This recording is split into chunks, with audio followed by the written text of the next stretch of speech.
Reykjavík.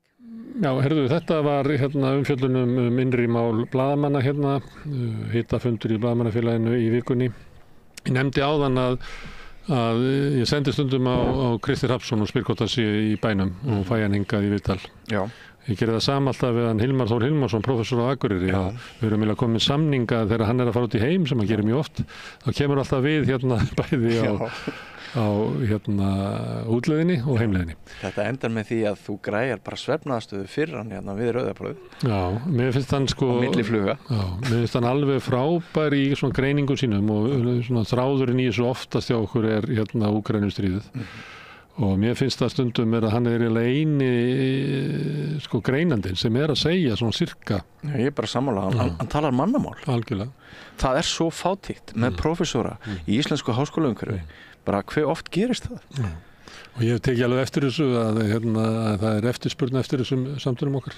Mikið. Sem að hlaðast upp og mér finnst þetta núna í vikunni vera alveg frábært hann kemur aftur síðan fyrir þá sem að bíða til því, hann kemur aftur seinna í mánuðinum, en þarna Hilmar Þór Hilmarsson að greina stöðuna í Úkraínustríðinu.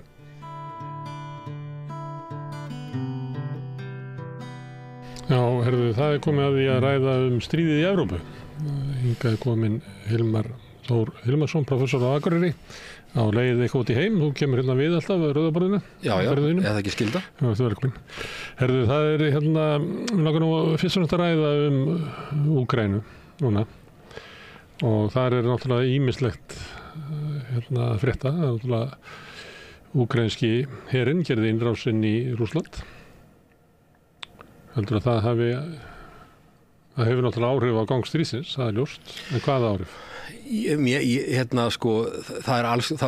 Þessi innrás sem var gerð, það var alls konar klapplið sem fyrir í gang að nú sé einhverju ægilegu viðsnúningur. Þú sér með þess að hershöfðingi að koma í sjónvarpið og segja það hjá stórum stöðum að þetta gjörbreytir stríðinu. Ég held að það sé algjör vitleysa.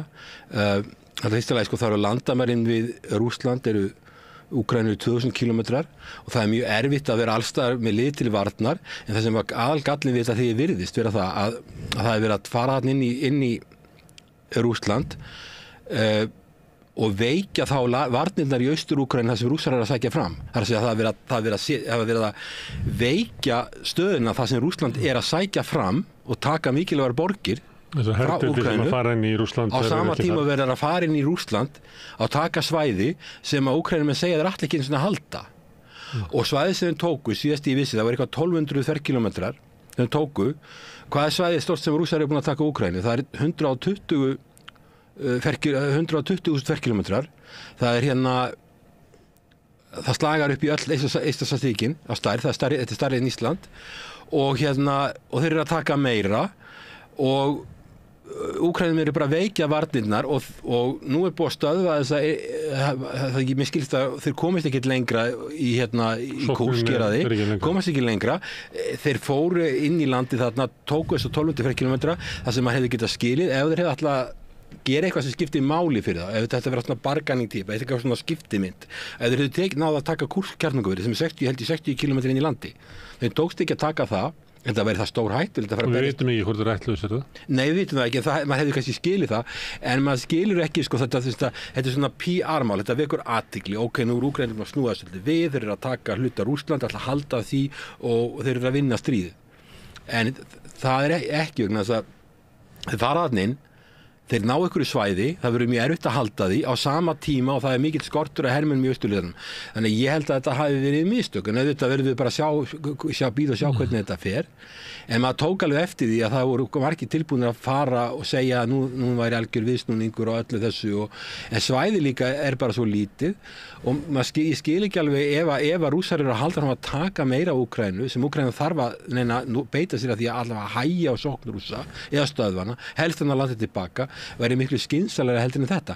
En auðvitað kannski vekur þetta athygli í fjölmiðlum og kannski þetta eitthvað til þessum að kalla móral eða það svona úkraínski herinn búinn að eigundur högg að sækja, þeim líður ekkert vel kannski og þetta kannski eigur sjálfstraustið eitthvað að geta farið inn í Rússland og þetta dreifbýlisera 2000 km löng landamæri og það þetta, þú manst eftir því að fyrir á þessu ári þá fóru Rússar í áttina að Kharkiv, næstastu borginni, og þeir gætu bara gengið inn í landið og það voru eiginlega engar varnir og Zelenski á tímabili að þá aflýsti hann öllum ferðum út af þessu, öllum ferðalögum, af því að þeir bara fóru inn í landið, þetta verið alltaf langt og hann óttaðist örugglega það að þeir myndi taka Kharkiv.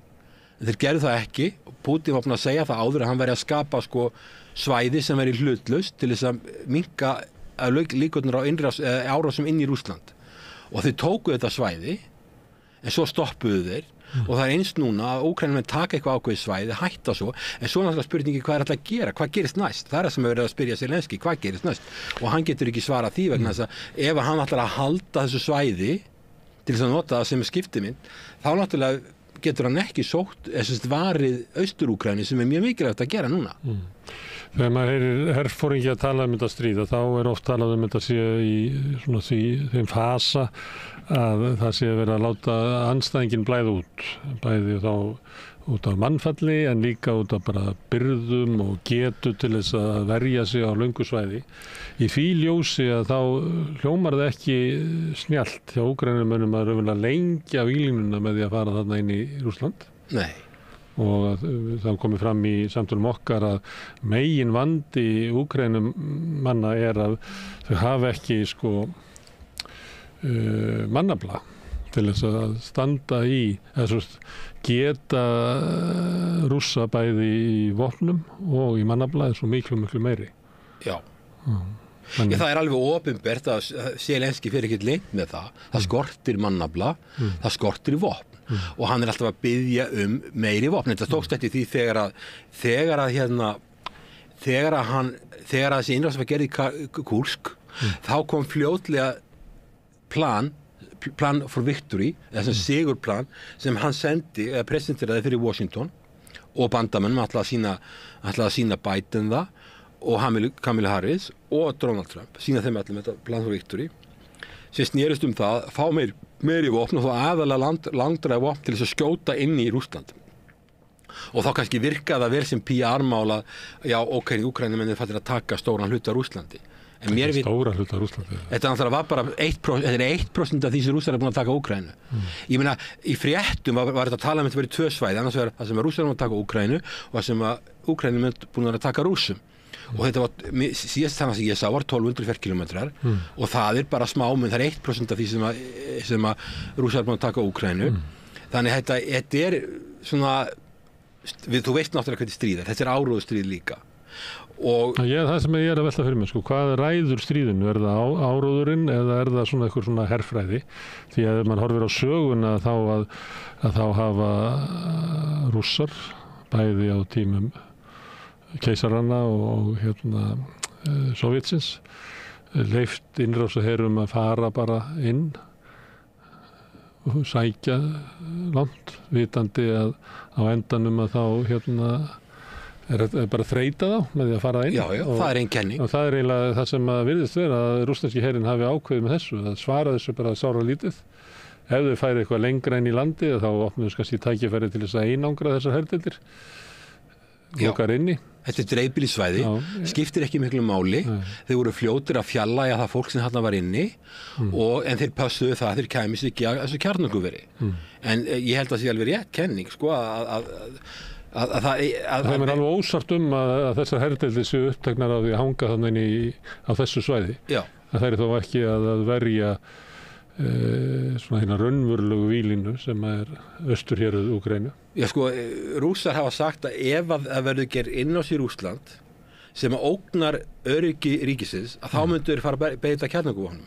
En þetta er svo lítil innrás, hún skiptir svo litlu máli. Þetta er fámennt svæði, það er auðvelt að fjarlægja fólki tíðanbundið. Eins og segir, þeir fara inn og mér skilst að þetta lið sem fór þarna inn hafi svona verið á betri endanum á úkraínska hernum. Og maður sá þegar vopnið voru að keyra inn, þetta voru mikið svona nýjum vopnum, þetta eru ný vopn sem þeir eru búin að frá Vesturlöndum. Þeir eru að fara inn með herdeildir sem að maður hefði haldið og margir hernaðarsérfræðingar hafa sagt að þeir hefðu átt að nota þetta í austurhlutanum. En allavega þeir eru að eyða orku þarna, þeir eru að lengja víglínuna og ef þú ert með fámennt herlið og þú skortur á vopnum, þá vilt ekki lengja víglínuna.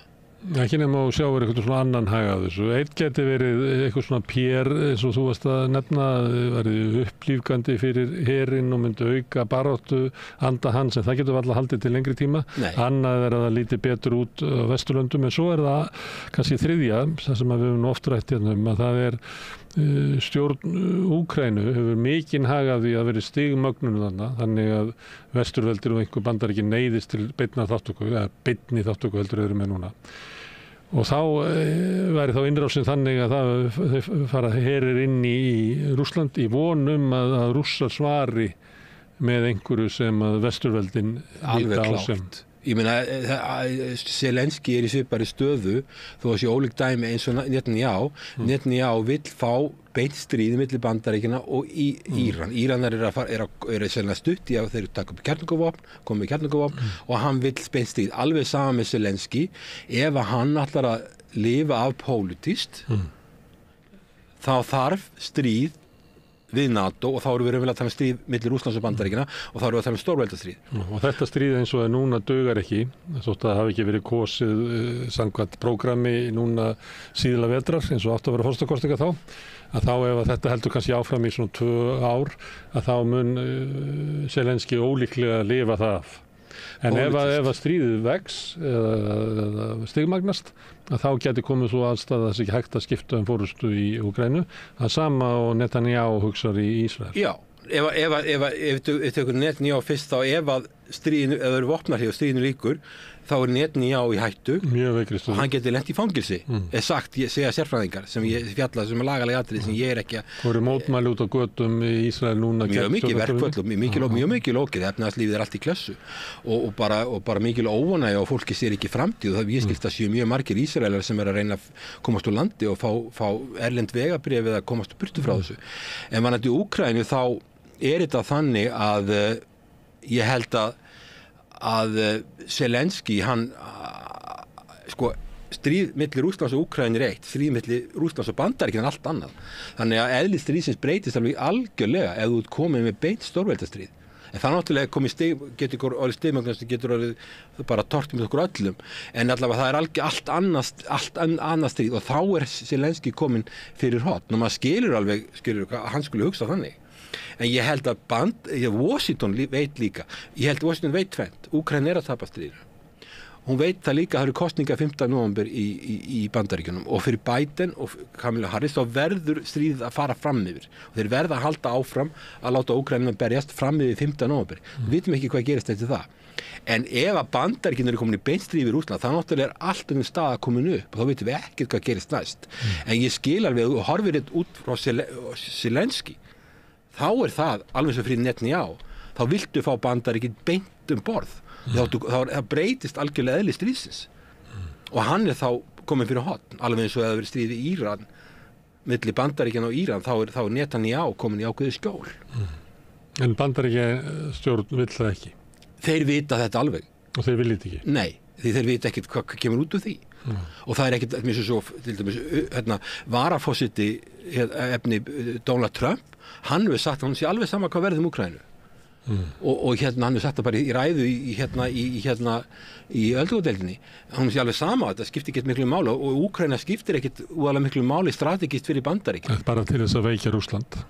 Já, Bandaríkin eru í stórveldasamkeppni og sterkari Bandaríki og veikari stórveldi sem þeir eru að keppa við, hvort sem það er Kína eða Rússland, er betra fyrir þá. Þeir eru í stórveldasamkeppni og það er það sem er að gerast og ég skil alveg Zelenski, en svo er hann búin að vera að gera breytingar á ríkisstjórninni, það er ákveðin örvæntingar reyna að fá, af því að það skortur á hermönnum, reyna að fá Pólland og Litauen, önnur land að smala saman ungra hermönnum sem farið úr landinu sumir löngu fyrir stríð til að koma tilbaka til að berjast.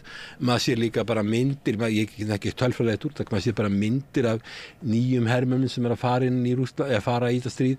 Þetta er fólk á miðjum aldri, maður sé jafnvel fólk á 60, 70, 8 aldri að fara á Ívöllin. Já, það. Hvað sérðu? Að fólk á áttræðisaldri að fara á Já, ég hef bílunum. séð það. Ég var bara helvista prófessor í Chicago sem var að segja að hann hefði séð myndir einmitt sko að fólk á sínum aldri sko, hann er 77 ára held ég. Þannig að sko, auðvitað er það minni hluti, meðalaldur hermanna er 45 ár sem er mjög hátt. Hann er orðinn held í 45 ár. Það er mjög hátt, en það er verið að senda gamalmenni á vígvelli. Vegna þess að yngri kynslóður eru uppurnar.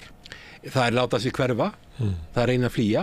Mér skilst að mikið af Úkraínumönnum sem eru kallmenn á herskyldu aldri, þeir bara láta ekki sjá sig út á götu og er reyna að flýja. Það er bara alveg eðlilegt og ef þetta er líka eitthvað vandamál frá Rússum, en það er bara, þeir eru bara miklu fjölmennari, þannig að þörfin hjá þeim er miklu minni. Já, það bæði, getur fólk séð fyrir sig sko hlutföllin á íbúafjölda þessara landa, en svo þegar það er skoða sko aldurspíramídin, að þá eru sem sagt svona venjulegum herskyldu aldri, að þá er hlutfallslega miklu færri í Úkraínu. Út af hefur landflóttinn frá 1990 hefur verið miklu meiri. Já, landflóttinn það er mun meiri landflótti frá Úkraínu 1991 til dagsins í dag heldur en frá Rússlandi. Það var líka fólksflóttir frá Rússlandi, það fólk fór líka eins og Eystrasaltsríkin, það fólk fór frá Rússlandi, en ekki næstu því eins hlutfallslega miklu minna. Fyrir utan það að Rússar eru 145 milljónir, hinir eru kannski 30 milljónir og þú ert að tala um þess að fólksflóttapíramída, þú hefur fjallað um það. Já, þú sérð að sko börnin sem að hefðu fæðst í Úkraínu á 10. áratugnum, að hluti þeirra fæddist bara allt annars þar, því að foreldrakynslóðin þar var byrjuð að flýja, þannig að það er ekki bara þeir sem hafa fallið, heldur eru sko kynslóðinar, yngri kynslóðinar eru svo miklu fámennari heldur en var áður. Já, það er alveg ljóst að það hefur verið gerðar rannsóknir og með eiginlega öll fyrir Sovétlýðveldin, að þessi fólki sem fór var yngsta fólki sem hafði bestu menntunina, sem hafði kjark, talaði tungumál. Það er það sem fór. Ég þekki það sjálfur, ég er að fara til Ríga. Ég meina, nemendur, ég er búin að kenna þér hér 20 ár, það nálgast 20 ár. Ég hef orðið var við það mjög mikið, að nemendur sem eru þar, og þó að sé miklu betra ástand, að þeir eru konum með prófskírteinið sín, að þá eru þeir fattir að tala um að fara í burtu. Og það er slæmt ástand þar, það er miklu, miklu verra í Úkraínu, fólk reynir að komast í burtu. Evrópusambandið ýkti þetta líka með því að leyfa fólki að fá túristavísa annars af með Schengen-áritun og þar með var ennþá meiri flótti af fólki frá Úkraínu og það fólk fór þá sem sagt, á túrista eða á ferðamannavísa inn í Schengen-svæðið án áritunar en skilaði sér ekki tilbaka og fyrir þá að vinna ólöglega á miklu lagri og hefur þá engin réttindi, það hefur ekki eftirlaun eða veikindafrí eða eitthvað slíkt því það fer inn ólöglega og heldur áfram ólöglega. En þessi straumur hélt áfram og þetta stafaði líka bara því það voru ekki tækifæri í Úkraínu. Við erum að sjá land sem er þannig frá 1991 til 2023 að hagkerfið það minnkar. Á sama tíma ef þú tekur Eystrasaltsríkin eða Pólland þá er hagkerfið kannski, þá er verg landsframleiðsla mann kannski að tvöfaldast eða þrefaldast á sama tímabili. Og Rússlandi meiri en tvöfaldast. En hún eykst ekkert í Úkraínu. Og ég held að fólk svolítið gleymi því sko að þetta er mjög óeðlilegt ástand að það skuli vera þannig að það sé engin hagvöxtur í 30 ár og það þýðir það fyrir hrun, fyrir stríð þá var mikill fólksflótti og þetta fólk sem er á barneigna aldri eða þegar það er búið að koma börnunum sínum í skóla eða hvernig það er, búið að festa rætur og koma sér fyrir, það fer ekki tilbaka. Þannig að þess að segja Sameinuðu þjóðirnar að næsta aldamót spái þeir því og Sameinuðu þjóðirnar er ekki hlutlæg stofnun, þetta er ekki einhver skrifstofa í Moskvu, þetta er höfuðstöðvarnar eru í New York og þeir segja að þeir spái því að fólksfjöldi í Úkraínu næstu aldamót verði 15 milljónir. Þannig að það er það sem er spáð og þetta verður mikið eldra fólk. Og ættu í dag ef það ekki hefur orðið þessi fólksflutti þá ætti það að vera land með kannski 70-80 milljónir. Já, í dag, ef að fólksflutti þróast. En komið yfir kannski 40. Frá 91. Endar í 15. Frá 91 til, ef það þróast eins og Svíþjóð sem er nú ekki þekkt fyrir mikla fólksflutun, að þá ættu þarna að vera 70-75 milljónir í dag. En ég meina sko það er náttúrulega margt sem kemur til, það er algjör stöðnun, gríðarlega mikið spilling og nokkrir ólíkarar sem eignast allt þarna, fólki sér ekki framtíð, það fer í burtu og svo kemur þetta stríð ofan á það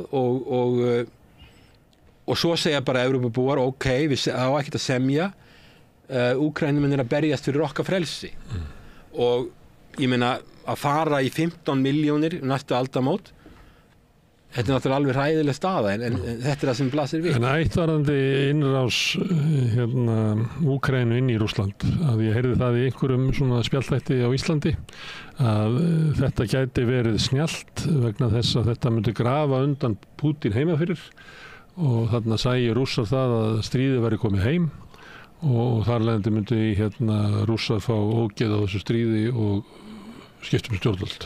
Já, mér finnst þetta óttalega barnalegt sko, ég meina, ok, menn geta, ef ykkur getur huggað sig við þetta er svo lítið, ég meina, þetta eru 1200 ferkilometrar og þetta er eiginlega ekki neitt og fólki er fjarlægt og svo núna verið að það er að hætta því þessum Úkraínum verði bara dekkt. En hugmyndin er ekki svo að Pútín úr því að þú getur ekki varið landamærin okkar, að þá ert þú gagnslaus þjóðarleiðtogi. Já, það sem að Zelenski vill gera núna, hann vill fá langdrægra eldflögur til að skjóta langt inn í Rússland, skjóta inn í Moskvu, skjóta inn í Sankt Pétursborg, skjóta inn í viðkvæmsvæði, ef hann myndi gera það, segjum hann myndi fara að sprengja upp Kremlið eitthvað, þá geti myndast ringulreið í Rússlandi. Og Zelenski og ég er alveg viss með þessu sigurplani sem hann er búin að sýna Washington, eða er að fara að sýna Washington, þá eru langdrægar eldflögur inn í því og þá er tilgangurinn að fara inn í Rússland og sem þessu utanríkisráðherra Rússlands hefur sagt það séu, ef að þú ert farin að tala árásir á landi sem að ógna öryggi Rússlands og tilvist, þá fara þeir að hugsa kjarnorkuvopn.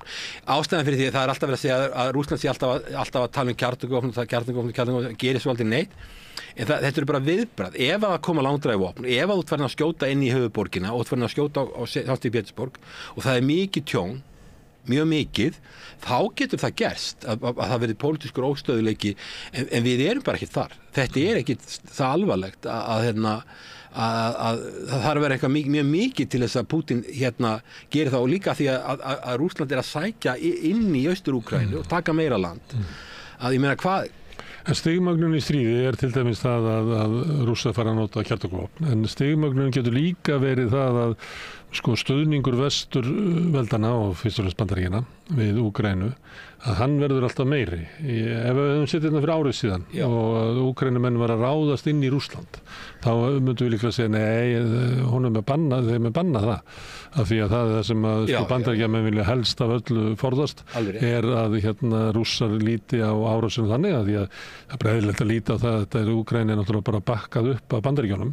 Úkraína væri ekki að gera neitt að þessu nema með stuðningi Bandaríkjanna og ef það er komin innrás inn í Rússland þá geti það kallað á svar Rússa þar sem að lítu á að það væri raunverulega NATO og Bandaríkin sem væru standi í þessu og þetta verður of áhættu samt sem að gera það, honum verður bara bannað að gera það. En stigmögnunin er alltaf þannig að það er alltaf sagt einu sinni máttur ekki fá flugvélar og einu sinni máttur ekki skjóta inn fyrir landamærin og einu sinni máttur ekki ráðast yfir landamærin og þannig að það er líka stigmögnun sem að verður í því að það vesturveldi gefa Úkraínu alltaf meira og meira svigrúm. Já, og það er það sem vegna þess að árangurinn kemur ekki. Já, við erum að sjá það var lengi verið að tala hvort ætti að senda skriðdreka, ekki skriðdreka, hvaða tegundir, Þjóðverjar voru á bremsunni, kem ekki til greina, svo kom ekki til greina láta hafa F-16 orrustuþotur, það kom ekki til greina, það mátti ekki skjóta inn fyrir landamæri Rússlands, það er alveg rétt, þetta er stigmögnun. Og hvað gerist ef að Zelenski kemur bara eitt á og segir bara ég er bara ekki með mannafla til þess að verja land, ég er ekki lengur með mannafla til að verja landi lengur, mér vantar meiri vopn og við erum bara að gefast upp. Hvað ætla Vesturlönd þá að gera? Ætla þau að fara í beint stríð við senda herafla? Já, senda herafla og það eru sum lönd sem vilja það. Það eru Eystrasaltslöndin og Pólland og Frakkland, það nefndi það. Og jafnvel Bretland. Það eru lönd sem vilja fara þarna inn og það er eins og segja, það er ákveðið stigmögn en þá breytist eðli stríðsins. Þá erum við ekki lengur með, auðvitað náttúrulega má segja þetta sé stríð milli NATO og Rússlands, þetta eru bara úkraínskir hermenn sem eru notaðir í þetta. Svo líka talað að það séu þegar komnir hermenn frá þessum löndum þó að sé ekki mikill fjöldi sem komin inn í þessu lönd og það til dæmis eins og hérna. Þannig það má búast við því að Zelenský verði leyft að ganga lengra eftir því sem að rússneski herinn vinnur stærra landsvæði í austurhluta Úkraínu. Já, ég veit hvað gerist ef að Putin ætlar að taka til dæmis Odessa og Kharkiv oblasts, taka það bæði, myndi hann kannski segja, ok, ég tek þetta og svo ger ég ekki meir. Og myndi þá kannski Vesturland halda aftur af sér. Það spurning hvort þau myndi gera það. Svona frosið stríð. Ef hann myndi segja, ég tek þetta og svo ger ég ekki meir. Svo ég hættur. Og þá spurning hvort þau haldi aftur af sér. En ég held að Washington veit vel þetta og hefur verið á bremsunni og verið allavega ennþá, en það er alveg rétt sem út að segja að það hefur alltaf, það sem var ekki lyft í gær allt í einu lyft í dag og þetta stigmögnun og það eiginlega ekki talsamband á milli, það er náttúrulega ekki talsamband á milli aðila, þannig að það ekkert vel að reyna slíkt en ég veit ekki hvar þetta endar en ég get ekki séð þetta sé að enda vel fyrir Úkraínu, ég held að tíminn sé ekki að vinna með þeim og svo náttúrulega við vitum það að Rússar eru búnir að vera að eyðileggja hjá þeim orkuinnviði og þeir eru að fara inn í vetur. Þannig að hvort það verður líft í stórborgum þarna, ég efast það er spurning hvernig það verður. Þannig að Zelenský var að stokka upp í ríkisstjórninni eða einhverjir ráðherrar að segja af sér.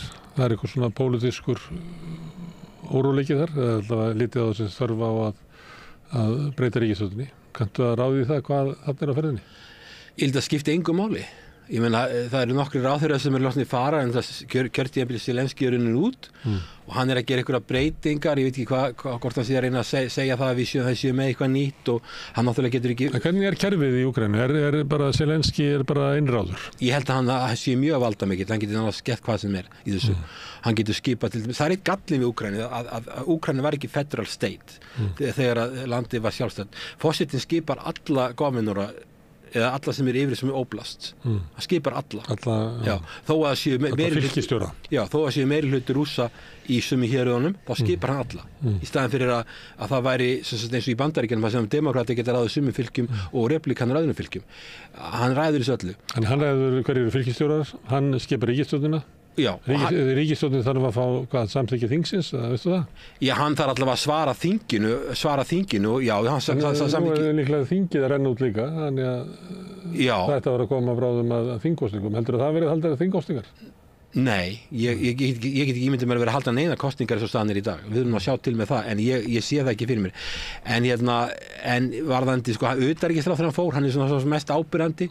Ég held að sé lítið eftirsjá í honum. Hann hefur verið mjög svona harðlínu maður og oft orðljótur og svona ég sé ekki ég held að sé voða lítið eftir sjá í þeim manni, svo kannski má ekki segja svona en ég held að sé það og ég held að skipti engum það sem skiptir máli er það sem er að gerast á vígvellinum. Það skiptir ekki máli hvort þú ert að hrókera inn í ráðuneytunum. Það þeir hafa ekkert mikið að hæfi fólki, maður bara sér það líka í alþjóðasamskiptum. Samskiptum þeirra við Rússland, samskiptum þeirra við Kína, samskiptum þeirra við Indland, samskiptum þeirra við Mongóliu. Þetta eru aðlega sem kunna ekki til verka í alþjóðasamskiptum. Þeir eru kunnáttulausir og þeir skilja ekkert í alþjóðasamskiptum og þeir hafa backup, kannski rókavægt að segja þetta, en ekki bara, ef við tölum um eitthvað af þessum málum sem við maður tala um núna, sem ég er að segja, að maður sér svo mikið kunnáttuleysi og þess að maður hefði vonað að lönd eins og stóru Evrópusambandslöndin og Bandaríkin myndi svona eitthvað leiðbeina Úkraínu hvernig þetta hegða sér í alþjóðasamskiptum. Til dæmis þetta vísa til þegar Putin fór til Mongóliu.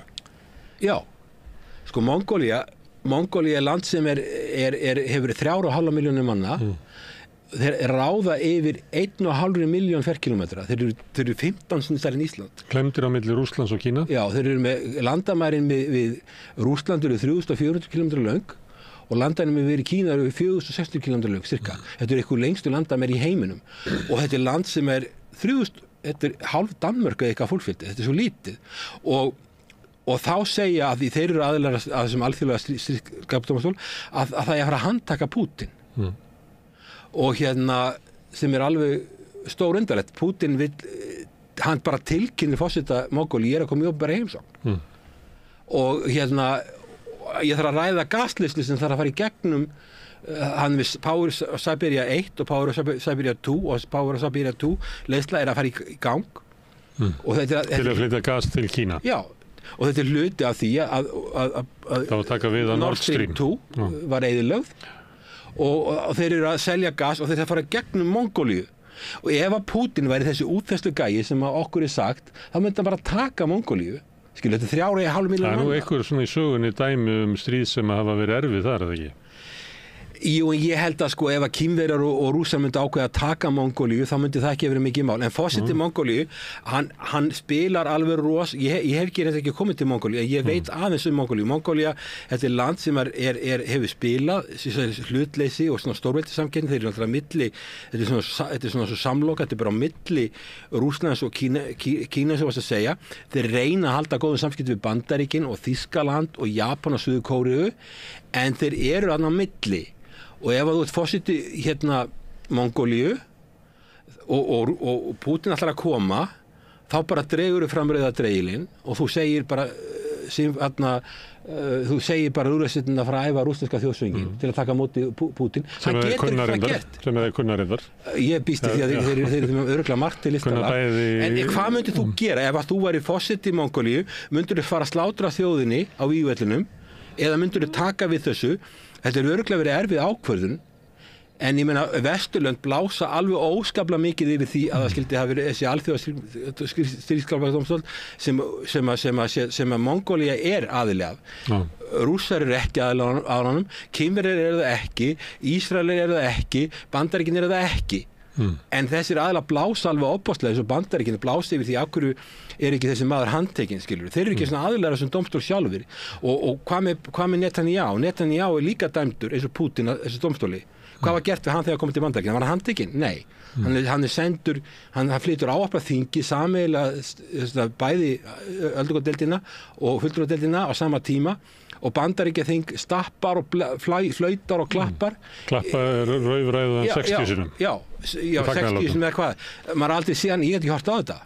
Og það var eitthvað sem taldi það var 60 sinnum sem hann þurfti að gera hlé á máli sínu út af fagnaðarlátum þingina. Já, ég heyrði í prófessorum maður sem Alþjóðadómstóllinn segir að sé líklega standa fyrir þjóðarmorði. Þeir sögðu bara hafa, þetta verður bara niðurlæging fyrir sig sem ríkisborgarar Bandaríkjanna að horfa upp á þetta. Þannig að, sko, ég meina, ef að þú ert forseti Mongólíu og þú ert að stendur frammi fyrir því að þú ert með 145 milljarðar þjóða norðamegin og svo 1,5 milljarð hinum megin og þeir vilja koma þessi gegn og fyrir utan það að það verður mjög kalt í Mongólíu á veturna á þessum tímum og þeir eru háðir 95% af öllum orku kemur frá Rússlandi.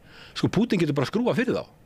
Og þá segir utanríkisráðherra Litáen, ég var að hlusta á hann, bara viðtala hann, það er að refsa Mongólíu og þetta væri, og bara talaði eins og þeir væri bara mjög sekir. Hvað myndur þú gera að vera í fórsetið? Þú færir ekki að slátra þjóðinni. Það sem þú gerir, þú tekur á móti Putin, maður veit ekki hvað hann segir við hann á lokuðum fundum, hann getur vel fyrir hann að segja eitthvað við hann á lokuðum fundi, en að hann fara að slátra þjóðinni, það er betra, hann vill örugglega fara eftir stríðsglæpadómstólnum. En ef hann stendur fram til svona vali þá bara sópar hann því bara til hliðar út af öryggishagsmunum sjálfsögðu og hann semur við Putin. Svo maður líka velta fyrir sig sko tæknilega möguleikunum á því ef að þú handtekur Putin í Mongólíu hvernig ætlar að koma honum og hvert ætlar að koma honum því að þú þarft að fara yfir sko Rússland eða Kína til þess að koma honum til vestur. Nei, en hvað heldur þú að þessir aðilar sem er að gagga eins og utanríkisráðherra Litáen hvað heldur að þeir hafi hugsað mikið þetta?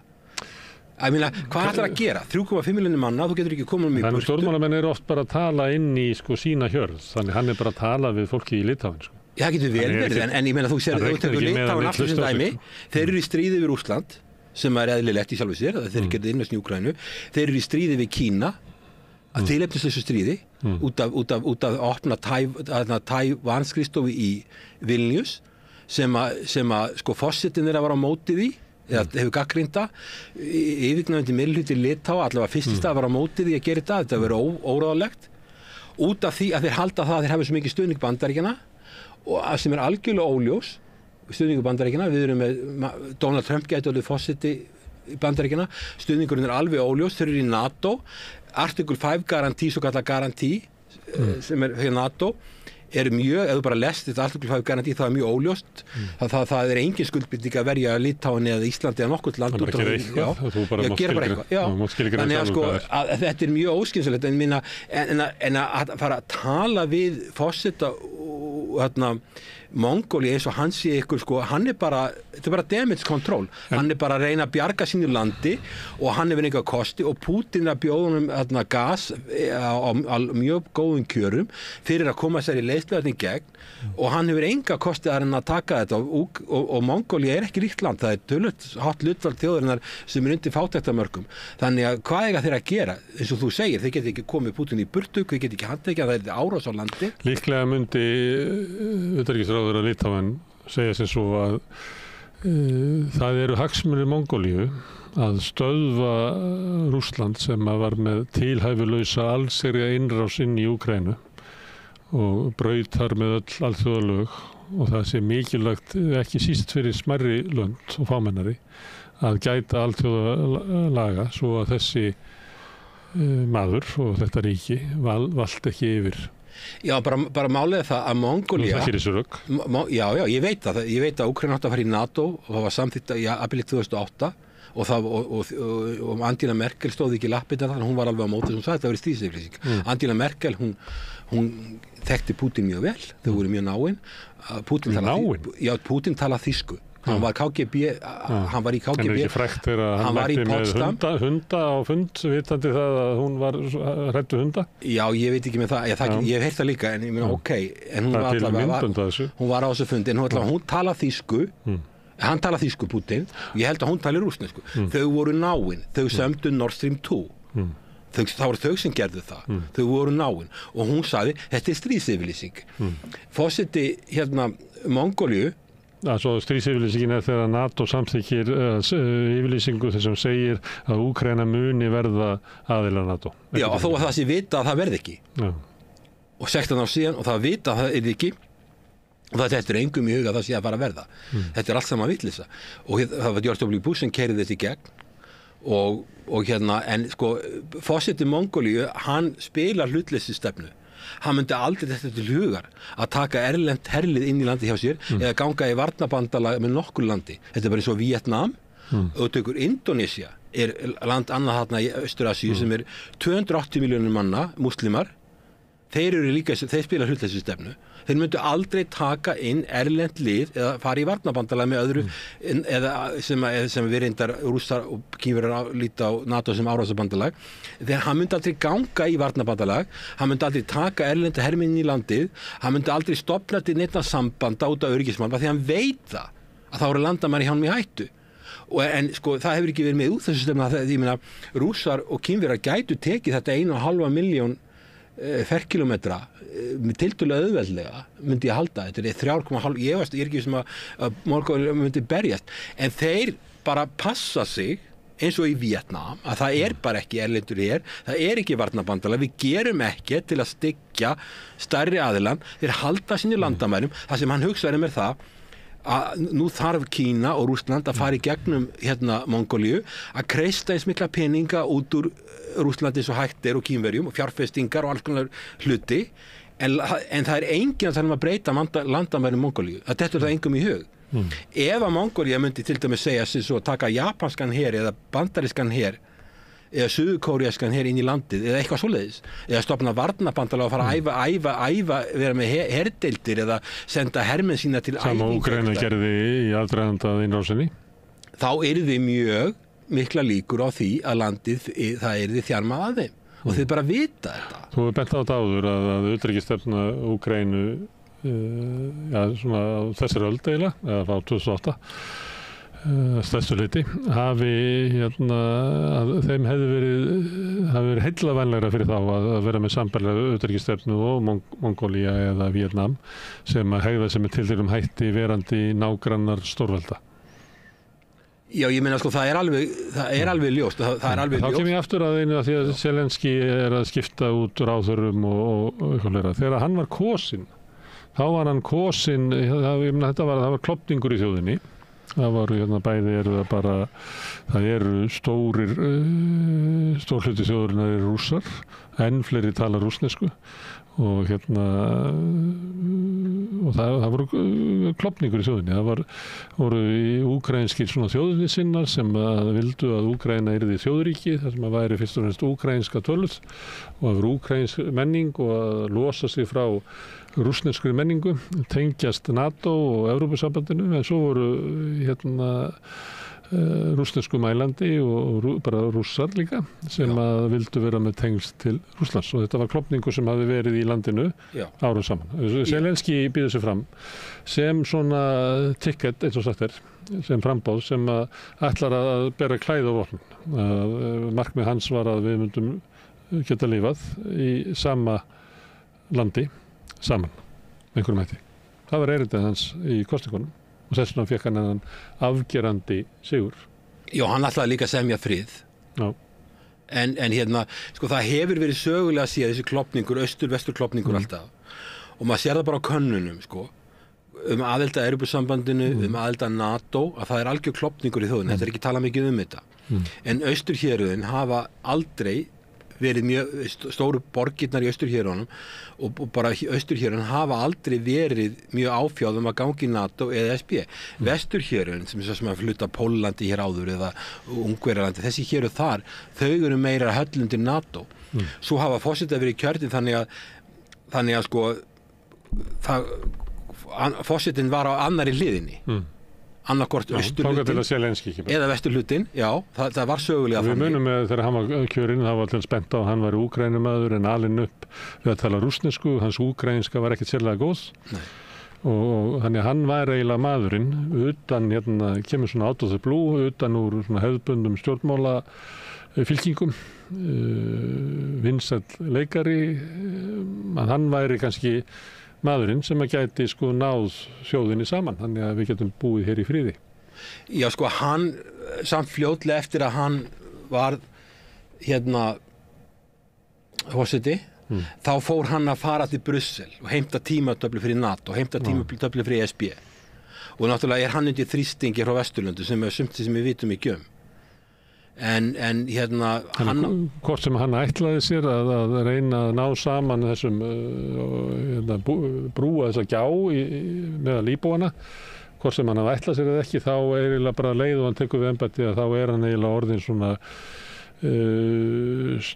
úkraínsku stjórnmálamaður sem að vill tengja Úkraínu sem allra fyrst við Vesturveldin. Já, það sem hefði verið heillamælegast að ef Úkraína hefði orðið hlutlaust ríki, hún hefði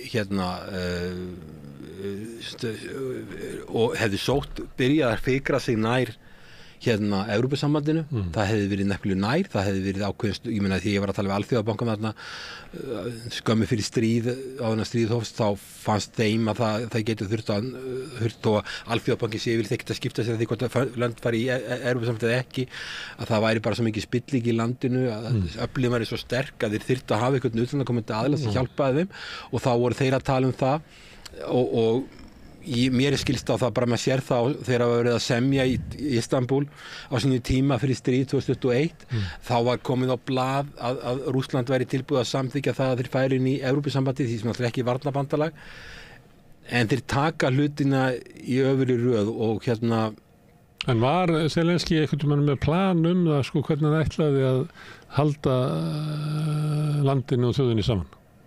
Þannig að þegar hann kosið forseti þá eru tvö fylki yfiráðum uppreisnarmanna, myndum maður segja? Nei, það var aldrei plan. Ef að menn hefur verið með plan að halda landinu saman, þá hafði breytt því í alríkisstjórn. Þýskaland alríkisstjórn, Kanada alríkisstjórn, Bandaríkin alríkisstjórn. Það eru mörg lönd þannig til. Það eru mismunandi tungumálahópar, mismunandi hópar í löndunum og það getur mismunandi stjórnmálaöfl ráðið í mismunandi stöðum í landinu. Það var aldrei, og ef eitthvað land í heiminu þurfti svoleiðis stjórn, það sem valdinu var skipt og til dæmis að Ungverjar í Úkraínu mættu kenna ungversku í skólum og halda í sína menningu, þeir sem eru frá Rússlandi getur fengið að halda sínu og ákveða sínu einhver mál sjálf, það var ekki leyft, það var ekki skilningu fyrir því og þetta eru afleiðingarnar sem við erum að horfast í augu við og Vesturlönd hafa kannski ekki heldur hjálpa til við að reyna að leysa þetta og verið að eins og til dæmis að vera að setja þetta í fundagerð í NATO í apríl 2008 var alveg skelfilegt með við það að það var algjörlega vitað að þetta er ekki að veruleika. Það hérna við tökum hann að nefndir utanríkisráðherra Litáen sem svona herskár og það eru raddir í þessum löndum, kannski inn í Pólland, sem eru með kannski svipuð sjónarmið og Zelenski og Netanyahu eða eitthvað sem að vilja raunverulega að blanda Bandaríkjamönnum sem mest inn í þessi átök, því að þeirra langtíma sín er það verði engin friður í þessu löndum, ekkert öryggi, nema að Rússland verði bara farið niður á hnén og helst að þau klofni. Maður hefur séð svona vangaveltur það að það sé eiginlega markmiðið að Rússland verði eiginlega bara helst brotni bara upp. Þannig að þau sjónarmið eru og það eru sjónarmið landa sem við hlustum á í NATO og fleira. Það er sem svolítið sérstakt sko að hérna ef maður spyr þessa fólki í þessum löndum og það er að mismöndi sjónarmið þess samt innan landana þá ef maður spyr sko sjáu þið fyrir ykkur einhver tíman að það getur orðið eðlilegt samband eða einhvers konar allavega þokkaleg samskipti við Rússland á næstu áratugum og það svarið er alltaf oft bara nei, það verður aldrei eðlilegt samband og það verður bara eyða Rússlandi.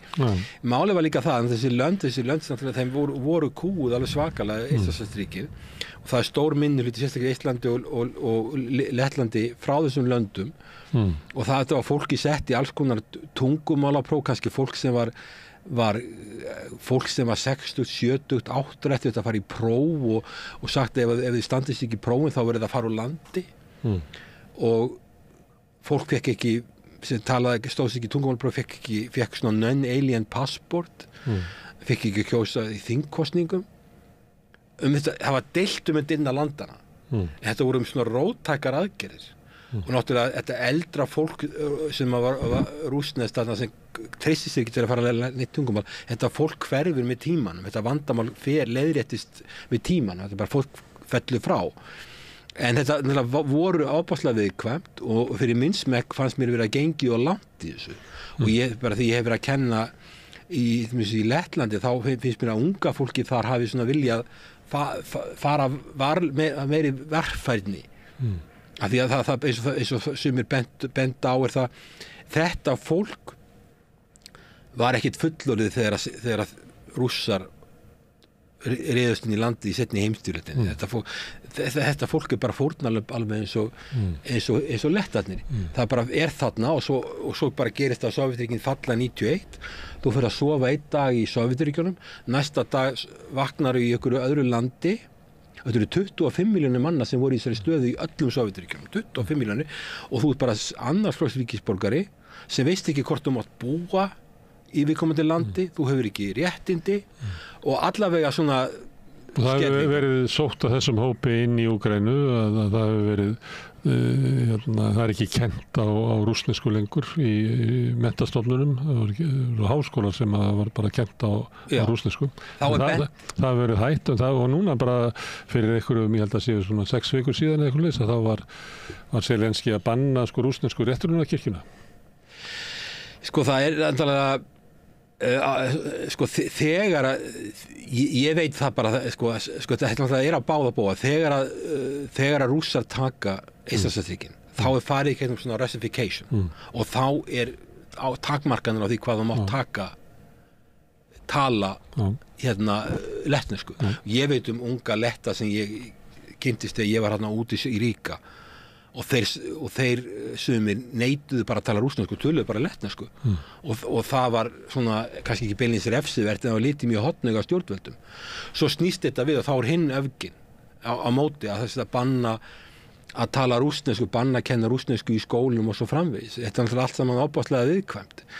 En með land sem er stórt og Úkraína og svona mikið skipt og þetta er svo mikil fjöldi að þá hefði maður haldið að það væri skynsamlegra til lengri tíma fyrir þá að reyna að hafa svona einhvers konar alríkisstjórn og meiri sveigjanleika. En þeir hafa valið þessa leið sem þeir hafa farið núna sem hefur leitt til ófarnaðar og auðvitað getur Pútín ef það er verið að segja að hann vilji útþenslustefnu sem ég reyndar sé ekki að þjóni hagsmunir Rússlands. Ég meina að Rússar með þess að ekki reynd að taka hluta Mongólu, ég hef ekki séð að gera það allavega, þó þau gætu það örugglega, sko þetta er þannig mál að Ég ætla reyndar að efast að þetta sé svona auðvelt að taka Mongólíu. Af því að bæði í sögunni þá eru til svona erfið stríð sem eru þarna og svo sjáum við náttúrulega bara í Úkraínu að... Ertu að vísa í Gengis Khan eða hvað? Ertu hvað komin aftur í tíma? Ég bara er í seinna stríði held ég. Og þá það sama á við Úkraínu, þar sem að það er ekki eins og að þetta sé bara einhver ganga til Kív hjá Rússum. Þeir þurfa að berjast sentimetri fyrir sentimetri.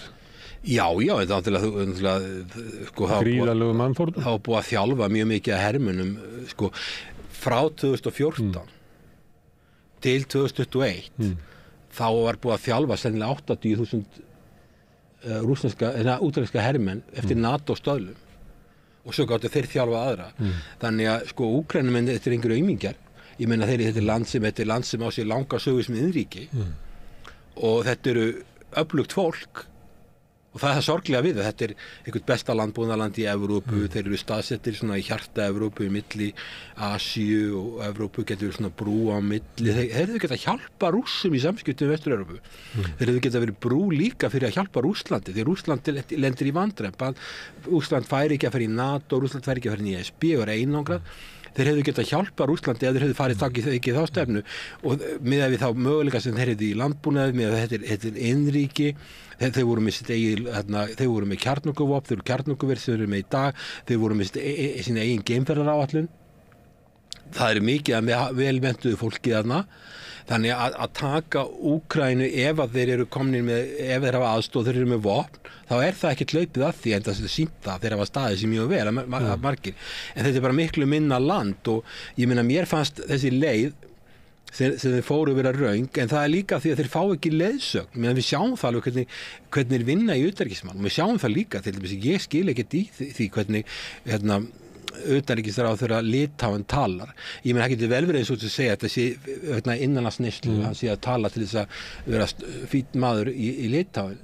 En ég meina sko þetta er algjört ólögslegt. Þeir opna skrifstofu Tævan og fleira. Þannig þeir eru með svona aðgerðir líka. Þetta er ekki bara svona raus í stjórnmálamanni sem er að skora keilur heima. Nei, þetta er svakalega mikil ögrun og það alveg á eftir að reyna það hvort að Eystrasaltsríkin hafa þann stuðning sem þau halda þau hafi. Þau treysta algjörlega á Bandaríkin, þau treysta ekkert á Evrópusambandið og mér finnst sko fyrir smáríki það þurfið að fara varlega. Við erum að segja það að smáríki þurfa að fara varlega og Mongólía er náttúrulega algjör smáríki. Þeir fara mjög varlega. Hann gæti náttúrulega hafa handtekið Pútín, gert ekki alls konar kúnstir, en þeir fara bara mjög varlega því þeir vilja ekkert fá Rússa yfir sig, þeir vilja ekki fá Kína yfir sig og þeir reyna bara að mynda viðskiptasambönd og græða á þeim. Þú sér að Víetnam sem er með 100 milljónir manna, þeir vilja ekki varnarbandalag og reyndar er það orðið þannig í Austur-Asíu að það er verið að Kínverjar eru á óskemmtilegan hátt að mínum mati að þjarma ómikið að löndum á Suður-Kínhafi. Þannig að það eru hvernig æfingar á milli Filippsey og Víetnam, en Víetnamar fara alls ekki æfingar með Bandaríkjamönnum, alls ekki. Þeir fara með Filippseyjum. Indonesar gera svipað. Þeir eru 280 milljónir. Þeir líta sig allir á þessu smáríkja því þeir eru að bera sig saman við Indland og Kína. Þessi lönd fara ópasslega varlega og þegar maður er að tala við þessi lönd og stjórnvöld í þessu löndum það sem er að gerast í Evrópu. Já, þess vegna er ég að benda... Skilji ekki. Nei, þess vegna er ég að benda á að í Austur-Evrópu er fólk sem að talar ekki varlega og virðist vera að skilgreina sína öryggishagsmuni út frá því að það verði bara að brjóta Rússland niður. Og þetta á kannski fyrst og fremst við lönd sem voru áður hluti að Sovétríkjunum, en líka lönd sem tilhörðu austrinu og rússneski herinn fór yfir í seinni heimsstyrjöld eins og Pólland. og nú ætla ég að draga þig að kostingum í Þýskalandi sem ég veit ekki, kannski hefði átt að varaði við að ég ætla að spyrja út í þetta. Það voru ég miklu fyrir að tala Indland og Túringen. Nei, ég ætla að byrja að velta þessu fyrir þér. Túringen sem ég held að sé kallað þýðingarland á íslensku. Að hafa kosið þar og þar fær Alternative for Deutschland eða valkostur fyrir Þýskaland fær 33% atkvæða sem nú eitru tala í rússneskri sögu vegna þess að það mjög nálægt fylgi næststjórnarflokksins á sínum tíma. En reyndar ná kristilegir demokratar að verða næststærsti flokkurinn, en þar á eftir kemur flokkur sem að heitir Bundnis Sara Wagenknecht sem gæti verið bandalagsöru Wagenknecht. Samanlagt sáflokkur og Alternative for Deutschland með held ég 48, eitthvað. Það er næstum bara helmingurinn. Þetta eru báðir flokkar sem að hafa verið svona allavega fólk inn í þessu flokkum sem hefur verið skeptist á stefnu vesturveldana í Úkraínu. Já. Og þetta er þenni í Austur-Þýskalandi. Þetta er fylki sem til í Austur-Þýskalandi. Þannig að þeir hafa kannski sambætt og hafa sambarlega afstöðu til Rússa og út af sögu Sovétríkjanna og eitthvað leira, eins og til Pólverjar. Svo eru að spá í því hvað að gera þarna? Nei, þú veist, greifist greinilega miklu meira um þetta en ég veit bara það að Rússarnir náttúrulega voru í gríðarlega samkeppnisstefnu í Þýskaland byggðist á góðu viðskiptasamböndum við Rússland sem eru núna horfin. Þýska hagkerfið er í verulega miklum vandræðum og þeir eru með kanslara sem er mjög veikur og þetta kannski hægri öfgaöflið. Það er náttúrulega Bundnis Sara Wagenknecht eiginlega klopningur út úr vinstri bandalaginu. Já. Sem það sem eru kannski á linkina á rætur í gamla kommunistaflokk Austur-Þýskalands. Já. En hún þarna, sömlítið tekur hún upp svona útlendingaandúð og eitthvað fleira. Þetta er mjög sérstakt fyrirbrigði þetta flokkur. En það er bara svo ævintýrlegt að þessi flokkar sem er eiginlega skilgreind sem ómark í stjórnmálum á Vesturlöndum eru með helmingina fylginu. Þetta er ekki eins og Le Pen eða eitthvað í Frakklandi með rúmlega 30%. Þetta er bara helminguna fylginu. Er flokkar sem eru eiginlega skeptískir á þessa stefnu NATO. En samt skilst þú, ég hef verið að tala við þýska háskóla. Mér skilst þú, ég er að fara til Ríga og ég er að fara að flytja fyrirlestur fyrir nemendum og þú veist alveg hvað skoðanir ég hef á þessum málum. Það er ekki svona bestseller í þessum löndum. Þú getur verið lamin bara. Nei, ég meina ég vona þeir horfi ekki á samstöðin og hlusta á samtöl okkar hérna. Ég hef búin að senda þeim fyrirfram greinarnar mínar. Þannig að samt sem að það að því Lettlandin er svo lítið, svo mikið fámennið þarna, þeir eru með nemendum frá, ég er með vilja nemendum frá Asíu, frá kannski Norður-Ameríku, frá Afríku og en alltaf maður flestir frá Evrópu. Þannig að það eru, og sem sé að það kemur fólk frá löndum eins og Ungverjalandi eða Austurríki eða einhverju slíku löndum, þá eru þeir á annarri blaðsíðu en auðvitað það sem ég ger, ég ber bara að borða ákveðna staðreyndir og svo spyr ég bið þau að draga ályktanir, ég sendi bara á spurningar. En ég sé að það í Lettlandi að háskólinn í Lettlandi leyfir alveg málfrelsi. Málfrelsi er mjög undanhaldi. Þú veist, í Bandaríkjunum er búið að reka einhverja 4 rektora en allavega þar ég veit að líka þegar ég var að skrifa kreppuna 2008-2009 þá gagnrýndi ég mjög sænska banka og efnahagsstefnu Eystrasaltsríkjanna í hruninu. Þá mistu þeir alveg gríðarlega mikið af fólki og þeir fóru í gegnum svona austerity program og þá tók ég líka til því að háskólinn í Lettlandi að þeir fengu fjölmiðla til að tala um þetta við mig og birtu það í stórum blöðum sem þeir gaf út. Og eitt skipti var þannig að þeir birtu við mig viðtal sem ég var að gagnrýna harkalega stjórnvöld og þá heimtaði Seðlabankinn að birta með yfirlýsingu með viðtalinu, bara onni í viðtalinu. En samt sem að háskólinn þarna sem sagt ákveði málfrelsi í gangi og þú mátt segja hluti sem ekki vinsælega, auðvitað verður maður að fara varlega í þessu, þetta er allt voðalega viðkvæmt. En ég sem háskólakennari, ég segi ekki nemendum hvaða skoðanir ég hafa, ég segi bara, hér eru bara ákveðna staðreyndir sem ég er með, ákveðna kenningar, ákveðin viðhorf svo svarið því spurningunum. En hérna í Þýskalandi virðist ekki vera þannig. Mér var sagt til dæmis, ég var að tala við þýskan prófessor, þú bara getur ekki sagt þetta í Þýskalandi, það bara ekki, má ekki. Og þá náttúrulega á Þýskaland á mjög viðkvæma sögu, það sama að þú verður að tala um Gazasvæðið og Ísrael þar. Bara málfrelsi mjög mikið á undanhaldi og það bara sorglegt. Í Þýskaland náttúrulega þetta stórmerkilegt land, velmenntuð þjóð. Það náttúrulega kannski klikkunin í þessu að þeirra stjórnvöldur okkar hérna á Vesturlundum að segja að þeir séu að styðja stríð til þess að verja gildi okkar. Að þá þessi gildi okkar ef að þau eru til dæmis málfrelsi og tjáningafrelsi að samfélag verði sterkari því sem að skoðanaskiptin eru öflugri og kröftugri og að það hafi meiri getu til þess að leiðrétta okkur og annað slíkt að það verið að skrúa ofan að þessu allstaðar hérna. Já, ef við sko bara lýðræði í Bandaríkjunum ekki merkilegir en það að stundu vinna fórsetar sem hafa færri atkvæði en svo sem tapaði. Það ekki nóg að vera í Bretlandi þá eru 30% sem hefur algjörlega meiri hlut á þinginu. Í Frakklandi eru tvöfaldar kosningar. Það snýst allt við bara milli kosninga. Ég meina vestræn lýðræði eru kannski ekki dúalega merkileg og málfrelsið og þú sér mér svo NATO-fundurinn sem var haldinn í júlí núna 2024 þá eru miklar ályktanir út af Kína, út af Rússlandi og Íran fordæmt en það má ekki tala um hérna Gazasvæðið eða Ísrael, það má ekki nefna og það hefur engin ráðherrar á Vesturlöndum þorað örugglega að segja nokkuð og skapaðan hlut um þetta, bara þoraði ekki. Eini maðurinn sem stóð upp og talaði um þetta var forseti Tyrklands og hann þykir nú ekki merkilegt lýðræði og ekki mannréttindi að málfrelsi og þykir svona frekar slæmi pappir í Evrópusambandinu hérna í NATO en hefur ekki fengið, Tyrkir eru búin að reyna að komast í Evrópusambandið í 25 ár og hefur ekki tekist. Núna hann að tala um að fara inn í BRICS til að augra Evrópusambandinu en þetta aðilinn sem stendur upp og talar fyrir hönd þessa fólks.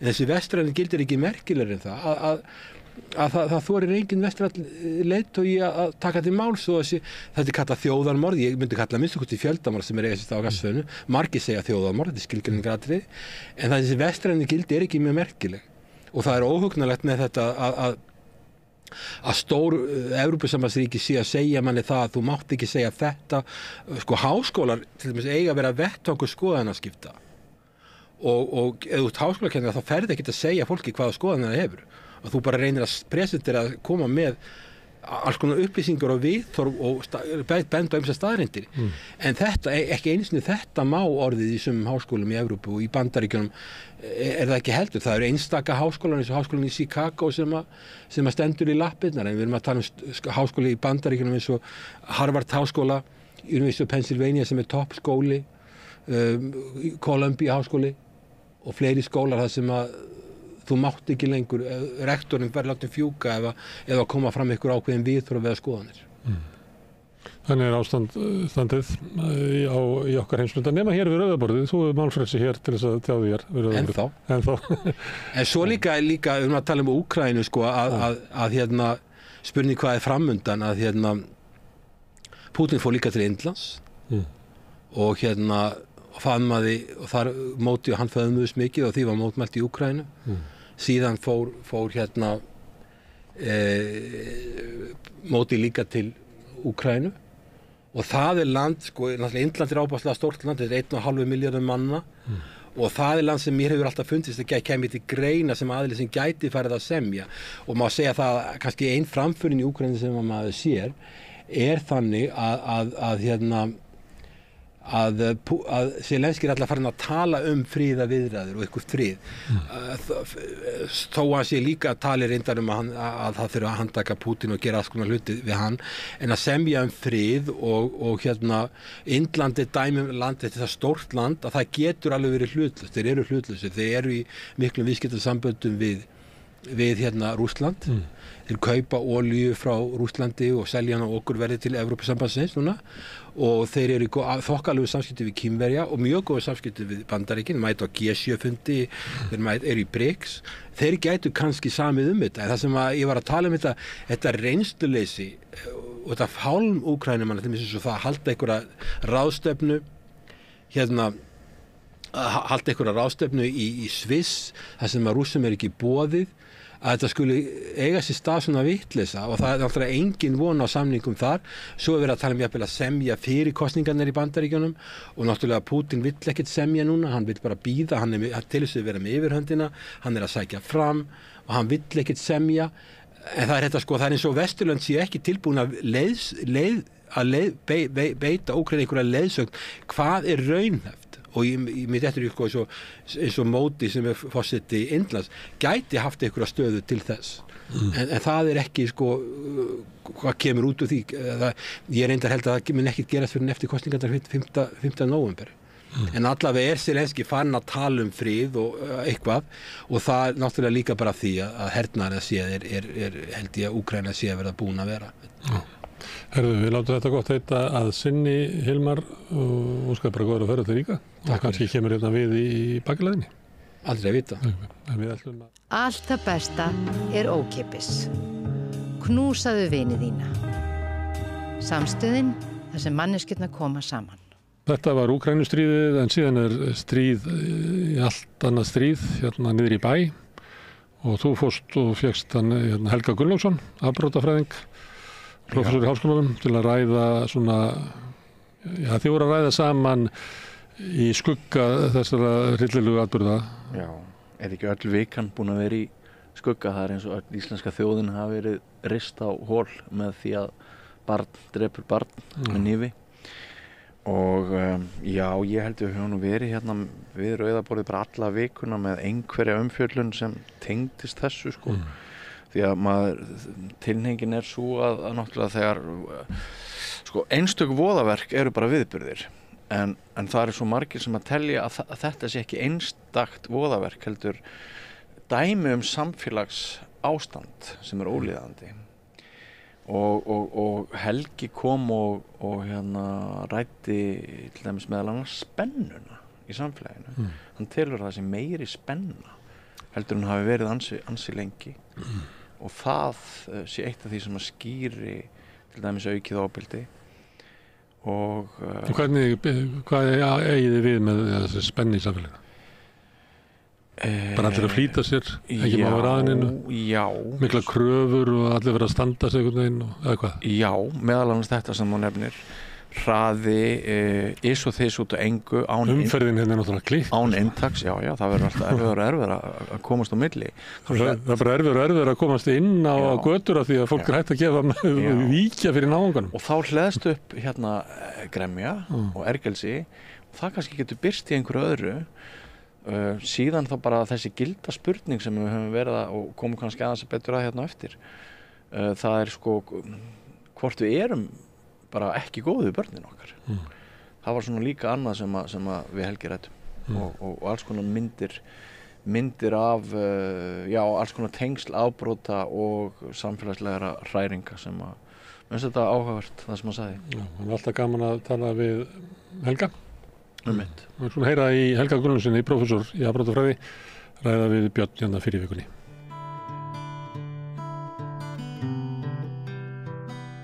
Já, komið sæl og blessuð, við ætlum að ræða alvarlegt mál. Ríkisstjórnin boðar nú þjóðarátak gegn vopnaburði og tilefnið vægast sagt hörmulegur dauði ungrar stúlku. Hún var 17 ára og banað af 16 ára dreng. Við fengum fregnir af því á laugardaginn að hún væri látin. 2 aðrir slösuðust í árás drengsins sem átti sér stað á fjölförnum stað í miðborginni á menningarnótt í umhverfi þar sem að við höldum kannski að okkar eigin ungmenni sem að voru þarna á staðnum þessa nótt við töldum kannski að fólk væri nokkuð örugt í svona miklu margmenni og mörg vitni að þessu þetta mál ekki alveg einstakt þótt afleiðingarnar séu einstaklega hörmulegar. Það ekki einstakt í því tilliti að við fáum fleiri og fleiri fregnir af ofbeldis og afbrotum þar sem hnífar koma við sögu. Og það nýjasta að allnokkur fjöldi skólabarna geymir eggvopn, hníf, einhvers konar varnarvopn, annaðhvort innan klæða eða í skólatöskunni ef kynni að einhver ráðist á þessa krakka.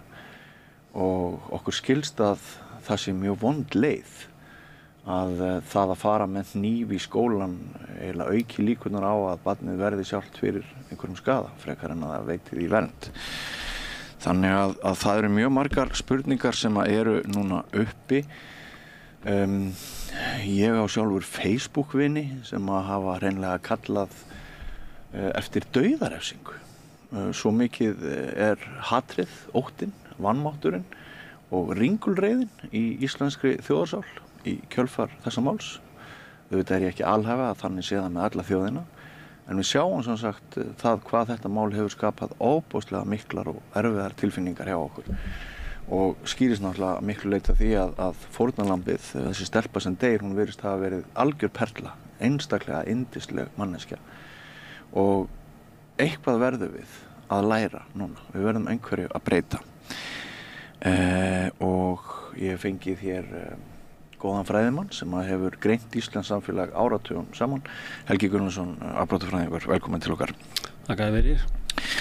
Sko, af því ég nefndi þetta með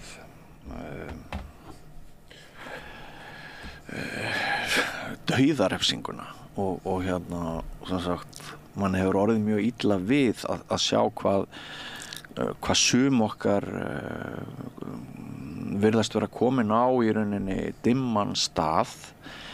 Maður svona hefur þá tilfinningu að margir líti svo á sem að drápið á þessari stúlku þótt barn hafi drepið barn að það sé einhvers konar korn sem fyllir mælinn og maður sér stærri orð notuð, meiri heift, meiri ótta heldur en leyfi mér að segja langt skeið. Hvernig eigum við að tækla þetta? Sko, við erum auðvitað slegin. Þetta mál kemur upp þarna á menningunum þegar allir að gleðjast og við höfum raunverulega fylgst með alla síðan sem sagt meðan á sjúkrahúsi og síðan kemur þetta raunverulega reiðarslag að hún látin og þetta hreyfir við okkur á svo dýpstu tilfinningar og okkur finnst þetta svo óréttlátt að barn, það er bara barnið okkar sko. Ja. Að þetta skuli gerast, að hún skuli raunverulega að þurfa að láta lífið við þessar aðstæður og þetta kveikir í okkur svona reiði að því við viljum ekki að svona gerist í okkar samfélagi og svona einhvern fyrstu viðbrögð einhvern veginn að sýna kannski bara mikla hörku sko. Það verður bara þannig að þetta verður að stoppa og þetta verður ekkert stoppa nema með einhverju bara mikillu hörku eins og til dæmis eins og bara með dauðarefsingu eða eitthvað slíkt sko. Það er að segja við verðum að gjalda líku líkt. Þetta er bara gamla testamenti. Það er í sjálfu sér engin svona sko réttlátt refsing nema bara gjalda líku líkt sko. Það er að segja þarna er viðkomandi að stinga og gera þetta með þessum hætti að verði dauði hlýst af og þá er í sjálfu sér engin viðbrögð önnur svona við hæfi sem eitthvað er líkt þessum afleiðingum þessar gjörðar að gæta bara líku líkt. Þetta er svona fyrstu viðbrögð en ég held að svona við sem kannski samfélag og svona velferðarsamfélag að við erum kannski komin yfir þetta skref, yfir þetta stig. Við verðum engu bættari með því að beita dauðarefsingu. Þá erum við raunverulega bara að halda áfram þessari ofbeldis öldu eða eitthvað slíkt sko. Fyrirgeðu að ég gríp frammi fyrir það núna, en verðum við bara að einhverju leyti bættari sem samfélag með harðari refsingum en við erum að beita? Sko, það er það sem við veltum fyrir okkur, hvernig eigum að bregðast við? Er svarið við því þegar börnin okkar fremja brot og í þessu tilfelli alvarlegt brot er það sem þetta fyrsta sem við hugsum bara að það er bara svona harka refsingar sko, bara refsa að mikill hörku. Það er svona fyrstu viðbrögð. Það sýna rannsóknir að við minkum ofbeldi í samfélaginu með því að rannsóknir sýna það að bara beita einhverja allt í mjög hörðum refsingu fyrir svona brot af þessu tagi, það dregur ekki úr brotum þessu tagi almennt sko. Það er alveg klárt. Rannsóknir í afbrotafræði sem eiga sér sko margar áratuga sögu sýna okkur það alveg svart á hvítu.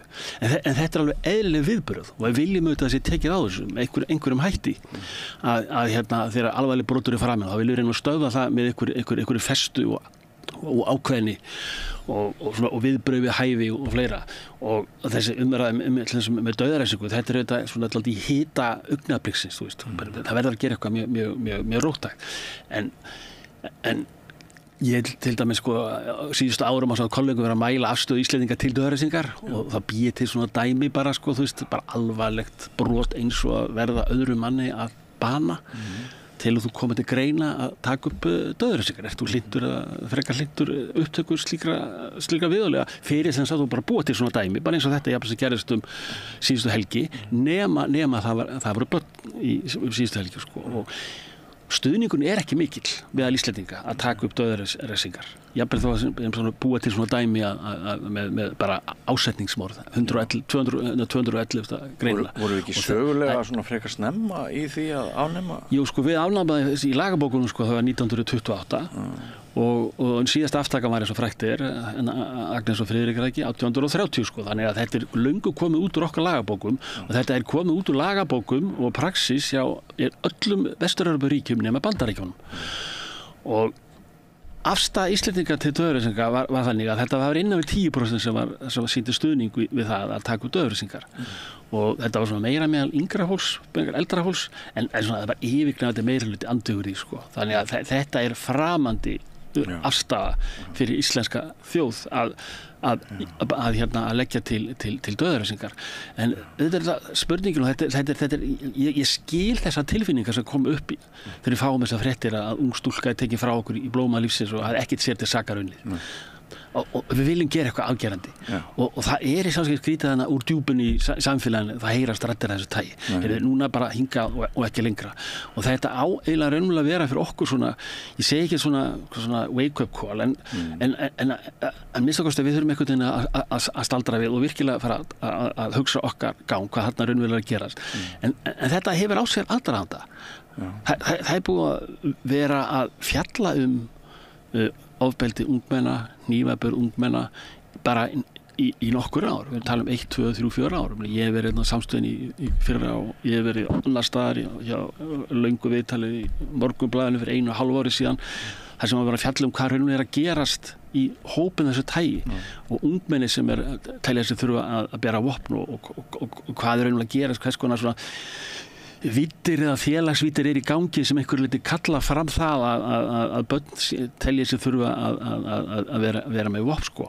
og ég man eftir ég myndist á að það verður að gera grein fyrir svona afleiðingum hvað getur gerst og ein hnífstunga hún getur bara valdið dauða þá setti einhvers staðar í fyrirsögn og sem svona dálítið gassalegt í sjálfu sér en nú einhvern veginn hefur þetta gerst eitthvað þá maður lesum að þetta semst orðin veruleiki að þetta ein hnífstunga og að bani lýst á þannig að þetta búið að gerjast hjá okkur í þjóðinni í talsverðan tíma og yfirvöld hafa verið að taka á þessum einhverjum hætti. Það að segja, það er verið að skipa nefndir, það er verið barna og ungmennastofa og lögregluembætti og ráðuneyti og félagsmiðstöðvar og skólar að taka höndum saman með einhvers konar aðgerðir. En það sem þurfum að skoða hvað er þetta að baki? Það að segja, hvers vegna eru þarna börn og bara hluti barna sem telur það einhvern veginn nauðsynlegt að þurfa að bera vopn með sér þegar þeir fara út og óbæra vett á hvort sem er skóla en kannski sérstaklega út á lífið með einhverjum hætti. Og það sem ég hef mikið sjálfur verið að staldra við og bent á áður að það einhver svona hugmyndafræði þarna úti meðal minnstakosti tiltekinna barna og ungmenna sem telur það nauðsynlegt og réttlætanlegt að bera vopn og bara vegna þess að það er bara hættulegt að núti sko. Og svo geta kannski dæmið þessu tægi haft þau áhrif á sum þessara barna að þetta bara kemur að ljós að maður þarf auðvitað að verja sig því að flest þessara barna sem að bera þessi börn þessi vopn og að þeir ætla ekki að beita þessa fyrirbræði. Þeir bara telja sig þurfa að hafa þessi vopn ef eitthvað skildi koma upp þar sem viðkomandi er ógnað. Spurning hvort þeim finnst það cool. Svo kemur hitt dæmi og ég nefndi þetta líka sem hluta af þessari hugmyndafræði að það er þessi hugmyndafræði að það sé réttlega að bera vopn og jafnvel að beita þeim verður fyrir augrun því ekki allir gefa að fara að beita með fyrrabræði en síðan getur líka verið að það getur að bera vopn sé einhverju leiti svona karlmennskumerki, þetta eitthvað skonar svona ég svona hef dálítið undir mér sko, þið skulum ekki vera abbast upp á mig sko, ég get svara fyrir mig og maður getur líka svona dálítið setta í samhengi við það sko að það laður einelti eða þú lent illa á skólalóðinni eða þú óttast einhverja vini úti sem sitja þig eitthvað slíkt sko, þá sé dálítið gott að vera með vopn og svona vera innilega sína eins svona hver hefur valdið og völdin þannig að þetta getur einhverju leiti verið cool og það kannski það sem þarf að gera svona í aðgerðum svona fyrir okkur sem samfélag að einhverju leiti að uppræta menningu eða ómenningu þessu tægi sem að setjast í hugarfylsni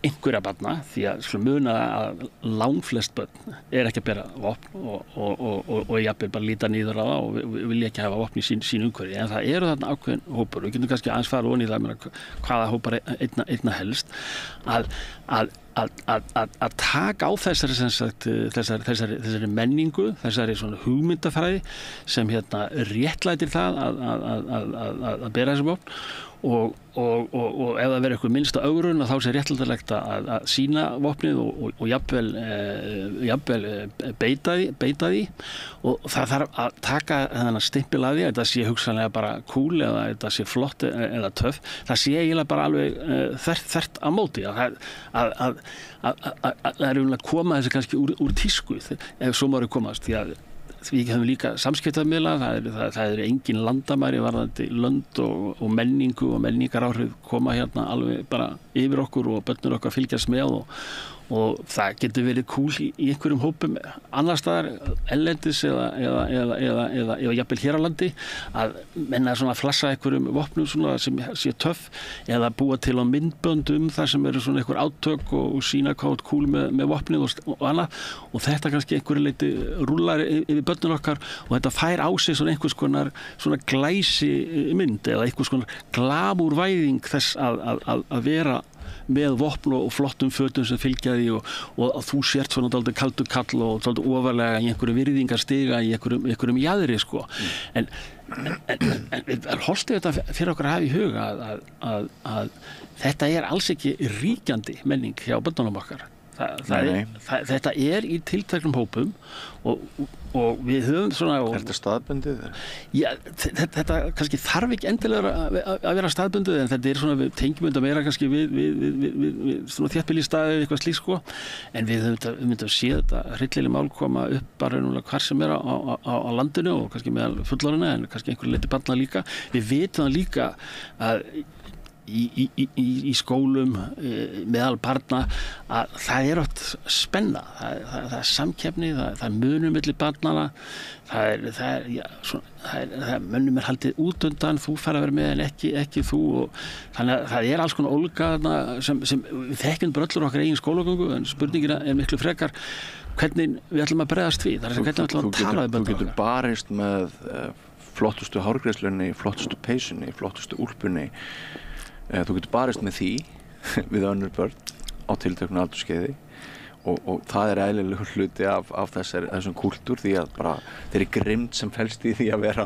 unglingur en ef þau eru farin að berjast með því að sýna vopn láta vita af því að þau eigi vopn það er eitthvað sem en það er að sýna því sko þannig að það er ákveðin skilaboð í því sem ég segi að ég er með vopn og ég er kannski í þessari stöðu eitthvað slíkt sko þá ertu að koma skilaboðum út til umhverfisins eða vinaðina eða nærhóps að ekki abbast upp á mig ekki abbast upp á mig það er að segja að þú telur kannski svona örgari fyrir vikið sko að þú hefur vopnið að ef einhver ætla að vera að ögra mér sko þú veist ég er kannski búin að vera laður í einelti eða þessi hópur hefur eitthvað gegn mér og ætlar að ég situr dálítið um mig og þá finnst mér örgara að bera vopn og síðan er að koma inn í þetta svona þessu vímuefni, áfengis og vímuefni og það upp kemur einhvers konar að koma átök eitthvað slíkt og þá einhver unglingur sem með vopn og ætla aldrei að beita því en hann kannski gera það sko og byrja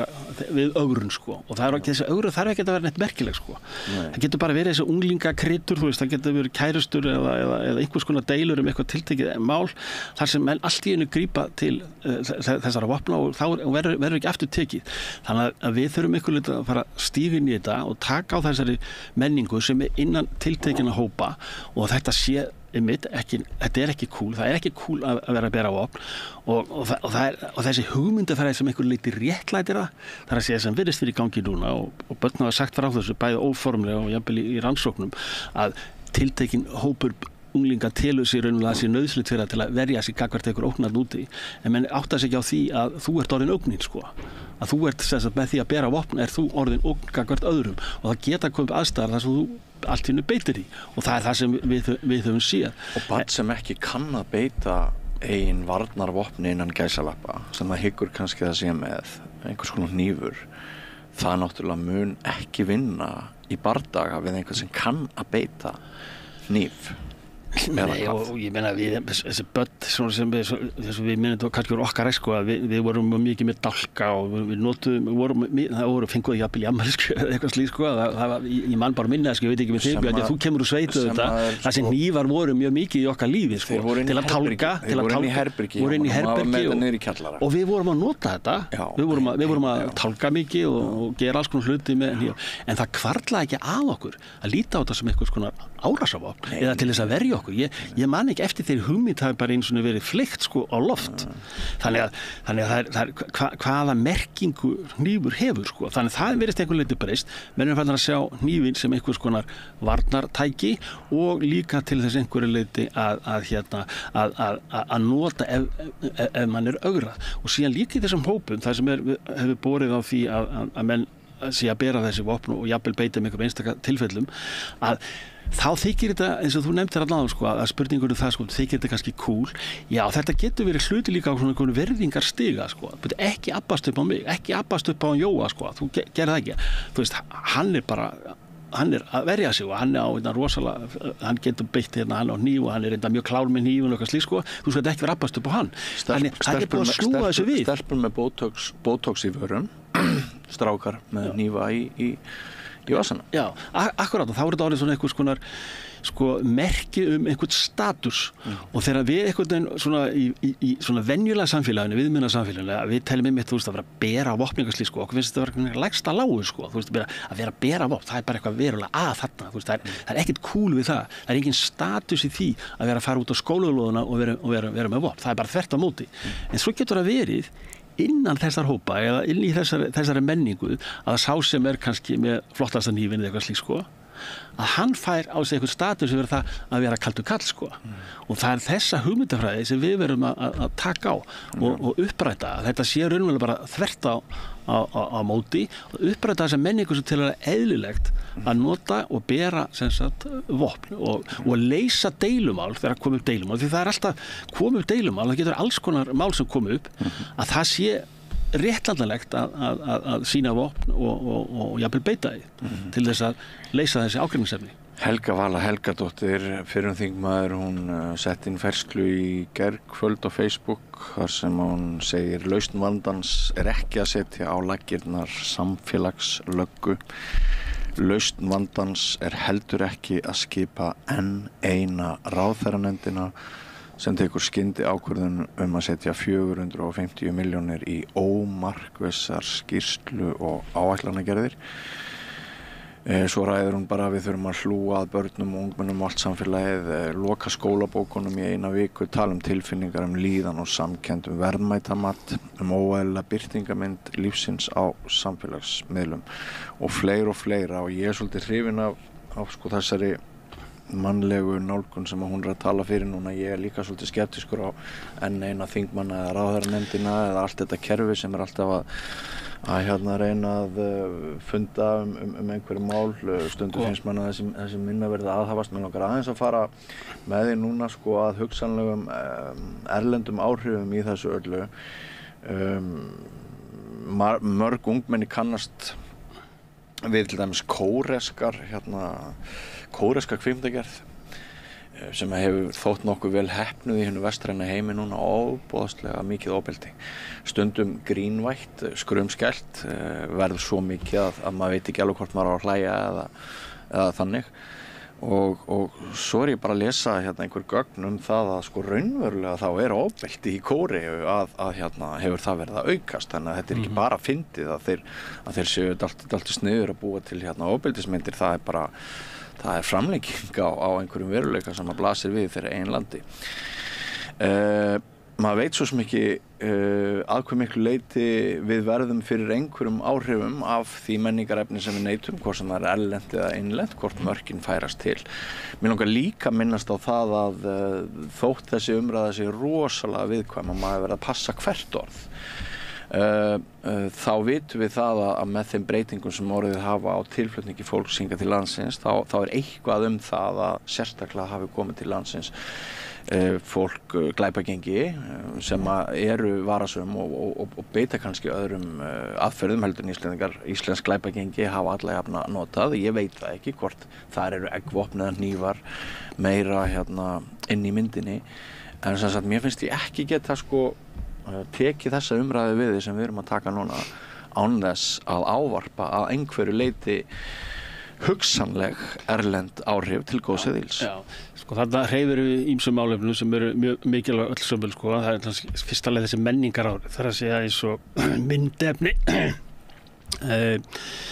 áhrif, myndefni sem felist ofbeldi á ofbeldishegðan, og þetta í sjálfu sér gömul saga og ný, og þetta var bara þegar sjónvarpið kemur eða kvikmyndir koma og svo tölvuleikindi með ofbeldi og allt þetta, og þetta svo sem alveg rétt, og það er skýrar myndbirtingar sem fela í sig mikið ofbeldi og börnin okkar er að horfa á þetta, og við höfum þar áhyggjur af því að þetta muni fara beint inn í atferlið þeirra. Þeir sem eru veikir fyrir á ekki sterkum heimilum hafa ekki sterka leiðsögn, ekki sterka foreldra. Punkturinn sem þurfum að bæta alltaf við, það verðum að bæta alltaf við, vegna þess að fyrir flest börn sem eru við búa bara við góðar aðstæður og í heiltæktum tengslum við börn og skóla og frístundastarf og allt þetta, að þau geta auðveldlega síjað út áhrif af ýmiss konar menningarefni, eins og til dæmis þessi ofbeldisefni frá Kóreu sem þú ert að vísa í. En það eru kannski einmitt þessi börn sem standa höllum fæti, eru kannski berskjaldaðri gagnvart efni af þessu tagi, þar sé þannig verðandi einhvers konar fyrirmyndir. Fá minni dómgreindar hjálp í umhverfinu. Já, það eru alltaf ákveðnir svona áhættu hópar að núti, þar sem þeir getur haft kannski jafnvel bara bein áhrif sem sundurgreinandi ekki, en horfa á þetta og þarna verður einhvers konar fyrirmyndir og fara kannski að taka upp kannski einhverja leyti þessa atferðlega eða breytni sem í þessum myndböndum. Það er þessi jaðarópar, þannig að vandinn kannski þessi berskjölduðu börn, við þurfum að hlúa að þeim, en ekki kannski endilega fara að ráðast á þessi myndböndi eða sjónvarp eða eitthvað slíkt, þó við höfum svona almenna reglur það hvernig þessari notkun háttað á efna því tagi, og við erum að reyna að stýra börnunum kannski frá þessu mest ofbeldi sem við erum að reyna það með einhverjum hætti. En við getum samt haft skoðun á því hvenær eitthvað efni fer út í öfgar, tökum bara klám, það verður alltaf svæsnara og svæsnara. Einhver staðar kannski verður einhver að segja, heyrðu, nú gengur þetta ekki einhver. Já, en það er bara að gera greinarmun á þessu, að þetta er sem sagt myndefni, þetta er sem sagt leikið og svo veruleikinn annað, og þannig það bara með sjónvarpsefni og menningarefni og tölvuleiki og allt þetta, að þetta er sýndarveruleiki, og við þurfum bara að þjálfa börnin okkar í það að greina þessi ýmsu áhrif sem eru í samfélaginu. Það alls konar í samfélaginu, það alls konar neikvæð hlutir í samfélaginu. Við horfum á fréttir og við horfum á Gazasvæðið og við sem vera að murka lífið úr fólki, og við sem var Úkraínu, var Rússlandi og bara sprengja beggja vegna landamærana, og þetta bara klokkan milli 7-8 og Bogi að segja okkur frá þessu í sjónvarpinu, sína okkur myndir af þessu. Þetta auðvitað skelfilegt, það veruleiki. Síðan höfum við þessa menningarmyndir, einhverjar á tölvumyndir og sýndarveruleikana á TikTok og allt þetta, og við þurfum auðvitað að þjálfa börnun okkar í það að greina þetta á milli. Þetta bara sýndarveruleiki, menningar, þetta ekkert sem hefur að gera með að fara að taka upp eða í raunverulega lífið eða eitthvað slíkt. Það sem við þurfum að gera börnun okkar, sérstaklega kannski þessa berskjöldustu börn, að við erum einhver umræða sem við lært til þeirra til þess að greina á milli hvað er raunveruleiki eða hvað er ekki raunveruleiki. Og við getum í sjálfu sér ekki, það allt í einu bara, við viljum bara banna ofbeldisefni frá Kóreu eða þess að hún nefnir klám og fleira. Þetta flæðir inn. Við þurfum að kunna að greina og meta þessu ólíku áhrif sko. Ég er ekki að tala fyrir banni. Nei, ég veit að það er að velta fyrir mér hvort það eru einhverju tímapunktar þar sem að við svona með sem samfélag komast að þeirri niðurstöðu að einhverja ákveðna menningu hafi borið á leið í einhverjum ákveðnum skilningi eitthvað sé orðið of mikið sem sendi of varasum skilaboð til of margra viðkvæmra einstaklinga í viðkvæmum hópum. Já, það er alveg klart að við sjáum alls konar skilaboð núti og þú tengir þetta við hérna kannski einhver erlenda aðila og það sé einhvers konar frá öðrum samfélagum og þar sé einhvers konar annars konar siðalögmál sem gilda og það er svo sem alveg rétt. Það gera það. En í raun og veru skoðar þessi samfélag og þessi hópa að það er ekki þannig að þeir sem einhverja allt aðra afstöðu, þú veist, til að drepa eða nauðga eða stela eitthvað slíkt. En það eru einstaklingar innan þessar hópa, eins og það eru einstaklingar í okkur sem er samt að gera alla þessa hluti, sko. En við erum í margbreytilegri menningu, en við erum að fá til okkar alls konar fólk með alls konar reynslu. Og þeir eru með, sko, og við erum að fá með búin að vera að gangi gegnum miklar raunir, sko. Þú veist, stríð heima frá sér, sko. Það sem er búið að vera að murka líftúruna úr nánum ættingjum og fleira. Og þeir bera þetta á bakinu og þau koma til okkar. Þú veist, þeir eru frá Miðausturlöndum eða þessana norðurstöðum Afríku og víðar. Og með alla þessa hræðilegu reynslu á bakinu sko og koma sér til okkar og eru margir hverjir þetta bara, ef við kalla það bara eins og áfallastreitu röskun og eru einstaklingar sem bara í miklum vanda og þetta er einstaklingar sem veist, líður illa og þurfa einhverja aðstoð klárlega til þess að skilja við þennan veruleika bakvið sig. Við þekkjum þetta frá Bandaríkjunum þessum hermenn er að núna koma tilbaka frá Afganistan og Írak og fleira og þeir eru bara meira og minna andlega skemmtir eftir þessa reynslu sem þeir upplifðu og þessir hermenn sko, þeir eiga fjölskyldur og börn og þetta tráma fer yfir börnu þeirra sko. Þetta er það sem Bandaríkjunum er að klíma við þessi misserinn sko. Það er að segja að þessi reynsla úr þessum þjóðfélagshópum sem við erum að tala um og óttinn við hælisleitendur og óttinn við fólksflutninga frá öðru löndum þetta er einmitt fólk sem býr yfir reynslu sem við sem betur höfum ekki gengið gegnum og þetta hefur áhrif á svona hvernig þessu fólki líður og hvernig það getur kannski bregst við og svo framvegis og hvort að við séum í stakk búin til þess að takast á við þessa hópa með þessa djúpu erfiðu reynslu, það er svo annar mál og hvort við séum reynulega beinlínis að hugsa það sko, að okkar einhverju leyti velferðarkerfi eigi að vera meðvitað um þetta og taka á þessu vegna þess að við erum að fá hundruður ef ekki bara þúsundir einstaklinga á síðustu 5-6 árum menn sem eru fólk með mjög erfiða reynslu að baki í farteskinu og þetta fólk á börn og þetta og þessi grimmi veruleiki sem þetta fólk er búið að gangi í gegnum hefur margvísleg sálarleg og félagsleg áhrif á þessu börn sko þannig að við erum komið með hópin í okkar samfélagi sem býr yfir þessu djúpri sáru reynslu sem við erum að lesa og sjá í fréttum hérna klukkan 7 og hálf 7 á kvöldin þar sem þessir heimslutar er að berast á banaspjótum sko.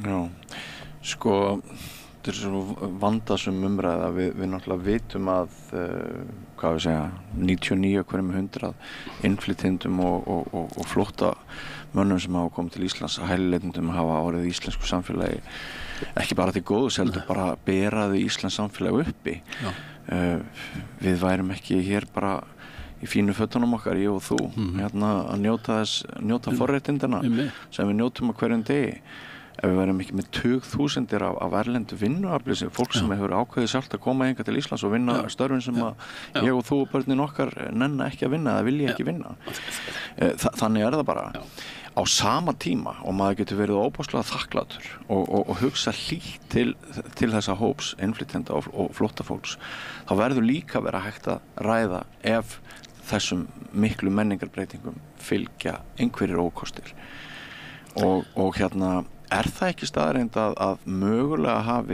hafi sem sagt einhver gengi flutt inn sitt fólk hingað til lands sem mögulega viðhafa öðruvísi stjórnsýslu heldur en íslensk glæpagengi í þeim skilningi að þar sé vopnaburður með öðrum hætti en verið hefur eitthvað þannig?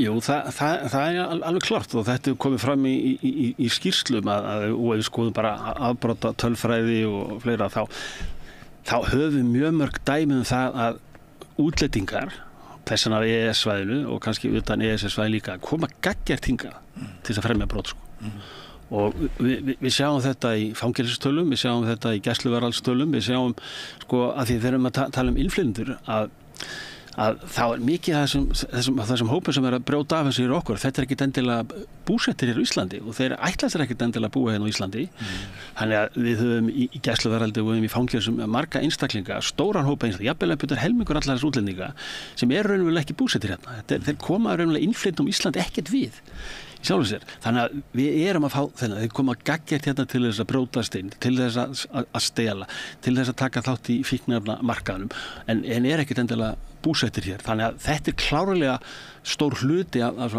afbrotavandanum okkar eins og hann tengist útlendingum. Innflytjendur smitist einhver menningarlega áhrif?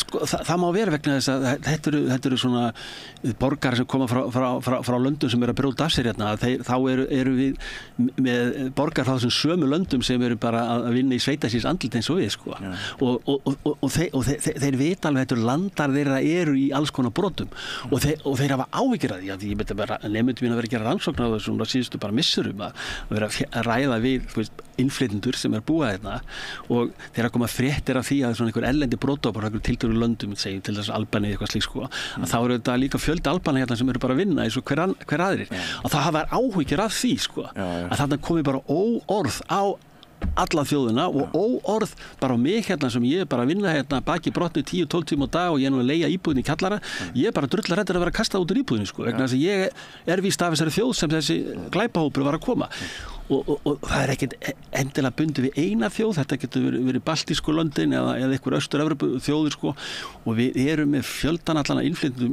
í okkar samfélag og alveg eins og nefndir, þetta hefur verið bara mikill búhnykkur fyrir íslenska þjóð að fá þessa innflytjendur til okkar, þeir að taka að sér störf sem Íslendingar vilja ekki vinna eða bara við höfum ekki mannskap í, það til dæmis núna alltaf verið að fjalla það að við byggjum ekki nóg, það vantar lóðir sér einhver en ég myndi verið að segja að vantar ekki bara fólk, vantar ekki fólk til að byggja allir þessu hús, vantar ekki einhverja verktaka, verktakarnir eru að finna alveg 24 klukkustundir vantar ekki fleiri verktaka frekarinn var alltaf að segja lóðir en ef við förum yfir byggingarsvæðin á Íslandi í Reykjavíkursvæðinu, þetta er allt meira en útlendingar ég býstu að það teki eftir því að það er bara meira en útlendingar sem er að byggja húsinu okkar þannig að innflytjendur þetta er svo mikil þetta er svona þetta var eiginlega himnasending bara fyrir okkur og við þurfum fleira fólk í framtíðinni, ekki bara í construction í túrismanum, allt meira og meina útlendingar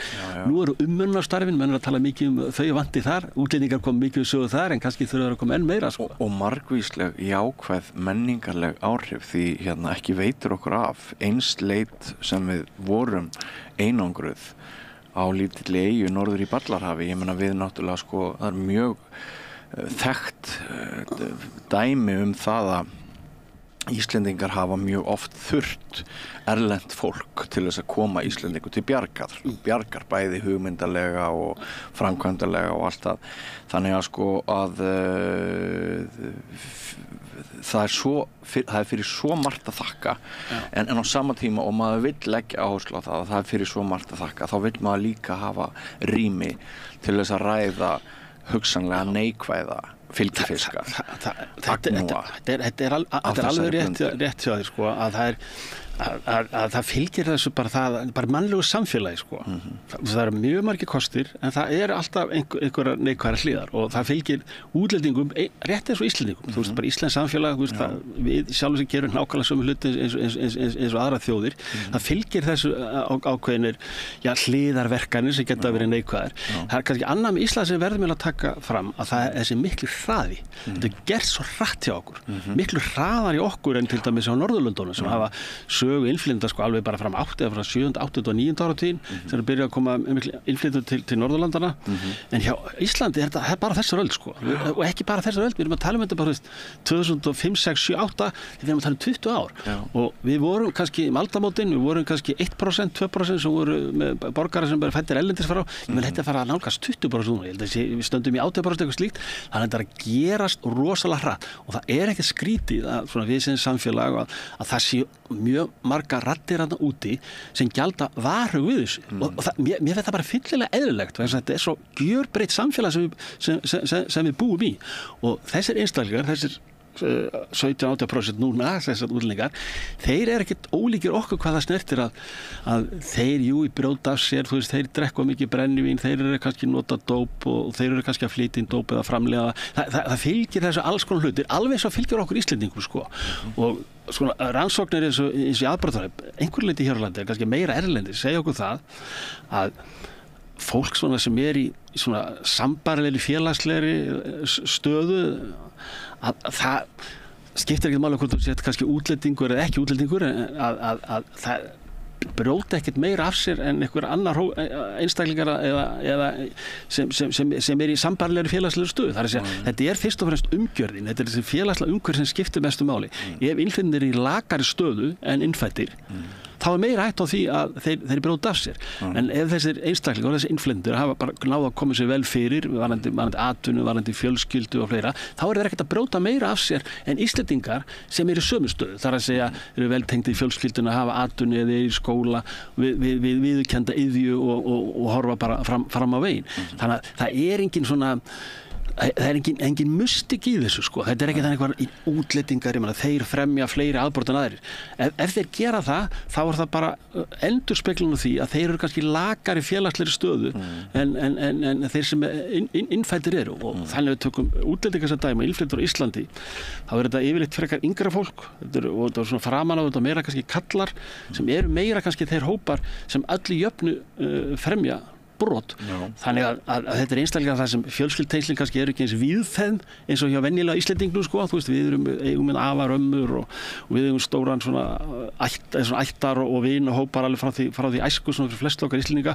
Þetta er allt saman svona bara bönd eða umgjörð sem heldur einhverju leit utan á okkur og heldur okkar kannski nokkurn veginn á réttu beinu brautinni, en mjög margir kannski innflytjenda hafa verið að koma einir eða ekki kannski sem fjölskyldu baklandi og þeirra staði kannski stundum erfiðari, þeir eru með borga leigu sem er dýr og vinnan kannski stópul og vinna mikið, þeir eru svona í svona kannski svona áhættu umhverfi, þannig að það má alveg búast við því að í þessum hópum að það fáum við kannski fleiri vandamál, það er einhver afbrot eða áfengis að fíknina vanda eða eitthvað slíkt, bara út frá þeirra félagslega umhverfi. Þannig að það skiptir svo miklu að þessir hópur, þessi sem er 18% núna aðlaðist sem best okkar samfélagi og í raun og veru eins og þú varst að ræða áðan, þetta hefur gengið alveg ótrúlega vel yfir það heila. Það er reynt yfir okkur alls konar kostum samfara þessum þjóðfélagsbreytingum og það var eðlilegt að það verði eitthvað að mókosti.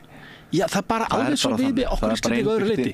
Veistu hvað, Íslendingar eru að fremja brot, Íslendingar eru að smygla fíkniefnum, Íslendingar eru að beita ofbeldi og við þurfum eiginlega bara að skoða það félagslega umhverfi sem gera það verkum að Íslendingar fremja þessi brot, útlendingar fremja þessi brot, er kannski eitthvað sameiginlegt á milli þessara tveggja hópa, útlendingar sem fremja brot á Íslandi og Íslendingar á Íslandi sem fremja brot.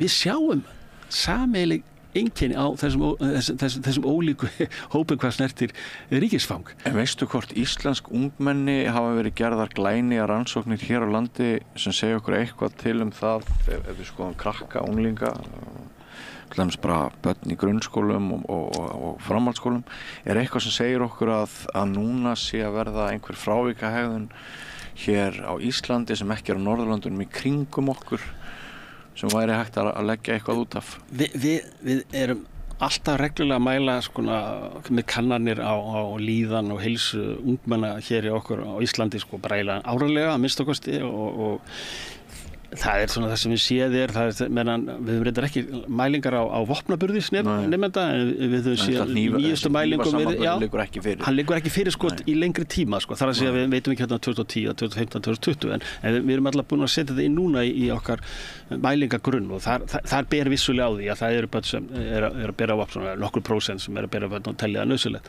En varðandi svona almennt svona heilsu og líðan barna, við tökum það svona frá aldamótum og fram á næstu bara fram þennan dag, að þá yfir að heila tekið þá þetta bara eiginlega jákvæða niðurstöður sko. Það var varðandi áfengi, fíkniefni og fleira. Þetta hefur verið svona freka í rétt átrekar nýtt, en það samt svona ýmislegt sem bendir til þess að allra síðustu misseri bakslag.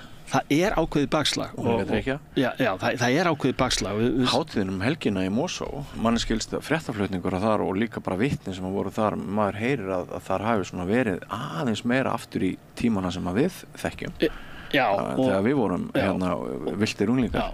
Já, þetta svona sko við erum að koma úr, það má segja þetta svona COVID, það sem var svona samkomu takmarkanir og menn eru svona einhvern veginn að losa þessu út í því, en það líka bara dálítið mikil spenna í samfélaginu sko. Það svona efnahagsleg spenna, svartsýni gagnvart framtíðinni. Já, ungt barnafólk sem að berjast við að borga skuldirnar sínar. Það ekki hægt að kaupa húsnæði á Íslandi nema þá eigir þér fyrirtæki eða bakhjarl þannig að þú veist, það náttúrulega mjög stórt vandamál. Þannig að það spenna á heimilum. Við getum rétt ímyndað okkur fyrir svona unga fólki sem kannski 1, 2, 3 börn og þeir eru að reyna að borga íbúðina sína og þeir eru með börnin í leikskóla og það erfiðara að endur saman og þetta spenna þetta sem leiðir út í veröld barnanna sko. 9,25% stýrivextir. Jú, þeir eru mjög háir og þeir eru að reyna að hemja eitthvað, verðbólgan mikil og þannig að það þessar aðstæður sem einhverju leyti sko, setja spennu í samfélagið og við alltaf tölum þetta bara sem fullorðna fólki sko, þetta spenna í fullorðspanna samfélaginu, en við kannski áttum okkur ekki alltaf á því að þetta smitast í barnanna okkar sko, því að börnin eru þarna sko og þeir hlusta á þetta eða verða var við að hérna, og kannski eru foreldrar kannski að reyna að vinna enn meira og þá kannski enn minni tengsland á milli og líka foreldrar bara svo uppteknar af þessari lífsbaráttu að þeir ná ekki að eiga kannski svona þessar rólegu gæðastundir með börnunum eins og þeir bara einhvern hafi ekki það næði og þá fara allir hvert í sitt hot sko. Börnin fari í kannski sinn tölvuheim og kannski minnum handana á milli kannski foreldrar að berjast þannig að það merki af þessu tagi en það samt sem að nauðsynlegt fyrir okkar hafa í huga að bara þessi nýjustu úttekt sko, sem frá ríkislögreglustjóra börnur okkar að þetta virðist vera það eru ákveðna hópar það sem með sjá ákveðna ofbeldishegðan og ítreka ofbeldishegðan en svona yfir að heila tekið þau taka svona ofbeldi kannski meðal barna eða ofbeldi almennt í samfélaginu þá eru menn ekki að sjá einhverja miklu aukningu en menn telja sig sjá þarna einhverja hópa afmarkaðar hópar sem að beita alvarlegu ofbeldi og gera ítrekka. Þannig að þetta í tilteknum hópum þar sem við sjáum merki vanda. Svo sjáum við tilkynningar til barna og barnastofu að þar erum við að sjá aukning og tilkynning á síðustu 3-4 árum ofbeldi meðal barna. Við sjáum þetta einhverju leyti líka hjá lögreglu og skólamála yfirleitt. Það var líka að tala að það sé meiri spenna í skólaumhverfinu núna en var kannski fyrir 4-5 árum. Þannig að það eru svona ýmis merki sem benda til þess að ástandi sé einhver leyti að versna. En ég staldrar við það að þetta einhvers konar endurspeglun á þjóðarástandi. Það svona... Við erum líka með fleiri banaslys í umferðinni, þau getur verið afleiðing og aukinni spennu. Þetta getur komið fram með ýmsum hætti, þar að segja áhættuhegðan, það hugsanlega neysla, en það svona almennt séð bara svona þessi spenna bara að rauninlega viðhalda þeim lífsmáta sem við vorum kannski koma okkur upp fyrir 5 árum og 10 árum. Við vorum ákveðna bjartsýni eða eitthvað slíkt það, en einhvern veginn virðist að vera svona dálítið bakslagi því og við erum að horfa hérna á Íslandi einhvern veginn, virðist að vera svona hlutin kannski svona frekar að versna svona efnahagslega og kannski framtíðarsýn margra kannski frekar dökk sko, það líka umhverfisáin og allt þetta. Það hefur allt saman áhrif á börnur okkar sko. Og mikil áhrif. Já, mjög mikil áhrif sko. Þannig að við þurfum líka kannski að vara okkur þar að segja þessari samfélagslegri umræðu að reyna að hafa þessa umræðu kannski taldið svona uppbyggilega að benda á leiðir sko til þess að úr vandanum frekar en einhverju leyti að vera með þennan svona algjörlega svartsýnis tón yfir ástandi sko. Það gæti verið í huga sumra barna sem stríða stríða við vanda engin morgundagur og ef það engin morgundagur hvort sem það í umhverfislegu tilliti, efnahagslegu tilliti eða hvernig það þá kannski eykur það líkurnar á að þú bara fuck the system og takir upp hníf eða byssu eða eitthvað og bara valdir skada því að það hvort þið engin framtíð. Og þá þarna inni sko, þá svona vanræksla sko, það að segja að barn sem einhver leiti bara vanrækt sko, kannski varðandi svona sett bæði gagnvart vinum og fjölskyldu, einhvern veginn situr kannski alltaf inni með allar þessar pælingar, heyrir þetta svona undan og ofan af þessu, tengdur alls konar menningaráhrif sem koma á netinu og eitthvað slíkt sko, og menn fara að gera hluti vegna þess að það í sjálfu sér engin morgundagur. En þetta þessi svona klassísku kenningar til dæmis í afbrotafræði, það sem menn setja það fram með þeim hætti að við höfum ekki alltaf að spyrja sko, hvers vegna börn fremja afbrot eða hvers vegna afbrot eru framin, heldur hvað það sem gera verkum að börn fremji ekki afbrot? Hvað það sem gera verkum að börn ekki að misnota áfengi eða fíkniefni? Tökum fram þá þætti sko og þá sjáum við myndina sko. Já, það eru heilsteypt tengsl við forráðamenn, trúnaðartengsl. Þegar þú myndar slík tengsl við þína forráðamenn, þá þér ekki sama aðra sko. Nei. Að taka tillit til annarra. All you need is love. Já, það það. Í raun og veru í kjarnanum það. Það eru þessi tengsl við aðra. Svo það að vera í tengsl við þitt skólaumhverfi eða tómstundastarf, að hafa nóg við að iðja. Góð tengsl við fjölskyldu, góð tengsl við skóla, þar að segja að þú upplifir þig langar í skólan, þú finnur fyrir öryggið þar, þú telur að skipti máli að læra, og svo í þriðja lagi, sem tekist þess að þú varst akkurat að nefna, sko, að þú kannski engin morgundagur, að hafa rauna langtímamarkmið, sko. Það að segja að þú ert 12 ára eða 14 ára og þú ert að hugsa aðeins fram að við, sko, já, ég ætla að fara í framhaldsskóla. Og mér langar kannski, eftir framhaldsskólann líkur, þá kannski langar með þetta eða eitthvað. Það að segja, að vera með einhverja sýn. En þessi sýn verður að vera kannski líka raunhæf, sko.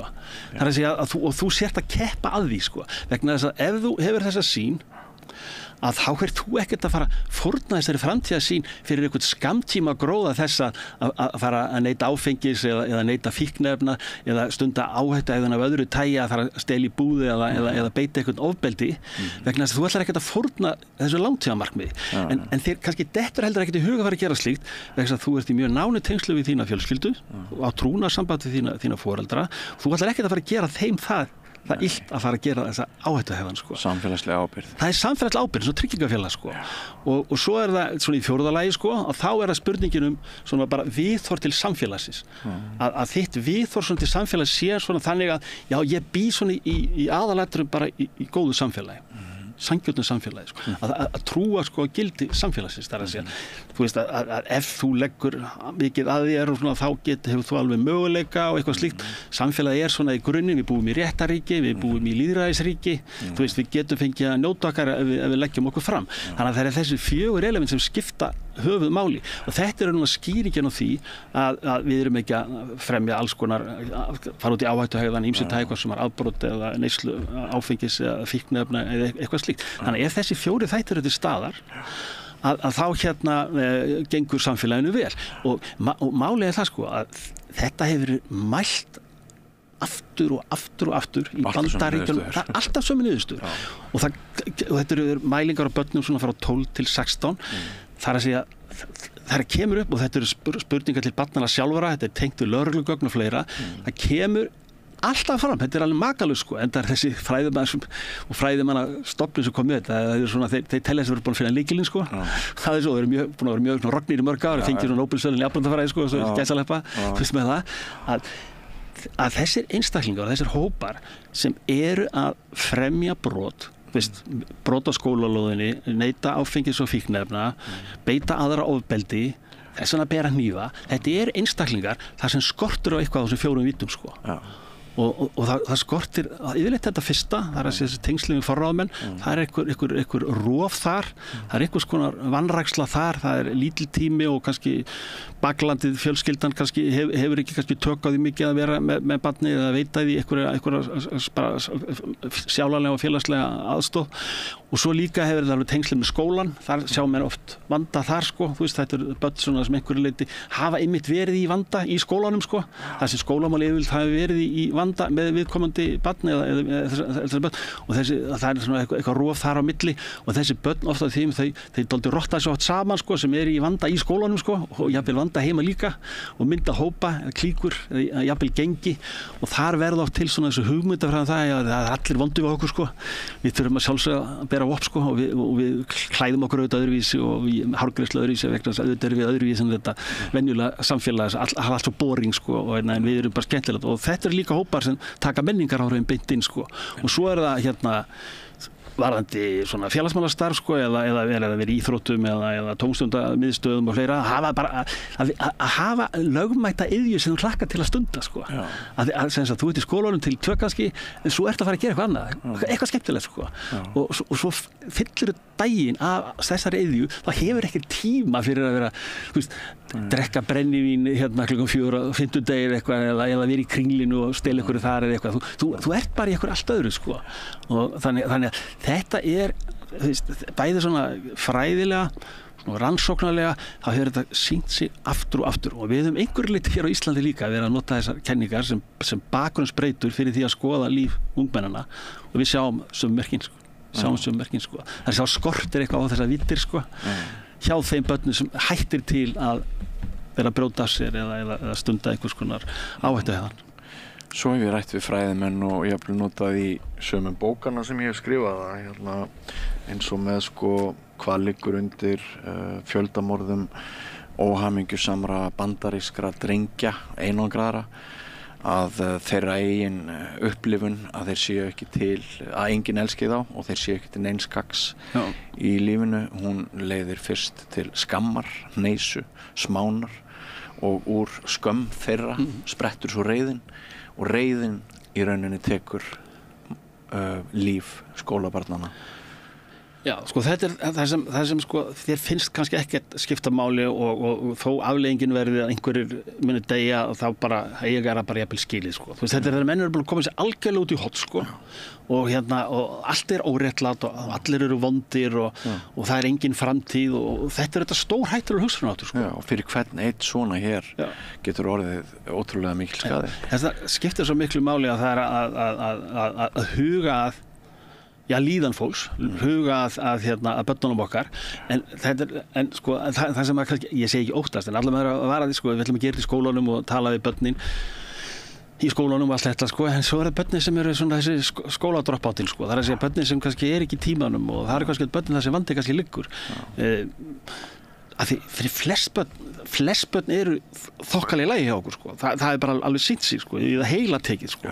Og við erum að sjálfsögða beina líka boðskap til allra barni í sjálfu sér en við verðum að átta okkur á því að það er oft börnin sko, sem eru á svona jaðrinum, börnin kannski sem sækja ekki alveg skólan, börnin sem einhverju leyti eiga erfitt í skólanum og sem við þurfum að ná til. Það er þessi kortlagning og þetta eru kortlagning sem þarf að eiga sér stað bara á þeim stofnunum, á þeim vettvangi þar sem börnin eru sko. Það er að segja hvað eru börnin okkar að gera sko og eru börn þarna sem eru einhverju undanskilin og vandi í skólanum og eru ekki í félagsmiðstöðvum, eru ekki í íþróttastarfi, eru börn sem eru bara þessana eftirlitslaus, eru raunverulega ekki tengslu heldur við sína fjölskyldu því að þar kemur oft vandinn fram sko, þar sjáum við sko, þannig að við þurfum að horfa á svona lítið jaðrana en boðskapurinn verður til staðar fyrir öll börn, að koma í rauninlega inn í unglingahópana hvað er svona hæfilegt og hvað er ekki hæfilegt, hvað er viðeigandi, hvað er ekki viðeigandi svona varðandi bara samskipti sko, varðandi bara hvernig komið fram við hvert annað og ég meina svo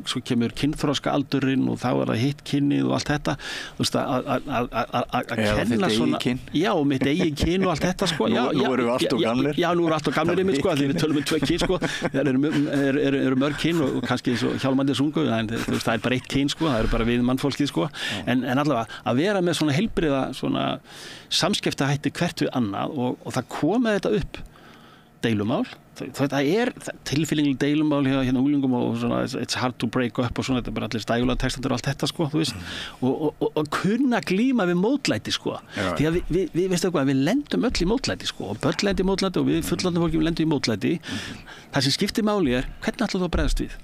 Ætlar að bregðast við með hnífi? en ætlar þetta að bregðast bara við með samskiptum sko. En þegar þú segir þetta, hvernig ætlum við að bregðast við? Nú nefndi ég í upphafi inngangsins að ríkisstjórnin boðar þjóðarátak gegn vopnaburði. Svo vitnaði ég líka til fyrrum þingmanns sem leggst ekki alveg á aðferðafræðina í þjóðarátakinu. Og nú ætla ég að spyrja þig út í eitt sem kannski pínulítið viðkvæmt. Það talað mikilvægi þess að við miðlum þeim skilaboðum til barnanna okkar að þau leggi niður öll vopn og nota ekki vopn og vopn séu hættuleg og við náttúrulega minnumst í árdaga frumbernsku okkar þessa saklausa Íslands þar sem að hnefinn virtist eina vopnið sem var beitt. En nú lögreglan að taka upp vopnaburð í auknum mæli. Það virðist bara að vera dagaspursmál hvenær rafbyssur, við getum bara átt von á því að rafbyssum verði beitt hér. Það búið að þjálfa lögreglumennina, það búið að kaupa vopnin.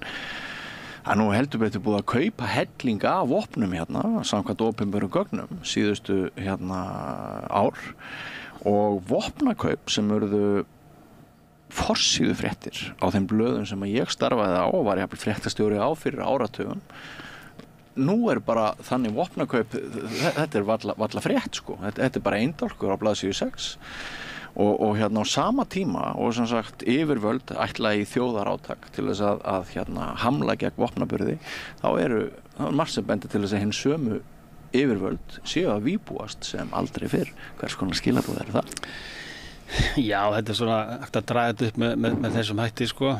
Annars börn með hnífa sem kunni kannski ekki alveg að fara með þetta og getur verið stórhættulegt í höndum ólögráðra einstaklinga og svo hins vegar sko svona viðbúnaður sko samfélagsins sko eins og lögreglan í þessu tilfelli sko við þetta lögreglan þarf að fylgjast með hvað að gerast í okkar samfélagi og okkar samfélagsmyndin talsvert önnur í dag og var bara fyrir 20 árum síðan og lögreglan verður kannski að hafa þau tæki sem hún telur svona nauðsynlegt til þess að verja sig og borgarna þannig að maður skilur hvað að gerast innan lögreglunar þar að segja við þurfum auðvitað að hafa þann viðbúnað sem þarf til að komast á vettvang og þegar það sem mikið að gerast og nú þetta rafbyssurnar komnar þarna inn og þetta skiptir miklu máli sem eins og hefur rætt þeir að lögreglan sé vel þjálfuð og allt þetta og ég veit að lögreglan hefur verið að þjálfa sitt fólk með þetta og spurningin hvort þetta sé rétt skref, það er aldrei erfitt eitthvað að segja nei þetta lögreglan má ekki gera þetta sko,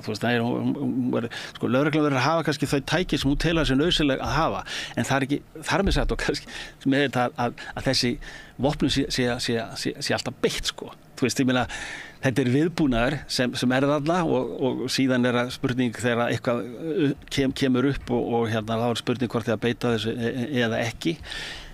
Rafbyssan getur verið stórhættuleg og við sýnt það í rannsóknum að þegar henni beitt gegn borgurunum að þá hafa það látið lífið og þannig að þetta varasamt tæki. Þetta varasamt tæki sem lögreglan að fara að taka upp. Og þetta verður eitthvað að vera svona fyrst að því nú þetta búið að samþykja þetta lögreglan verður þetta að vera meðvituð hvaða tækjunum í höndunum en sko ég sjálfur sér ekki svona stórar áhyggjur af þessu að lögreglan hafi kannski þau tæki sem hún telur sig þurfa fyrir vettvanginn sko. Samt ekki svolítið óheppilegt að þjóðarátaki að felast í því að borgararnir leggja niður vopn og útrými þeim á sama tíma og lögreglan að vopn. Þeir eru lagana verðir sko. Þeir eru þessar aðrir í okkar samfélagi sem ég var að þjálfa til þess að beita þessum vopnum og hvenær að beita þeim og framveg það búin að fá þjálfun í því en ólögráða börn að vera að óta hnífum hvert og öðru, það þetta annar handleikur en þetta alveg rétt þegar þú setur þetta svona upp sko gegn vopnaburði að þá kannski lagana verður okkur að fara að taka upp aukna vopna í sitt búr. Manstu hvað mikið traust við berum til lögreglu? Já, sem opinberu stofnunum það hefur löggan verið mjög há sko. Hvað eru við? Það var svona 80%, kannski 70%, það var fyrir örfam ára var 80%, en það hefur aðeins lækkað, en það kannski reyndar bara traust á opinberstöðum hefur bara lækkað yfir höfuð svona og það ýmsar ástæður bak við það sko, en lögreglan hefur yfirleitt alltaf verið mjög hás. Lögreglan þarf auðvitað að beita þessu með mikilli varfærni og ég svo sem alveg... Þú hefur tekið eftir umræðinu gagnvart mótmælendum í vor og svona, já, sko, það ganga harðar framheldur en við erum séð eftir vel. Já, og þetta er svona, þetta er fyrir lögregluna að hefðu til dæmis þessar rafbyssur, hefðu mótmælin til dæmis við bankahrunið eitthvað slíkt sko, eitthvað tíma þá ástætt þess að beita rafbyssu. Ég er ekkert viss um það, ég byrði þá lögregluna að hafa rafbyssu á þeim tíma, ég er ekkert viss um hún hefði beitt í. En það sem ég er hvernig ég horfa á þetta að það er auðvitað vel þjálfuð lögregla og í samskiptatækni kannski meira og vopnatækni, lögreglan þarf að hafa þetta allt saman á reiðum höndum sko. Það stundum verið að bakka frekar en að vera ágengur sko, á vettvangi sko, að vera aðeins til baka en stundum geta að vera bara aðstæður og lögreglan þetta verið greint frá því að það verður að grípa til bara mjög snöggra viðbragða sem hugsanlega geta falið í sér rafbyssu og það getur og svo er spurningin mun þetta vera að gerast, ég held að kannski eitthvað muni gerast, en málið er það höfum þetta ríkjarnar við hliðina á okkur sem er Færeyjar. Færeyska lögreglan hefur verið með skammbyssu bara í áratugi. Hún sést ekkert, þú veist, ef þú sér færeyska löggu, þú myndir ekkert halda að hún væri með skammbyssu, en hún er með skammbyssu. Og engin umræða það í Færeyjum? Nei, það er engin umræða í Færeyjum og umræðin miklu frekar þannig bara sem ég hann lögreglunar því ég gerði rannsóknarverkefni í Færeyjum og spurði ég mitt lögreglu út í þetta af því þetta kemur frá Íslandi. Þetta er áhugavert. Ég vissi þetta ekki. Og þeim finnst þetta bara meira en sjálfsagt og ég spurði til dæmis eina reyndan yfirglöru þjóð sem hann var að fara að komast eftirlaun og var 65 eitthvað svoleiðis og hann hefur verið lögga bara í 40 ár. Ég spurði hann, notaðu eitthvað byssuna? Hefur eitthvað notað hana? Hann sagði, nei, aldrei. Men nú bara, aldrei, sagði ég á svo átöfum, bara 40 ár og mér svo skammbyssu alltaf, sagði hann. Jú, ég verða að viðurkenna það, sagði hann, ég tók hann einu sinni upp. Og þá var eitthvað kall sem var alveg eitthvað snar brjálaður, var að svifla svona riffli sko, ölvaður augljóslega og ég tók byssuna upp sko, en ég beitti henni ekki sko. En okkur finnst það líka meir en sjálfsagt, er það ekki að götulöggur, er það ekki í Noregi, Oslo, þær bera engin út? Þeir ber engin vopn og þeir eru svona, hafa verið með tilraunarverkefni að bera vopn og ég veit ekki betur en einhvern niðurstaðan var að það sé sjálfur sér óþarfi sko, en lögreglan með alls konar valdbeitingatæki og sem hún getur gripið við tilteknar aðstæður og fleira. Þannig að eins og ég horfa á þetta, ég held að sko lögreglan okkur að hún þarf að fylgjast með og hún þarf raunverulega að hafa þau valdbeitingatæki sem hún til þess að þurfa á vettvangi en það er ekkert þannig að það þurfi að það var að beita henni bara við ólíklegustu tækifæri sko og það skiptir mjög miklu máli þessi þjálfun og það skiptir svo miklu að huga fyrir að þú veist hvenar beita og ekki beita og svo að lögreglan sé vel þjálfu varandi svona samskiptafærni og allt það að þá þarf ekki að grípa til þess að svona miklu valdbeitingatækja eins og til dæmis rafbyssu eða venjulega skammbyssu. Ég hef í sjálfsagt svona miklar áhyggjur af því að lögreglan sé ágætlega búin alls konar valdbeitingatækjum. Megin málið er að lögreglan sé vel þjálfuð og greini aðstæður með ábyrgum faglegum hætti. En ef svo aðstæður kemur til það sem er yfirgnæfandi hætta fyrir annarkvort lögreglu eða borgarana að þá hafi lögreglan tæki til þess að skerast í þann leik sko. og þá þess vegna með rafbyssu en það er ekki það sama að vera með rafbyssu og henni verði síðan alltaf beitt vegna þess að eins og ég segi reynslan frá Færeyjum það sem er ekki bara rafbyssa þeir eru bara alveg skammbyssu þeir eru með það skammbyssu og þeir telja það nauðsynlegt en beitin aldrei þeir taka hann ekki eins og upp og svo sem eitt dæmi það tala ég líka ungan lögreglumann færeyskan svona 25 ára ég bara hitt hann bara á lögreglustöðinni og ég bara sá hann vel í lögreglum og ég bara fór rabbaði við hann og ég spurði hann þetta varðandi með skammbyssu og hvort að hann væri með skammbyssu, jú, hann væri með skammbyssu og svona spurði afstöðuna til þess og þá sagði hann ef ég fer hérna út í lögreglubúning og er ekki með skammbyssun á mér þá upplifi ég mig sem nakin nakin þannig að hann segi þetta er bara og þá er þetta bara inn í menningu lögreglunar að ef þú ert þarna úti og ert í þínu uniformi að þá verður að hafa þau tæki og tól sem bara nauðsynleg eru að hafa í þínu búning en spurningin hvort þú þurfur að grípa til þess eða nota þetta það er bara alltaf spurning og málið er að þeir nota þetta ekki og ég lesi fleiri rannsóknir bara frá Evrópu það sem lögreglan er mjög víða vopnuð og það er raunverulega alltaf sama saga það er fjöldin allar lögreglumönnum sem fari gegnum allan ferilinn sko með byssu en beittin aldrei sko. Já, sko ég veit ekki alveg hvað mér á að finnast þetta persónulega, bara svo ég lýsi minn einn skoðun. Mér fannst ég sjá lögreglumennina í vor í tengslum við ríkisstjórnarfundina beita piparúða af bara grimmd og án ástæðu og mér fannst sko sem sagt þessi hindrun þeirra að þeir voru að bregðast við einhverju sem ekki var orðið það var svolítið málflutningur ég er ekkert viss sem að ég treysti lögregluliði sem að ég sé beita piparúða að mínum að þessi nokkur ástæða til þess að beita piparúða en það er nú bara mín persónulega skoðun svo henni sé haldið til Málið er, við erum bara komað aldrei inn á þetta sko það er að segja að það er svona spenni í samfélaginu mörguleiti það er svona, það er harðn á dalni hjá mörgum sko og þessar aðstæður geta einmitt ali af sér alls konar svona ófremdarverk og örvæntingarverk og ég meina þegar kemur svona víman kemur í sög og svona Misgóða dómgreind Já, þá slæfist dómgreindin og við kannski eigum eftir að sjá það komandi vetur eða þannig þegar að þrengja kannski enn meira að hjá mörgum að það verði í samfélaginu alls upp komið einhvers konar átök eða ofbeldisverk og fleira og þá spurningin undan viðbrögð lögreglu við því og þá reynir svo mikið á lögregluna það er dómgreind lögreglunar það er spurningin hvenær átt að vera ágengur og hafa þessi beinu afskipti af einstaklingum eða hvenær þú bara aðeins býður eftir að róa aðstæður og auðvitað rafbyssa við slíkar aðstæður hún getur verið jafnvel stórhættuleg en hún getur líka verið til þess að kæla kannski þarf bara að sýna rafbyssu að þá róast aðstæður hugsanlega ég veit það ekki en ég vona það þannig og þetta verði bara svipað eins og í talningu eins og Færeyjum heldur líka mjög víð í Evrópu þar sem lögreglan ber vopn þar sem hún er ekkert mikið að beita vopninu sko. Það fari gegnum allan ferilinn á þess að þurfa að grípa til byssunar er eiginlega algengara en hitt sko.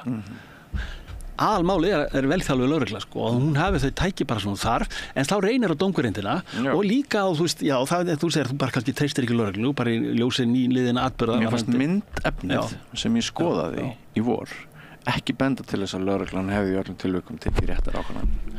Já, sko þetta er nefnilega viðkvæmt og þetta er alveg örugglega til þess innan lögreglunar þá eru menn að taka þetta fyrir vegna þess að misbeiting á valdbeitingartæki eins og kannski þú nefnir þetta með úðan sko sem er afturkræfanlegt allt saman ég með þú þærið draugunum og svo eru fít sko. Ansi mikið mikil árás á þig Já, að fá þetta á þig en þá getur tekið þá eins og með rafbyssuna að það er þegar menn dett út og missa meðvitund sko en svo við ákveðnar kringumstæður getur menn einfaldlega bara dáið og þannig ef eitthvað þú veist slíkt kemur upp hjá okkur sko, hjá lögreglunni að þá er spurningin með traust til lögreglunar og fleira sko að þetta gerist og þannig að þetta er mjög vandmeðfarið og þeir verða að vera þú veist hlutverki sínu vaxnir sko lögreglan að hafa þessa heimild því að það er eitt að hafa þessa heimild og það er annað kannski að beita það hvernig þú beitir í sko vegna þess að ég sjálfur sér þú veist að hafa heimild til þess að hafa þau valdbeitingartæki sem svona lögreglu bara flesta lögreglustofnanir bara í heiminum hafa ég er sjálfur sér ekkert andvígur því að okkar lögregla hafi þau valdbeitingartæki sem almennt gilda í lögreglustarfi bara í alþjóðlegu umhverfi sko og við erum eins og 2025 sem við erum núna þetta er annað samfélag það var fyrir aldamótin en þetta bara reynir svo mikið á þjálfun lögreglunar að hún kunni að fara með þetta vandmeðfarna valdbeitingartæki treysta því sko að því þetta er stórhættulegt við tilteknar kringumstæður og þannig það bara reynir á lögreglan sem stofnun sko hvernig hún ætlar að standa undir þessu ábyrgðarmikla hlutverki að vera með valdbeitingartæki af þessu tagi og í dag er hún reynda líka ég meina við höfum heimilað það hérna á höfuðborgarsvæðinu að lögreglan sé með skotvopn í bílunum sko það er læstum hirslum ég held þeir eru búin að hafa þessa heimild kannski 5 ár manst eftir að þessi skúffaði var opnuð og menn hafi farið út með byssuna í fljótu bara manni ekki eftir því sko ég held ég mun eftir einu tilviki sko þannig að þeir sko þannig að jú, þeir eru heimildina og þeir eru með skotunni, þetta er reynda að vera líka út á landi sko, ákveðnum ástæðum að lögreglan verið með þetta í bílum hjá sér sko, en þetta færðist til höfuðborgarsvæðins fyrir svona 5 árum síðan og þetta skref var tekið að heimila þetta í læstri hirslu í bílum, lögreglubílum en ég hef ekki orðið var við það að þetta sé eitthvað sem lögreglan er alltaf að hugsa að þeir eru núðan fyrir að fara í byssuna eða eitthvað slíkt sko og hugsanlega með þessar rafbyssur það spurning hvernig þetta verður notað sko, hvort þetta verði hluta staðalbúnaði þeirra sem eru á götunni sko eða hvort þetta verði við tilteknar kringumstæður eins og sambandi við helgar eða eitthvað slíkt og hvenær ákvörðun er tekin, það verður ekki kannski lögreglumaðurinn sjálfur á staðinu sem tekur ákvörðun, heldur kannski varðstjóri en þetta er oft þannig að þegar lögreglan kemur aðstæðan þar sem er bara yfirvofandi hætta, þú veist, það er bara einhver eitt sem er bara að fara að ráðast á einhvern annan einstakling, jafnvel til þess að bara veita honum bara miklu líkastjóni að þá er þetta spurningu bara sekúndubrot ákvörðun sko, að stöðva sko, þannig að þetta er spurning hvernig lögreglan ætlar að nota þessa heimil sko og verður áhugavert að sjá hvernig í framhaldinu sko. Það eitt sko að lögreglan sé að leita að orðum sem svona útvatni hlutverk vopnanna, rafvarnarvopnin, ekki rafbyssur og eitthvað svona. Það dugar eitt og sér til þess að skapa smá tortryggni á mér, en ég er nú kannski bara þannig gerður. Nei, það er akkur þegar að reyna að búa til svona mýgri tóna utanum þetta sé fyrst og til að verja lögregluna.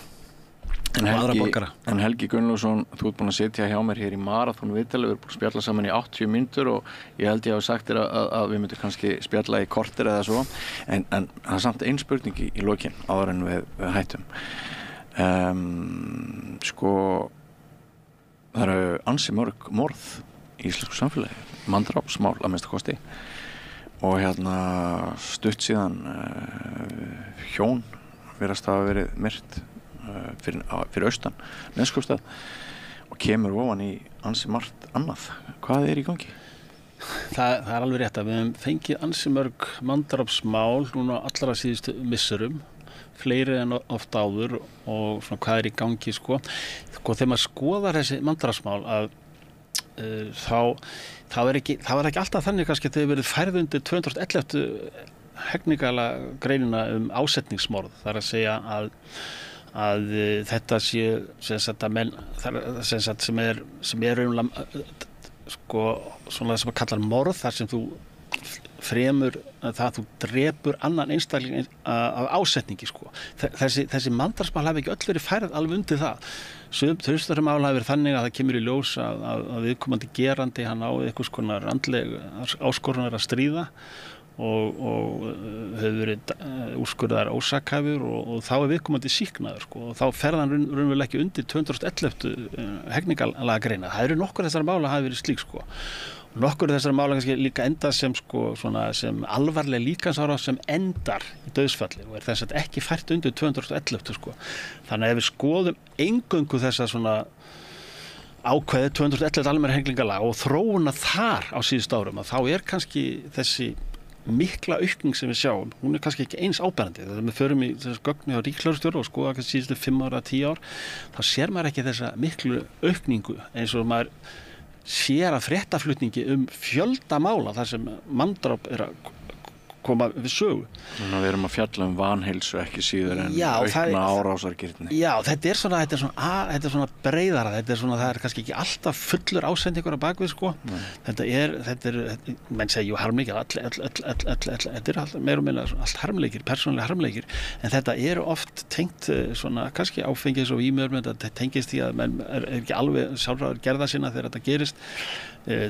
Þannig að aukningin snertir ásetningsmorð kannski ekki eins mikil en málið er það að þetta eru samt allt of mörg mál og þetta er einhvers konar svona víðari endurspeglun okkar samfélagi vegna ég myndi segja þegar við tökum eins og manndráp þetta er eins og svona hitamælar á samfélagi sko.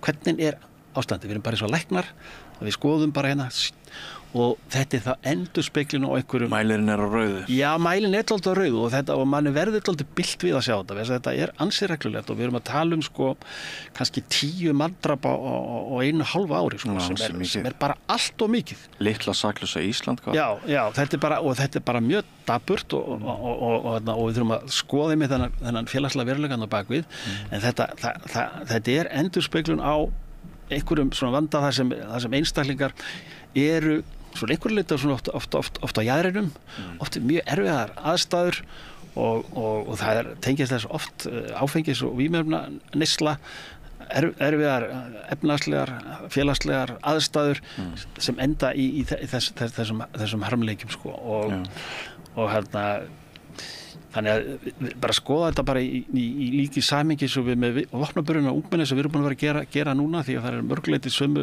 skýringar og sömu svona félagslega umgjörð sem þarna kemur við sögu líka og svo höfum við líka tengst með þessa manndrápsumræðu þarna koma líka erlendir ríkisborgarar við sögu og það hefur líka heyrst oft í umræðinni en máli bara það að erlendir ríkisborgarar þeir bara fremja brot eins og Íslendingar sko. Þú veist það að segja þannig að við hérna förum að sjá þá bara í statistíkinni eins og við sjáum svona Íslendinga og þeir bara í sjálfur í sama hlutfalli bara og Íslendingar og í sama hlutfalli kannski og Íslendingar í sömu stöðu sko. Þeir eru síður á bótum en við?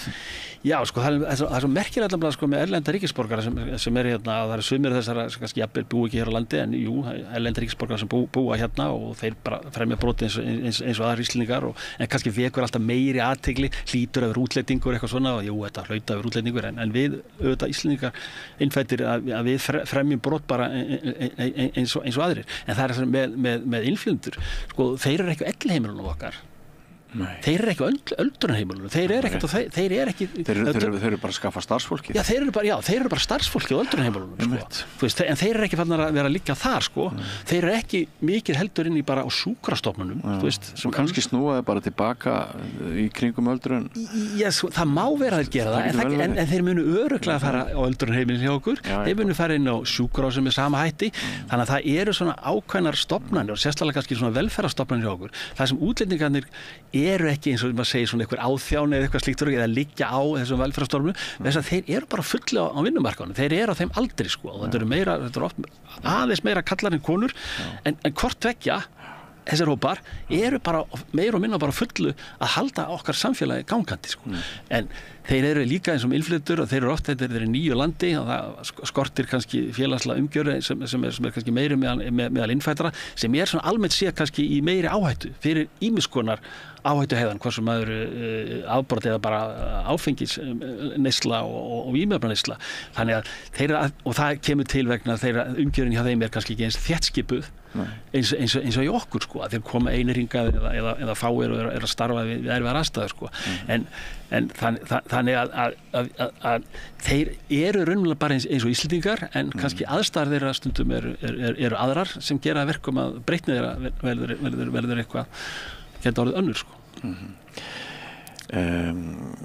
Ég held að fæst okkar hafi breytt svona viðmiðum hvað sé öruggt ég held til dæmis að börn sem stingu upp á því að þau fari í göngutúr að degi eða kvöldi áður en útivistartíma líkur ég held að foreldrunum líði ekki eins og þau séu í hættu þrátt fyrir það sem að hefur gerst en hættan er náttúrulega svo að það kosti okkur frelsið ef þróunin verður svo sem að við höfum aðeins verið að innbrá hér að við breytumst í eitthvert ótta lögreglu ríki þar sem við herðum mjög að frelsi borgarana, barna sem og annara og lifum í ótta. Það er það sem við viljum síst af ótta og höftum.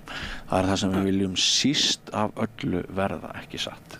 Jú, við viljum ekki fara að búa kannski einhver lögregluríki, en þetta er líka kannski líka spurningin um það að lögreglan er þarna okkur til verndar, sko. Við viljum ekki fara að líta á hana sem einhvers konar svona búgimenn eða eitthvað svona það sem er að skapa einhvern ótta gagnvart lögreglunni. Við viljum ekki lögreglans. Svo ég vísi aftur til mótmælenda, þá mér fannst þau falla á því prófi. Já, og það er einmitt, og þetta hlýtur að hafa verið lærdómur líka fyrir lögregluna, sko. Það er hvernig alltaf að bregðast við.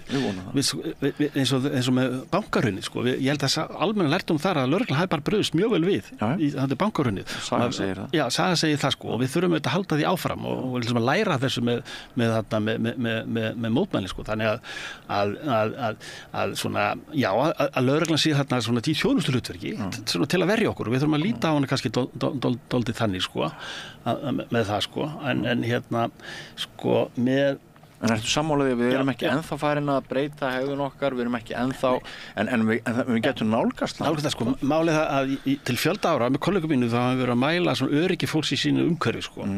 Og það sem hefur komið fram aftur og aftur að fólk almennt örugt eitt að gangi á kvöldið til þar sem það á heima. Já. Það að segja í sínu byggðarlagi eða í sínu umhverfi. En höfuðborgin hefur alltaf verið mjög óörugg eins og við borgararnir upplöfum höfuðborgina. Það að segja þegar við spurjum borgararna okkar að því ert þú öruggur að ganga einn að kvöldlagi í miðborginni helgar? Það bara yfirgnæfandi meirihluti sem segist vera óöruggur, sko. Nei, mér líst ekki. Og þetta búið að vera lengi, sko. Þetta ekki bara núna, sko. Þetta ekki bara í kjölfar menningarnætunar. Heldur, þú veist, þetta bara búin að vera í 25 ár. Þú veist, þess að við byrjum þessar mælingar. Að það mikill ótti við það að ganga einn í miðborginni að kvöldlagi helgar. Og þetta sérstaklega meðal kvenna. Fyrir konur er þetta bara eitthvað, það er bara 80%, bara nei, bara fyrir ekki einir í miðborginni, bara no. Og meðal kalla líka, það kallarnir segja nei, það er bara óöruggur að fara í bæði. Þannig þetta er svona bæði gamalt og nýtt hjá okkur. Það er óttin við miðborgina, sko. En það er svona áhugavert í þessu samt líka að þeir sem búa næst miðbænum, þeir eru öruggari, sko. Já, þeir kannski eru þar meira og svona, þeir eru samt hræddir við miðborgina, en það er í minna mæli en þeir sem búa fjær henni, sko. Og óttinn kannski í miðborgina er kannski mestur meðal kannski svona eldri borgara sem fara aldrei einir í miðborgina, en kannski lesa bara fréttir af því og segja, nei, einn í miðborgina, það kemur ekki til. En svo spyrum að hefur farið í miðborgina, nei, aldrei, sko, þetta er ekki hug. Og það er líka varandi svona landfræðilega, sko, það er að segja þeir sem búið út í dreifbýlinu, dreifðar í byggðum, sko, þú veist, eins og Austurlandi eitthvað slíkt, sko, þeir eru spurður það einn að gangi að næturlagi í miðborginni, sko, það bara, meirum en allir bara, það bara kemur ekki til greina, en þú veist, en það er ekki hluta þeirra félagsveruleika. En bara ferðalagi í Sund, ferðalagi í skólan, við vitum dæmi það í Hafnarfirði, var ekki Hafnarfirði frekarinn í Garðabæ í vor þar sem að einhverjir einstaklingar hvort það var einn eða fleiri ógnuðu skólabörnum á leiðinni til og frá skóla og svona og er ekki, sko, við erum ekkert langt frá því að svona velta aðeins fyrir okkur breyttri hegðun. Já, það er alveg, við höfum fengið svona dæmi en áhrifin, svona hingað til, sko, hafa ekki verið þau, sko, að þetta verður þá svona almenn hræðsla allstaðar. Nei. Og þetta er svona skammtíma kannski árið sem verða, en það hefur þannig þessar mælingar bæði á börnum og fullandi fólki varðandi öryggi sínu umhverju, að þá hefur öryggi mælst alltaf mjög hátt hér á Íslandi. Og þetta hefur verið, sko, hluta af alþjóðlegum spurningalista sem lagður fyrir út alla Evrópu, sko, sömu spurningar. Og öryggið mældi, við erum í hæsta kanti varðandi það. Það er hátt öryggisstig íbúa í sínum hverfum að labba kvöldi til í sínu hverfi, að það segir, já, ég treysti mér alveg að labba kvöldi til í mínu hverfi, sko. Og þetta frelsi, það er stór hluti okkar lífshamingju og í rauninni þjóðarvitundar.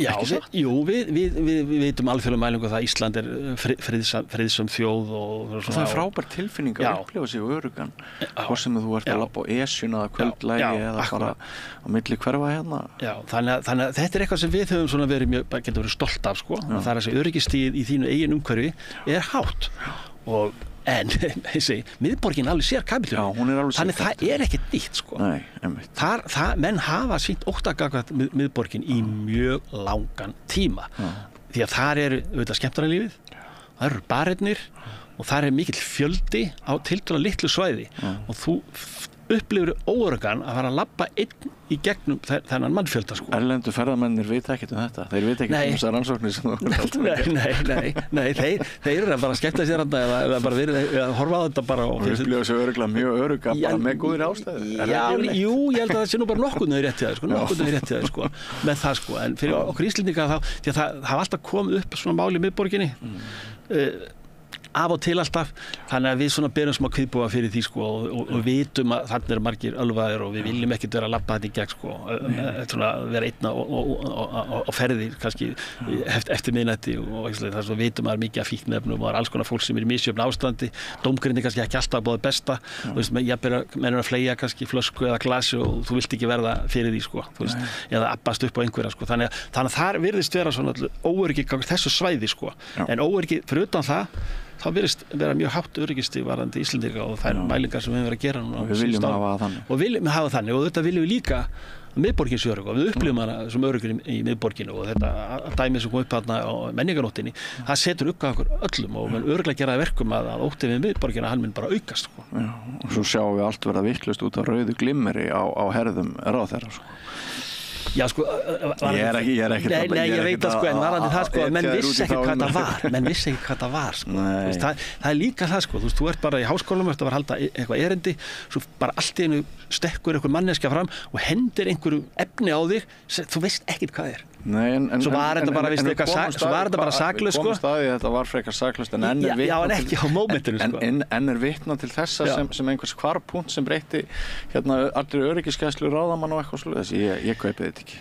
Já, þetta er bara oft sem svona. Við vitum til dæmis með flugvélar og varandi öryggi á flugvöllum að þú veist, þetta var 911 dæmi 2001 sko sem gerði verkum að það er bara risastór öryggisstofn í hver einustu flughöfn í dag en sem betur þarf ekki að gera þetta í innanlandsflugi á Íslandi sko, Íslandi tókst að fá undan þá sko, sem var reynda munað með mjóðu sko, geti ímyndað ykkur allt innanlandsflugi á Íslandi fyrir að fara í gegnum svona rosalega öryggiseftirlit en þau vitum hvernig flughafni núna eru Keflavík, þetta er alveg risastórt svæði og við þurfum að fara í gegnum alls konar gegnum skoðanir og þetta er auðvitað rándýrt og fyrir beint í miðaverð okkar.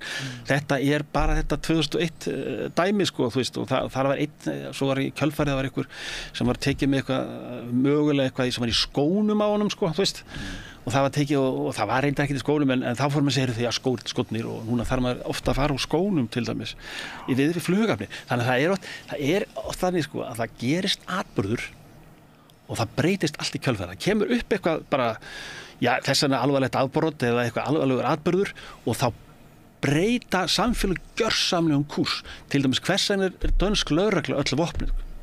Hvers vegna er dönsk lögregla allir með vopn? Hvers vegna er Færeyingar með vopn? Og það er vegna þess að fyrir svona, ég held að þessi næstum fyrir komin hálföld síðan, að þá voru 2 eða 3 lögreglumenn sem voru drepnir í starfi sko. Og það var bara Bjarni Benediktsson fékk bara rautt glimmer samt á herra. Já, en það er þetta er atburðadrifið. Það er að segja sko, til þess að við tökum sem dæmi með íslenska lögreglu, ef það kemur upp eitthvað til dæmis á vettvangi hjá lögreglu, þar sem sko lögreglan telur að þarna hefði þurft að vera skambis á ferðinni vegna þess að það gerist eitthvað, kannski var eitthvað skotinn fyrir framarana eða jafnvel lögreglumaður særðist með illa.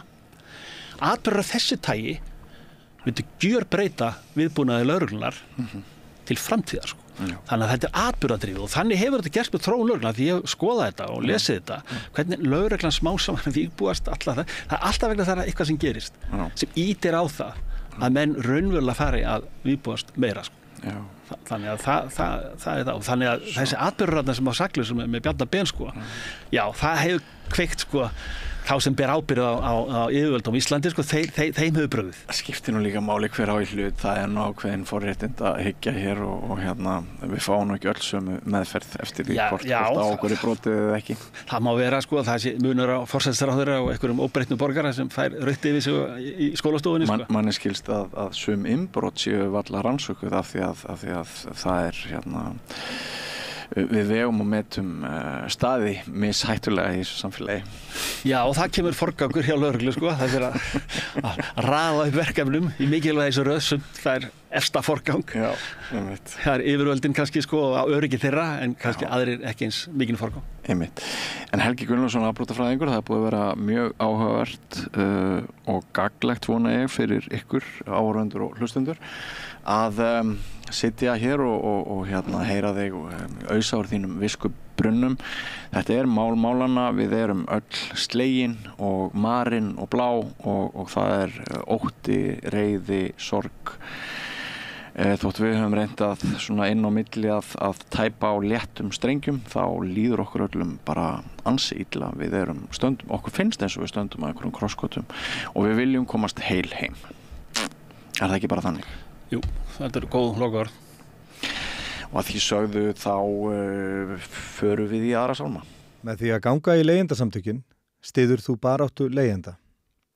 Leigjendasamtökin eru fyrir öll þau sem vilja vinna að réttlæti og öryggi á húsnæðismarkaði. Leigjendasamtökin.is Þetta var Helgi Gunnlaugsson, afbrotafræðingur, að tala svona út frá þeim hörmungaratburðum sem áttu sér stað á menninganótt. En þú finnst líka tvær listakonur, Söru Óskarsdóttur og Lóu Hjálmtýsdóttur. Já, heldur betur. Það var, það er Smári. Það viðtal fannst mér ákveðin galdur. Stundum verður einhver galdur í þessari vinnu sem við vinnum hérna frá Montikvölds. Akkurat við þetta rauðaborð.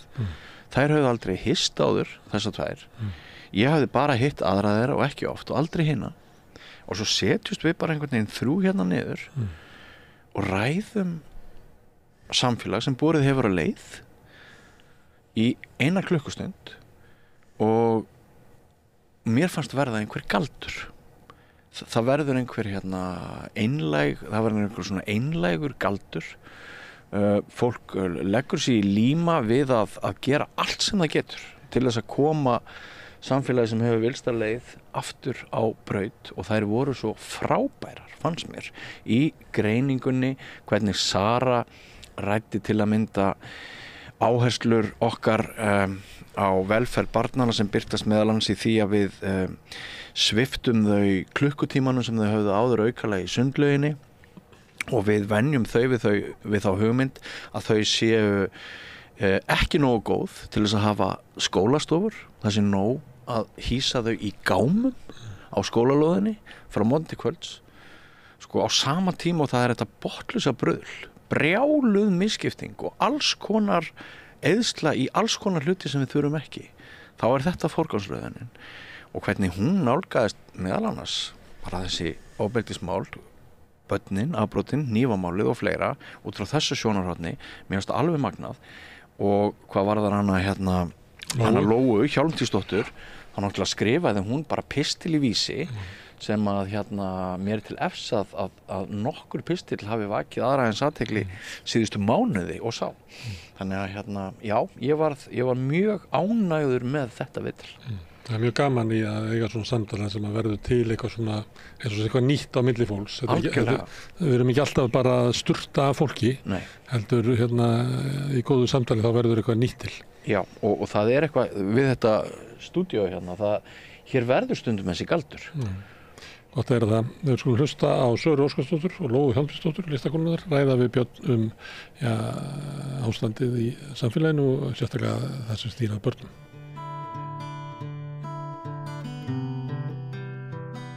Já, komiði sæl, við ætlum að ræða hvort samfélagið okkar hefur borið af leið eins og svona margir verið svona sammála Það eru nokkur eiginlega bara skelfileg mál sem að hafa verið ábyrjandi í þjóðmála umræðinni síðustu daga. Ofbeldismál, hnífamál, stúlka, látin,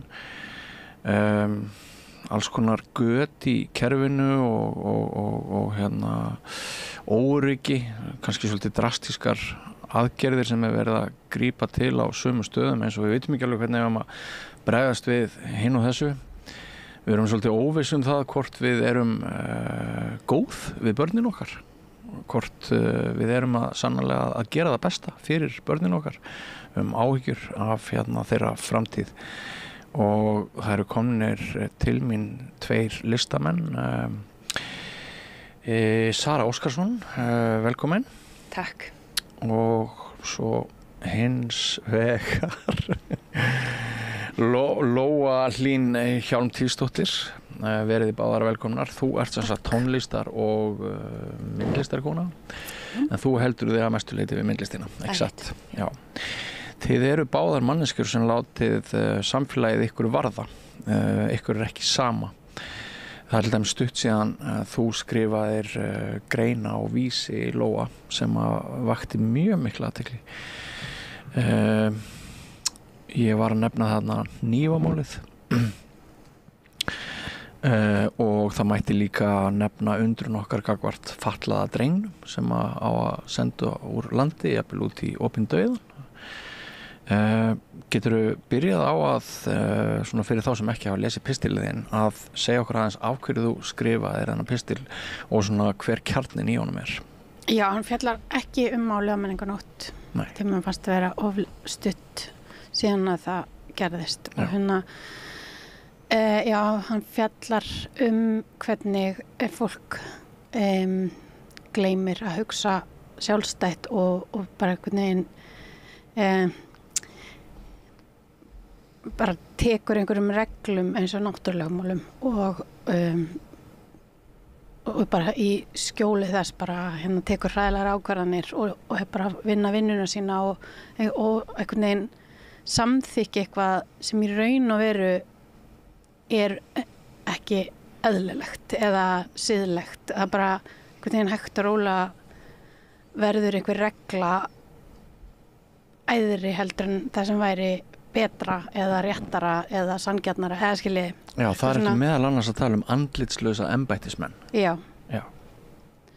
Af því það náttúrulega bara fólk og saman með sem stórfyrirtæki. Já. Það alltaf svona eins og að það sé ekki manneskja bak við það. Einmitt. Og það svo skrítið og það svo mikið aftenging. Já. Og við erum ennþá svo lítið samfélag að mér líður eins og það ætti ekki að vera svona. Nei. Og að því ég bara hef fylgst mikið með ég já, að ég hef bara mikið á að ég er svona 9. áratugs barn og 10. áratugs unglingur og ég trúði því að við værum svo æðisleg en ég fattaði ekki að ég tryði því og ég héldi það og treysti bara öllum kerfum og ég treysti lögreglunni og ég treysti bönkunum, ég treysti öllu og svo bara ég að kringu 30 þegar bankahrunið verður og frá því að ég að klára listaháskólann þegar allt fer upp í eitthvað svona ég man bara eftir að hafa fundist allt vera bara á yfirsnúningi þegar að góðæri var svona og eins og það væri bara eitthvað rosalega að. Já. Og já og hægt og rólega þá byrjaði bara svona heimsmynd mín að bara fletta hún bara fór bara svona að falla hægt og rólega í sundur og síðustu ár hef ég bara haft það hefur bara svona haft svona slæm andleg áhrif á mig en af því ég bara vissi ekki að svarið við því að gera eitthvað í málunum bara mótmæla að skrifa greinar eða reyna að breyta eða skiljiði og ég held að mjög marga mannesku séu í þeirri stöðu að líða bara svona bjargaleysum gagnvart einmitt kerfum og lögum og reglugerðum. Já. Það er eitthvað svona eins og öllum líði eins og þau hafi enga stjórn á einhverju og það er svo auðvelt að stýra hræddu fólki og það er svo auðvelt að stýra fólki sem að vill bara einhver taki ákvarðanir fyrir þau og ég bara já. Og hvað verður þann sem mótmælir? Það er alls konar sem getur komið fyrir sumir valdeflast og hitta samfélag af því að og já, það er bara alls konar sem getur gerst. Þú getur fundið fólkið sem þú varst að leita að og en það geta líka hræðilega hluti gerst eins og í Skuggasundi en það var ekki út af mótmælendunum heldur af því að fólk var í skjóli vinnuna sinnar að hegða sér á ákveðin átt. Já, þarna er þetta að vísa til atburða sem kannski ekki allir hlustendur og áhorfendur minnast svo gjörla en það var ríkisstjórnarfundur. Já. Og mótmælendur vildu mótmæla aðgerðaleysi gagnvart gasa. Já, einmitt.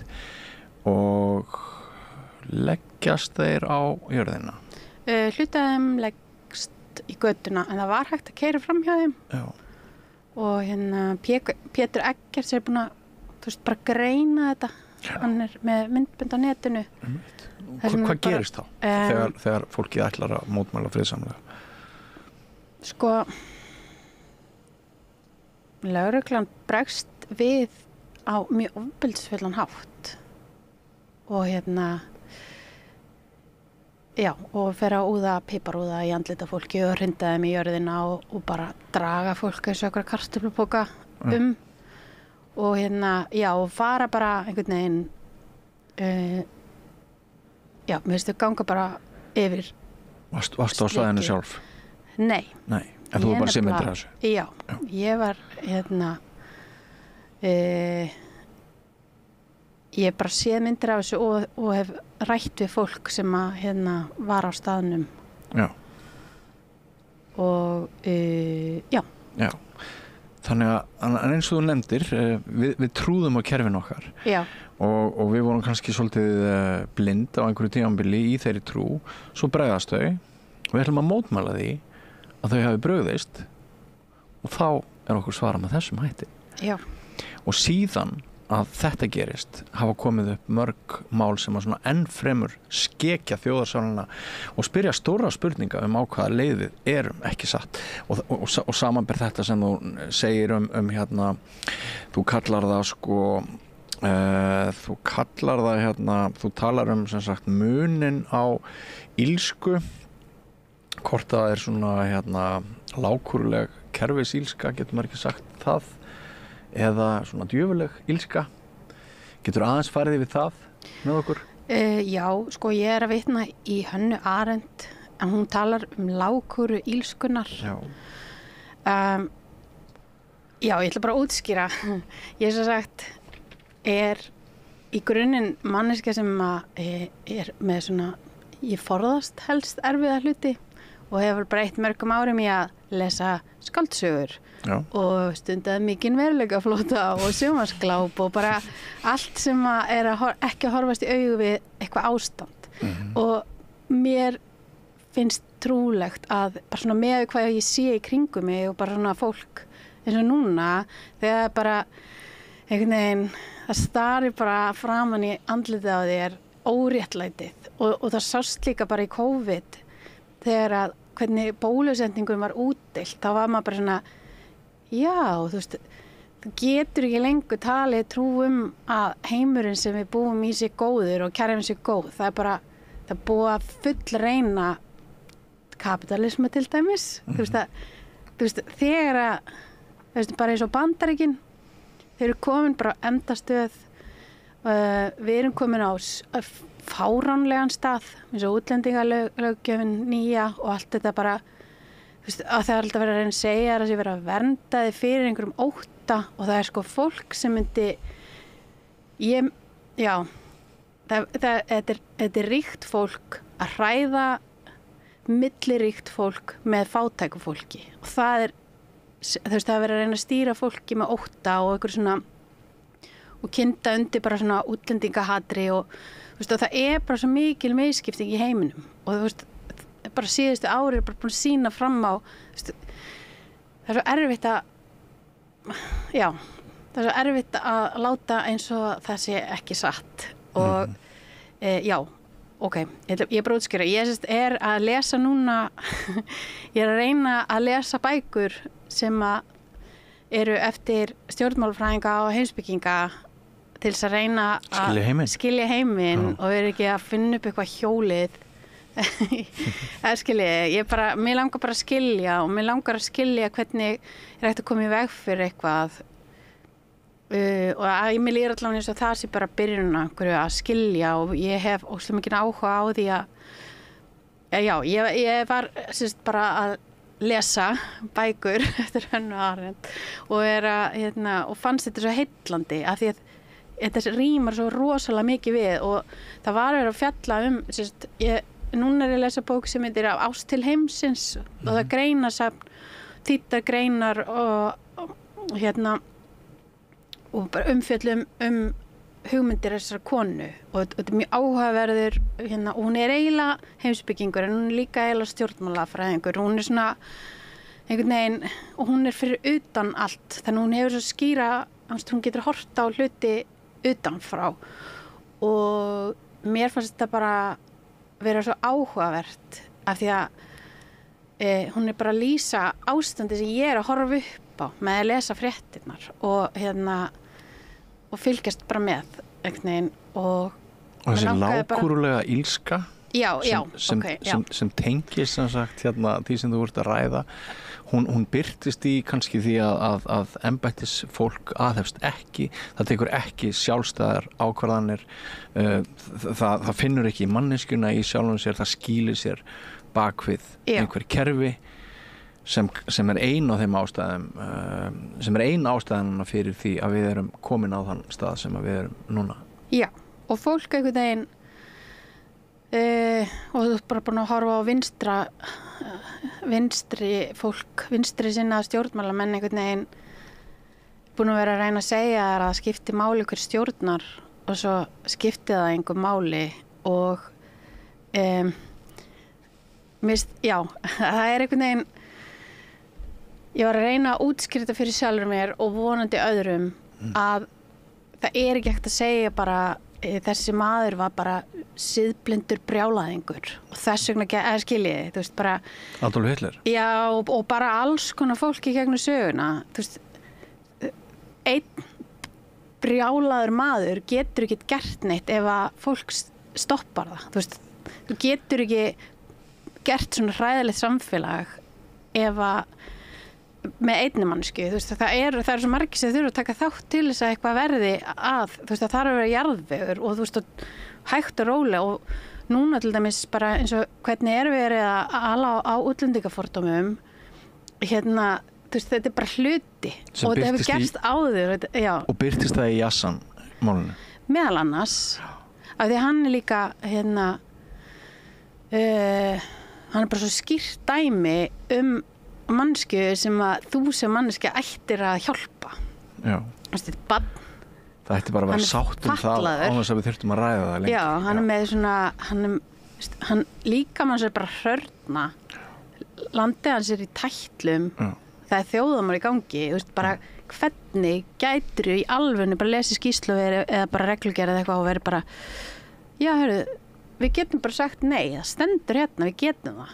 Það eitthvað svo Já. Fyrir mér það svo mikið firring einhvern veginn og það sem er svolítið sterkt í pislinu þínum er að þú berð saman ábyrgðarleysi böðlana í seinni heimsstyrjöldinni sem að sá bara að murka lífið úr fólki og þeir sögust bara að vera hluti af kerfinu að þú berð það í rauninni saman við þessa hjásetu og þetta ábyrgðarleysi og það hvernig mörg okkar núna loka bara augunum fyrir því að þegar við ættum að vera aðhafast þá aðhafust við ekki satt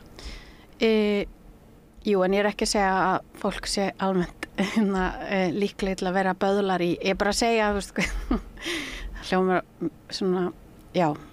Ég veit að það mikil stigsmunur á svo tvennu, en sem sagt, en þetta mjög sterkt hvernig þú dregur fram ástandið í seinni heimsstyrjöldinni, hvernig í réttarhöldunum eftir á, hvernig allir vísuðu sök af sjálfum sér yfir á kerfið. Að við sjáum það núna í tengslu við þessi útlendingamála að það alltaf kerfi, það alltaf lög, Já. Það ekki andlit á neinu, það enginn að taka ábyrgð. Já, að því þú sérð bara, það svona eins og það sé að reyna að telja þér trúum að þetta sé bara eins og eldgos. Þú veist, bara, það, skiljiði, að það sé ekki hægt að hafa áhrif á þetta sé, ekki manngert. Nei, einmitt. Mér svo, já, ég bara, sko, ég á auðveldur með að tjá mig í svona formi en ég var rosalega lengi að skrifa inn á pistil af því að ég byrjaði á svo mörgum af því að ég bara að reyna að skilja og síðan lengi að fara eitthvað svona að ég ekki sérfræðingur, ég bara einhver manneskja, þú veist, já, ég að reyna að skilja og meðan ég að skrifa þetta líka og að því að það svo margt sem ég langar til að skilja í kringum þetta en mér líður samt eins og tíminn sem bara að renna út í tilviki Jassans er tíminn að renna út Já. Og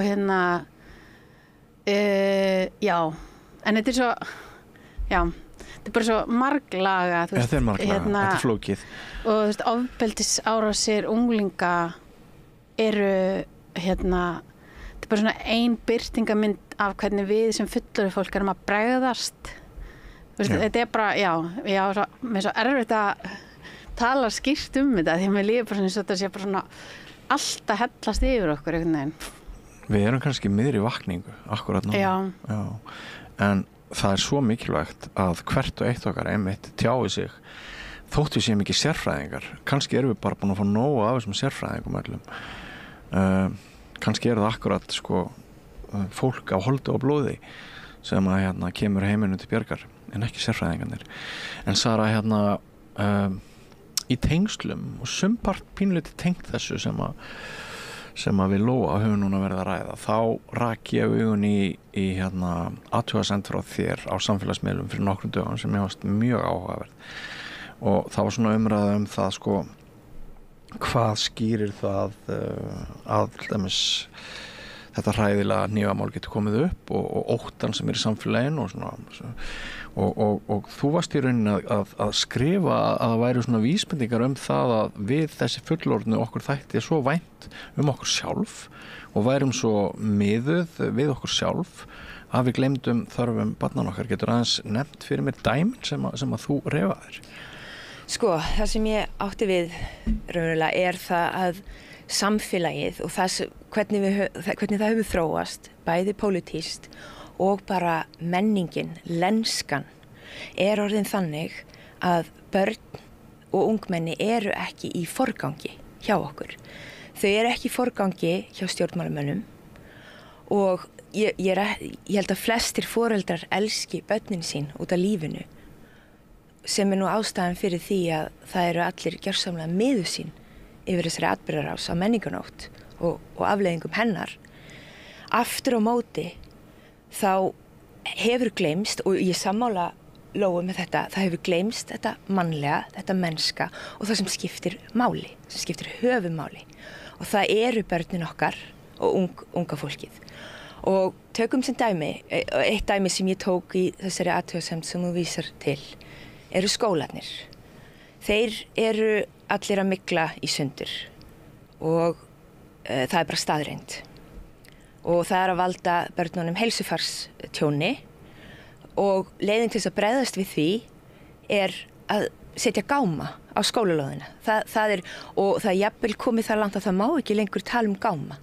Þetta eru smáhýsi og eitthvað, það verið að reyna náttúrulega bara að einhvern veginn pensla yfir sannleikan og raunveruleikan sem frekar ljótur þegar þú keyrir fram hjá skólum og það bara búið hlaðafyllt af gámum. Þetta ekkert annað en gámar skólalóðunum. Við setjum börnin þangað í stað þess að leggja einhvern lágmarksmetnað í það að byggja byggingar fyrir börnin okkar sem svo haldið við. Ástæðan fyrir því að margar af þessum byggingum eru að hruni komnar og mygla að því að þeim hefur ekki verið haldið við. Og það sagt á ensku í afsakaslettuna a stitch in time saves 9. Eitt spor sparar 9. Og nú erum við bara komin á þann stað þar sem að þessi skólar eru svona og það ekki til peningur innan gæsalappa til þess að byggja fallega skóla. Ég meina, horfðu á Melaskólann, hvað þetta falleg bygging. Þetta var byggt sem skóli. Þú særir þetta ekkert í dag. Og ég er mjög hugsi yfir því hvaða skilaboð eru við að senda börnunum okkar þegar við segjum þeim þetta nógu gott fyrir ykkur. Þið getur verið þarna. Forgangsröðun fjármuna segir sitt. Já, það segir sitt. Svo myndist ég aðeins á stóra sundlaugamálið. Og ég og Ólafur Elíasson höfum aðeins verið að berjast í þessu. Sko, þessir krakkar, þetta unga fólk búið að vera að sækja í það að fara í sund á kvöldin, jafnvel helgar. Það engin hnífar í sundi? Það engin hnífar í sundi, það engin skjátæki, nei, það engin í svona, þú veist, dýrustu fötunum, þannig, það ákveðið svona jöfnun sem á sér stað þegar fólk í sundi. Kannski sundlegin jöfnunartæki sem að skólarnir átt að vera en eru hættir að vera? Já, nákvæmlega. Og þarna ekki stöðugt áreiti, það ekki einu sinni tónlist, það ekki auglýsingar og þau eru ekki að drekka í sundi og reykja og ekki með hnífa á sér. Og þarna var ákveðið að stytta opnunartíma sundlaugarinnar þvert á óskir ungs fólks. Þau meira þess að mættu á borgarráðsfund og óskuðu eftir því að þessi yrði afstýrt, þessum skerta opnunartíma. Það var ekki orðið við því. Og þarna finnst mér stjórnvöld, samfélagið allt, bregðast hlutverki sínu og bregðast þessum börnum. Ég gæti ekki séð neitt betra forvarnar starf heldur en það að reyna að koma börnum og krökkum og ungmennum í sund saman og þarna verið að vinna á móti því. Og mér finnst það bara mjög alvarlegt. Svo bara staðreyndin sú að samvera með fjölskyldu eitt áhrifamesta forvarnar tólið sem við höfum. En á sama tíma þá svo mikið að gera hjá öllum, það svo mikið áreiti, það svo mikið stuð í samfélaginu, það svo mikið hraði og sérstaklega hérna á Íslandi, verði ég að segja. Ég dvaldi í 1 mánuð í París í sumar og þó það nú svo sannarlega ekki fullkomið þjóðfélag eða samfélag þar, að leið ég kom aftur til Íslands, þá fann ég áþreifanlega spennuna hérna. Það einhver spenna. Maður skjóta inn í. Ég breskan vin sem býr í Reykjavík og hann var við varum eitthvað að tala spennu og stress og hvað. Hann var að segja bara af hverju líður mér, eða af hverju stressari hérna heldur en í London. Og ég fekk þetta heilan og ég endaði að hugsa bara, já, af því að þetta smáþorp sem að hegða sér eins og stórborg. Þannig að þú ert með streitu og hraða og vegalengdir og áreiti sem fylgir stórborgarlífi og líka allt og mikla nánd smáþorps. Já. Það sem að þið líður eins og nágranniðin viti að þú þurfur að kaupa nýja sokka af því að þess að snúruna hjá skiljiði. En þú ert með 2-falt álag.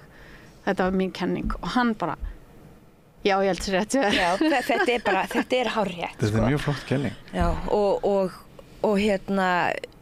og vandamálið líka, þú veist, það líka ákveðin mótsögn í samfélaginu okkar. Því að við heyrum það, já, verja meiri tíma með börnunum, vera minni í skjálausa sunnudaga og allt þetta. Ég á 5 börn og 4 af þeim eru á leikskóla og í skóla. Ég ætla einn daginn að taka saman alla tölvupóstana, alla Facebook-hópana, allt raunverulega stafræna áreitið sem ég fæ sem foreldri og þarf að fylgjast grannt með og setja þá tölu fram. Og það ekkert valkostur fyrir mig sem móðir að sleppa skjá á sunnudögum. Þetta 24/7.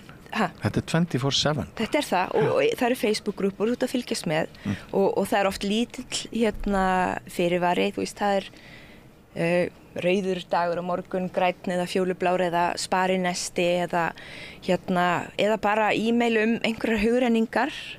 Ég veit að það allir að reyna að gera vel og ég ekki að gagnrýna skólastjórnendur per se eða leikskóla, neitt svoleiðis, heldur þetta bara þangað sem við erum komin.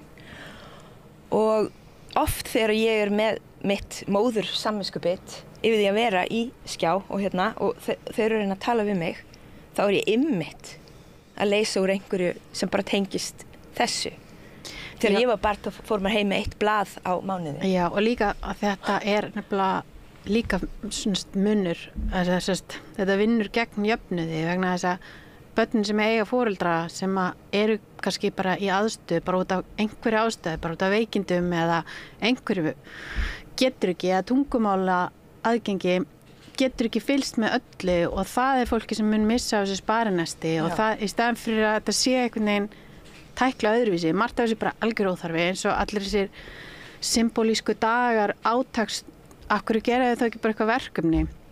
Akkur búa ekki til bleikan borð í skólanum? Eða skilji, ef þetta er svona nauðsynlegt í staðan fyrir að mynda búa til 100 atriða, to-do-lista og svo þú barnið sem átt foreldra sem get ekki fyllt öllum tölvupóstunum og þá þú alltaf út undan. Þetta bara rugl. Já, og veistu hversu oft ég fréttaði þessu kannski bara klukkan 10 kvöld og keyrt út í Hagkaup og þurfti að kaupa 3 appelsínu gula boli, 10.000 kalli jafnvel, af því að, þú veist, ég vil ekki að barnið mitt mæti án þess að vera í appelsínu gulu næsta dag eða hvað það Ég meina, þú veist, þetta allt af hugsjón og fallegt en það þarf að horfa á þetta því að þetta streituvaldandi og ég fullyri það að það sé það fyrir flesta foreldra þegar þetta orðið svona mikið. Það eina góða í COVID-ástandinu var að þetta allt hætti. Já, en svo veit maður ekki sko hvernig COVID birtist okkur síðar. Hvaða áhrif COVID-tíminn hafði til dæmis á unga fólkið okkar. Maður átti að sjá því hvaða áhrif það hafiði á mann sjálfan. En mér finnst mjög áhugavert að þeir eru báðar að nefna þessa spennu að hér var hann Helgi Gunnlaugsson, afbrotafræðingur, satt hér við þetta rauðaborð í fyrradag og ræddi einmitt þessa spennu, þessa miklu spennu sem að hann taldi að skýrði suma þessum voðaverkum sem að við erum að verða vitni að, bara suma afbrot, sum alvarlegustu afbrotin. Og mér finnst það svo, þegar þú fórst að tala, þegar þú fórst að koma með svona lítið mál innan gæsalappa, eins og skerðingu sundlaugar, opna tíma sundlaugana, lítið mál inn í svona stóra umræðu. Stundum það litlu málin sem fá maður til þess að opna augun fyrir því hver samfélagi hefur borið mikið af leið. Og þegar þú þegar þú hvortveggja nefndir styttingu sundlaugar, opna tímans, sem að við getum öll verið sammála að í rauninni bara voðaverk gagnvart þeim sem síst skildi. Já. Og þetta ekki þeirri peningar sem verið að spara á ári. Það skiptir nokkru máli í stóra samhenginu að þegar þú tekur það svo og rifjar það upp fyrir manni að núna finnst manni bara orðið eðlilegt að það séu gámar út allt. Við heldum að það væri frávik í fyrsta skipti þegar við sáum gám við skóla fyrir mörgum árum, þá heldum við að það bara svona í korter. Síðan þið allt aftur eins og það var. Nú búið að venja okkur einmitt við að þarna bara gámar út allt. En hluti af vandanum líka bara að því að hverfi bara svona harmonikur. Já. Þau eldast og svo allt í einu. Ég bý í svona barnahverfi sem svona að koma að þolmörkum bara út af fjölda manns og því að hverfi var búið að eldast og svo allt í einu bara svona barnasprengja. Þú veist það bara, svo ekki mjög ósmöggligt að segja þetta, ég að reyna að hætta að nota, ég að hætta að reyna að nota ofbeldisfull stríðsorð yfir hluti og eins og normalisera, ég að reyna að vanda mig. Ok, já, að því að þá bara bara ekki pláss og svo kemur miklu ofan á það og þá, það hlýtur að vera að gera eitthvað svona að því að okkur vantar líka samfélagshús og okkur vantar bæði samganga milli kynslóða og einhvern veginn það hlýtur að vera að finna út úr því af því hverfi alltaf að blása út og svo hjaðnar, svo flytja börnin annað og svo eignast þau börn annars þar. Þetta eitthvað svona skólahverfa, þetta líka með leikskólana, það að því gámar einmitt það það ógeðslega undarleg lausn. Og engin fagurfræði, það þarf að taka inn í, við erum mannlegar verur og fegurð og gróður og umhverfið okkar hefur bara bein áhrif á okkar líðan og líðan barna. En þú veist, þó það sé engin patent lausn á öllu sem við erum að ræða og ég skil, þegar maður fær svona yfirþyrmandi, bara hvað minn góður, að þá myndi ég segja að fyrsta skrefið og þar sem við ættum að byrja væri að setja fókus á börn og ungt fólk og byggja svo samfélagið upp frá því. Já. Að það þú veist, gera vel við foreldra, gera vel við, ég meina við sjáum lækkandi fæðingatíðinni. Hver ætlar að halda upp þessu þjóðfélagi eftir 20-30 ár? Engin. Nei, engin. Þegar meðalaldurinn kannski orðin 50 en svo að gerast í öðrum löndum. Þó að hlutir séu kannski fylgja alþjóðlegri þróun hér á Íslandi, þá þýðir það ekki að við þurfum að sætta okkur við það og þurfum bara að gleypa við því og segja þetta alþjóðleg þróun, við getum ekkert gert. Við erum örþjóð á þessu fallega, kalda landi. Það í okkar höndum, eins og þú segir, þetta mannlega, þetta í okkar höndum. Við þurfum ekki að fylgja öllum reglugerðum og kerfum eftir blindni á móti okkar eigin samvisku og siðferði. Nei, og nú langar mig að vitna í pistlahöfundin Lóu þegar hún skrifar: lágkúruleg illska nær utan embættismanna illsku og skriffinnsku illsku Sem sagt, þegar við notum kerfi, reglugerðir, vinnureglur eða lög til að réttlæta hvernig við komum fram við aðrar manneskjur. Þegar við afsökum voðaverk og ofbeldi með því að vísa í regluverk, í stað þess að nýta þær innbyggðu mælistíkur sem samviskan og siðvitundin eru, í stuttu máli þegar við leyfum okkur að vera ómerkilegar manneskjur. Og þá það hinn risastóra spurning, hvað gerði okkur að því sem við erum og hvernig komumst við út? Við erum ennþá með menntakerfi frá síðustu iðnbyltingu sem að ýtir ekkit rosalega mikið undir það sem eins og Lóa að tala sjálfstæða hugsun eða stíga út fyrir kassan eða þora, og það náttúrulega stór hluti af vandanum. Við erum alin upp við það að fylgja reglugerðum og reglum og haga okkur og hlýða. Hvernig komum okkur út í því? Við verðum bara að átta okkur á því að ástandið orðið það alvarlegt að við verðum bara að horfa inn á við. Hver ég? Fyrir hvað stend ég? Ef ég í þessu starfi og ég að meiða barn eða framtíð þess, eins og skilur við, þá þarf bara hver og einn einstaklingur að hugsa með sjálfum sér, þetta það sem að ég vil taka þátt í? Þetta í huga, einhver leyti snúist þetta fyrirmyndir, skiptir máli hvaða stjórnmálaflokkar eru við stjórn, hvaða áherslur eru í pólitíkinni, skiptir máli hvaða meldingar, stofnanir landsins fá frá ríkisstjórninni, atvinnurekenda valdi að kenna að sumt orðið eins og það eða eru þið með einhverjar svona hugmyndir að Lóa? Muniði í þegar voru gerð rannsóknir á líðan barna og unglinga í hruninu, fyrir eftir hrun, og þeim leið betur eftir efnahagshruni með mörgum hverjum heldur en í þenslunni þegar allir voru bara, þegar það var svona rosalegt lífsgæða kapphlaup, og það það sem að bitnar á krökkum svona það sem að og núna til dæmis bara það sem bara hver flottust, hver ríkust, það eitthvað svo efnishyggju, já, bara brjála efnishyggja og svona og útlitsnáttúrulega dýrkunin, já, og það og það hafa gerðar alls konar mælingar á með til dæmis samfélagsmiðla notkun, og þegar þú ert alltaf að bera þið saman og það eins og þessi keppni en ekki samvinna, eða eins og við séum alltaf ein, og hver sinna gæfi smiður, og survival of the fittest og eitthvað svona, og það ekki svona það bjartur í sumarhúsum. Já, það ekki allt sem gott eitthvað sem samvinnuverkefni. Það við erum alltaf að byggja á einhver sem einhver önnur manneski gerði, og svo búið að íta öll út í svo mikla einstaklingshyggju að það einhvern veginn og það bara eitthvað me time, og þú verður nú að setja grímuna fyrst á þig, og það búið að vera bara endalust, þetta búið að orða þetta öðruvísi, bara þú verður nú að passa upp á þig og hugsa upp þig og eitthvað svona.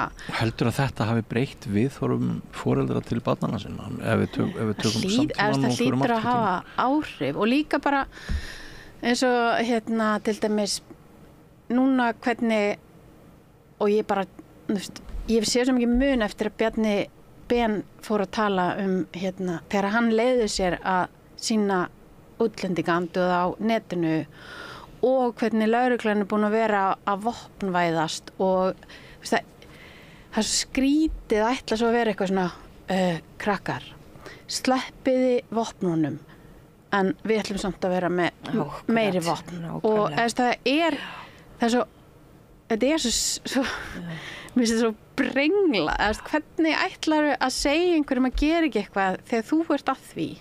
Þú ert að tala á sama tíma og lögreglan að fara að taka bara afbyssur, þá ætlar hún að vera trúverðug í því að segja öllum öðrum að það geti aldrei verið góð hugmynd að vera með aukin harka. Já. Og eins og segir fyrirmyndir, og annað sem að kemur inn á fyrirmyndir það hvernig almenningur, hvernig við sem foreldrar tölum til dæmis á netinu og í athugasemdum.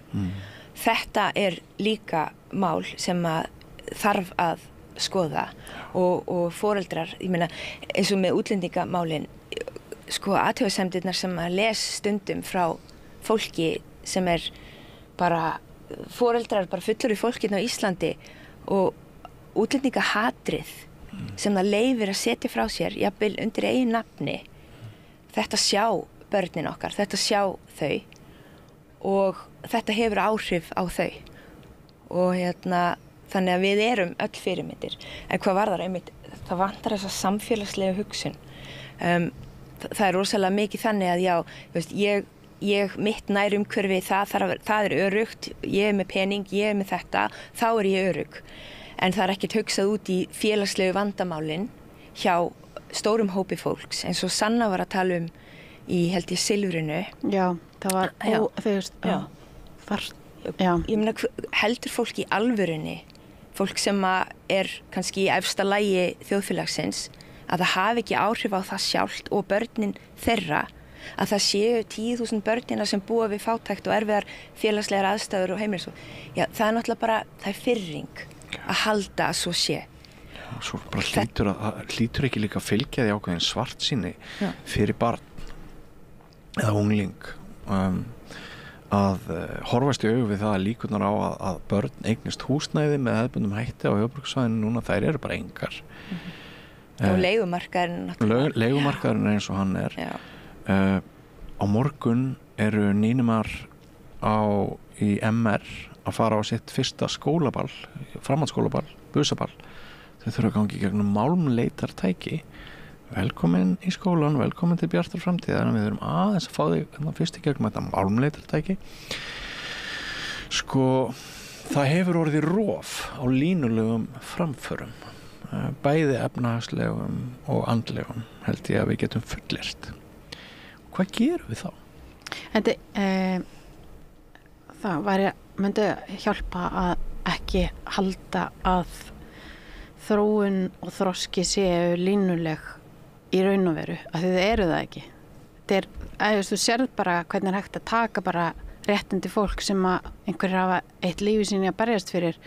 Það bara hægt að skrifa þær út, bara réttin og þungunarrofi, alls konar réttindi sem búið að berjast fyrir og það bara hægt að taka í burtu á einu bretti af því að það alltaf bara svona, það alltaf bara tók á milli og þetta það ekki langt síðan í uppgötaði að því ég var eitthvað svona, hvernig getur verið svona mikil afturför í réttindum kvenna, bara og og þá var ég að lesa grein að þetta alltaf hagsmuna, þú veist, það eitthvað sem þér finnst vera eðlileg réttindi, kannski manneskja við völd sem finnst það alls ekki. Þannig að þú þarft að vera vakandi, það ekki hægt að segja bara, skilja, stöðubarátta. Já, þetta það og það þarf bara að sætta sig við það. Við erum samt í nýrri stöðu vegna þess að efnahagslega þá hefur Íslands samfélag bara verið eins og píla upp allt frá lýðveldi. Það ekki fyrir ég held að fyrir 2 árum sem við sjáum hneignunin að hefjast. Það verður erfiðar að vera ung manneski efnahagslega fyrir 2 árum. Það var líka krónuskerðingin, þannig að þegar núllin voru tekin af og ég var ekki fædd, þannig ég man ekki eftir, en það var hrun þá líka og ég man eftir að varu minni peningar þegar ég var barn og þú veist, erfiðar að kaupa. Ég upplifi að ég sé miklu efnari heldur foreldrar mínir, þó ég sé ekki einu svona í fastri vinnu. Það bara, þetta öðruvísi. Já. Ég held að þetta sé svona dífirna sé lægri og síðan þetta samt á einhverju leið.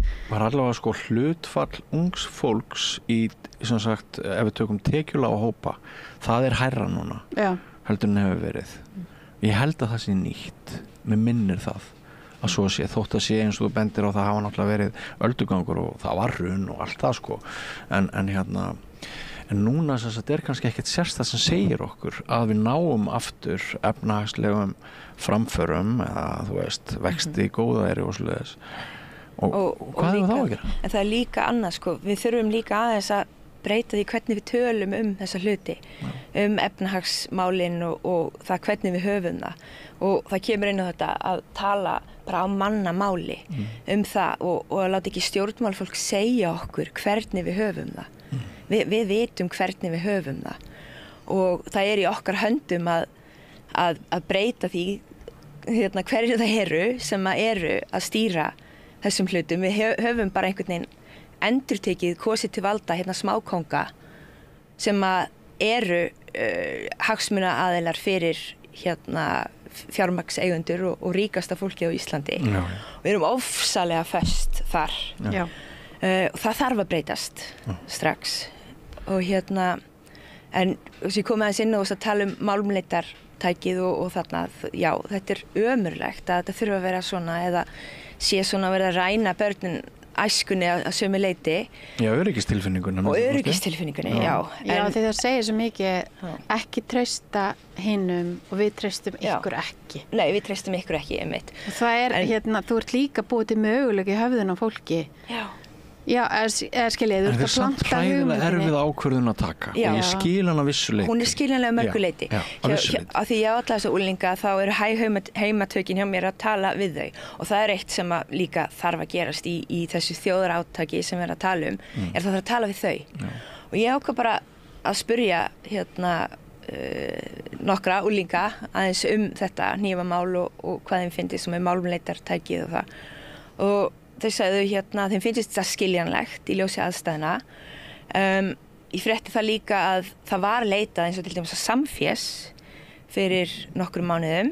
Ekki málmleitartæki en það var leitað og það voru gerðir uppteknir hnífar þar. Já. Svo fór ég að spyrja, hvaðan verið að fá þessa hnífa? Hvaðan?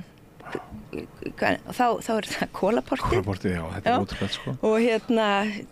Og ýmsir svona hlutir og svo heyrði ég frá einu þeirra að ég sela ekki dýrara en ég stalli, eins og sagt en að hann sagði að vinir hans sem eru af öðrum litarhætti en hvítu þeir væru oft hræddir við hörku frá lögreglu eða það að vera targeted hvað að lögreglan miði inn á þau og hafi byrjað að bera hnífa þess vegna fyrir sitt eyðuröryggi.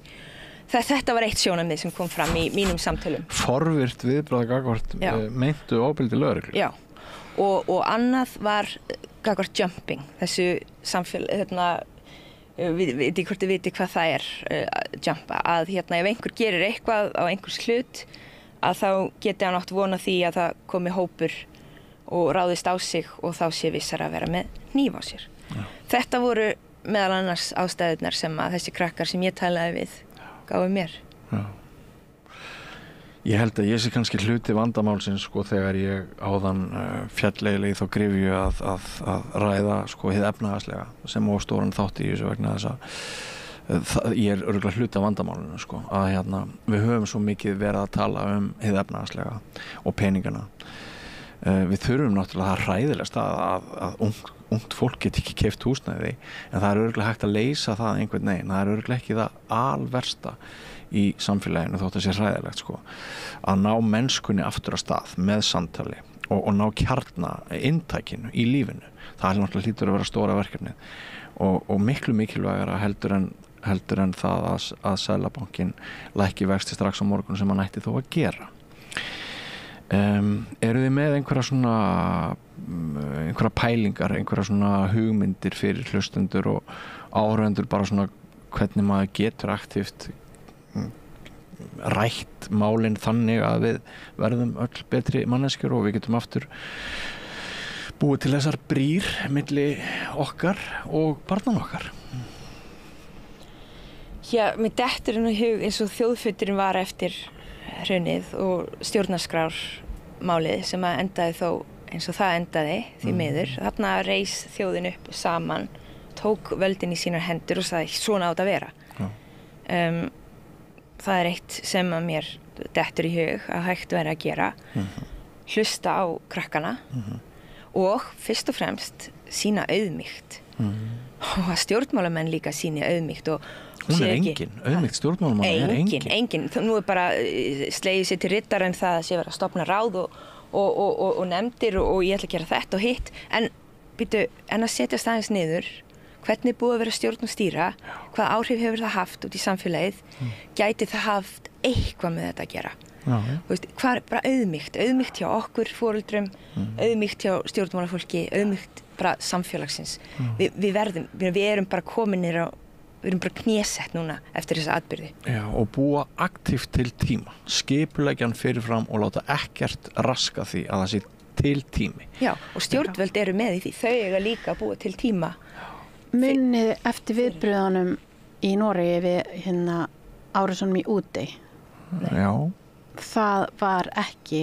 vopnvæðumst frekar og enda Noregur ekki landið þar sem að það er árásir í hverju eðskilið það var núttur við að halda utan hvort annað og þau sýndu ótrúlegan karakter, þau voru svo mikil fyrirmynd ég mun aldrei nokkuð tíma að gleyma þessu þegar það hefði verið svo auðvelt fyrir þau að búa bara til endalausar reglur og bara setja í lög og bara fjölga málmleitarliðum og bara þau hefðu geta skellt í lás og nota þetta sem afsökun en það var greinilega ekki þannig pólitískt landslag Mér fannst að vera aðdánavert. Ég þekki ekki máli í smáatriðum en ég man eftir ég hafa hlusta á hana Stoltenberg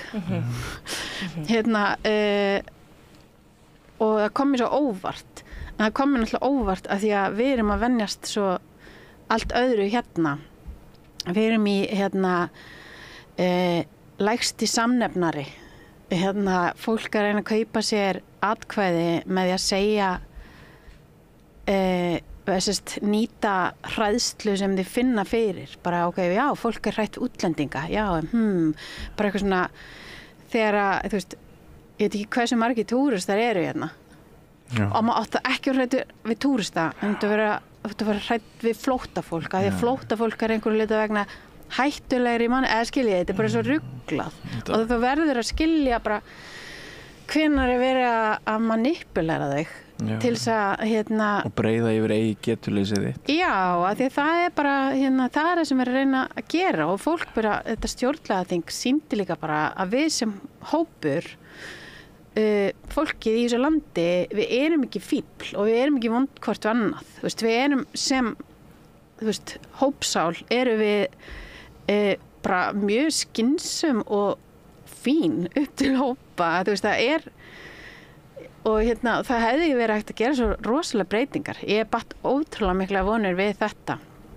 og svo bara snerist þetta gardínusít eða eitthvað fáránlegt sem sýnir bara að einhverju vildi ekki að þetta yrði innleitt og það er verið að fjalla þetta ennþá sem bara svona ótrúlega magnaðan pólitískan og bara svona samfélagslegan tilraun af því þetta er óslega merkilegt og það er svo, ég minnst alveg eina bara, þetta finnst mér ætti að vera eina okkar eftirsjá bara, við höfum svo sannlega átt okkar spretti nú er komið að því að við eigum góðan sprett við bara þurfum að eiga góðan sprett núna og það þarf að halda það út og nú þarf að halda það út stjórnveldum og líka bara, svo að fólk verði ekki bara eftir mánuð þegar fólk er núna búið, ég er búin að sjá svona eitthvað hnífar, eitthvað svona skilti og ég er eitthvað svona þetta er rosalega flókja núansera mál sem að er ekki þetta er ekki að segja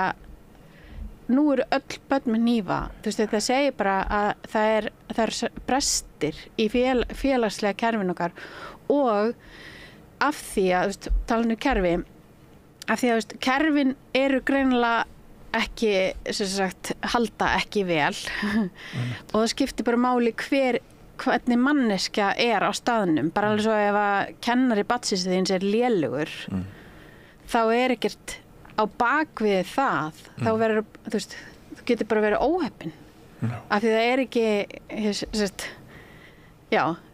þannig að þú getur rosalega heppin með kennara það þýðir að kerfið utanum það ekki óskeikvöld og þá það bara frábær kennsla, frábært nám út af einstaklingi. Já. Þú veist, einhvern veginn. Og það einmitt líka, þú veist, að setja börn í forgang einmitt að setja þá sem að annast börnin okkar, mennta þau, líka í forgang. Að þau séu með mannsæmandi laun. Já. Að þeim sé mætt, að það sé ekki ómannlegt álag á þau og kröfur. Og það hluta því að setja börn í forgang. Menntakerfið, ég meina við sjáum það að drengir, það eru aðalega drengir sem að bera hnífa. Það eru drengir sem að virðast ekki vera að pluma sig vel í skólakerfinu okkar aðalega. Og þetta þarf að horfa á í samhengi og heildar. Vandamál heimsins eru grá og lausnirnar eru það líka og það ekki að setja bann hnífmerki eins og þú segir, þú veist. Nei. Það ekki patentlaust til. Nei. Það einmitt, þetta svo núansað. Já, það þarf að, já, að ég bráðum við stökkvum og bara á næsta mál, þú veist, þegar að þetta einhvern veginn, við erum komin lengra frá þessu.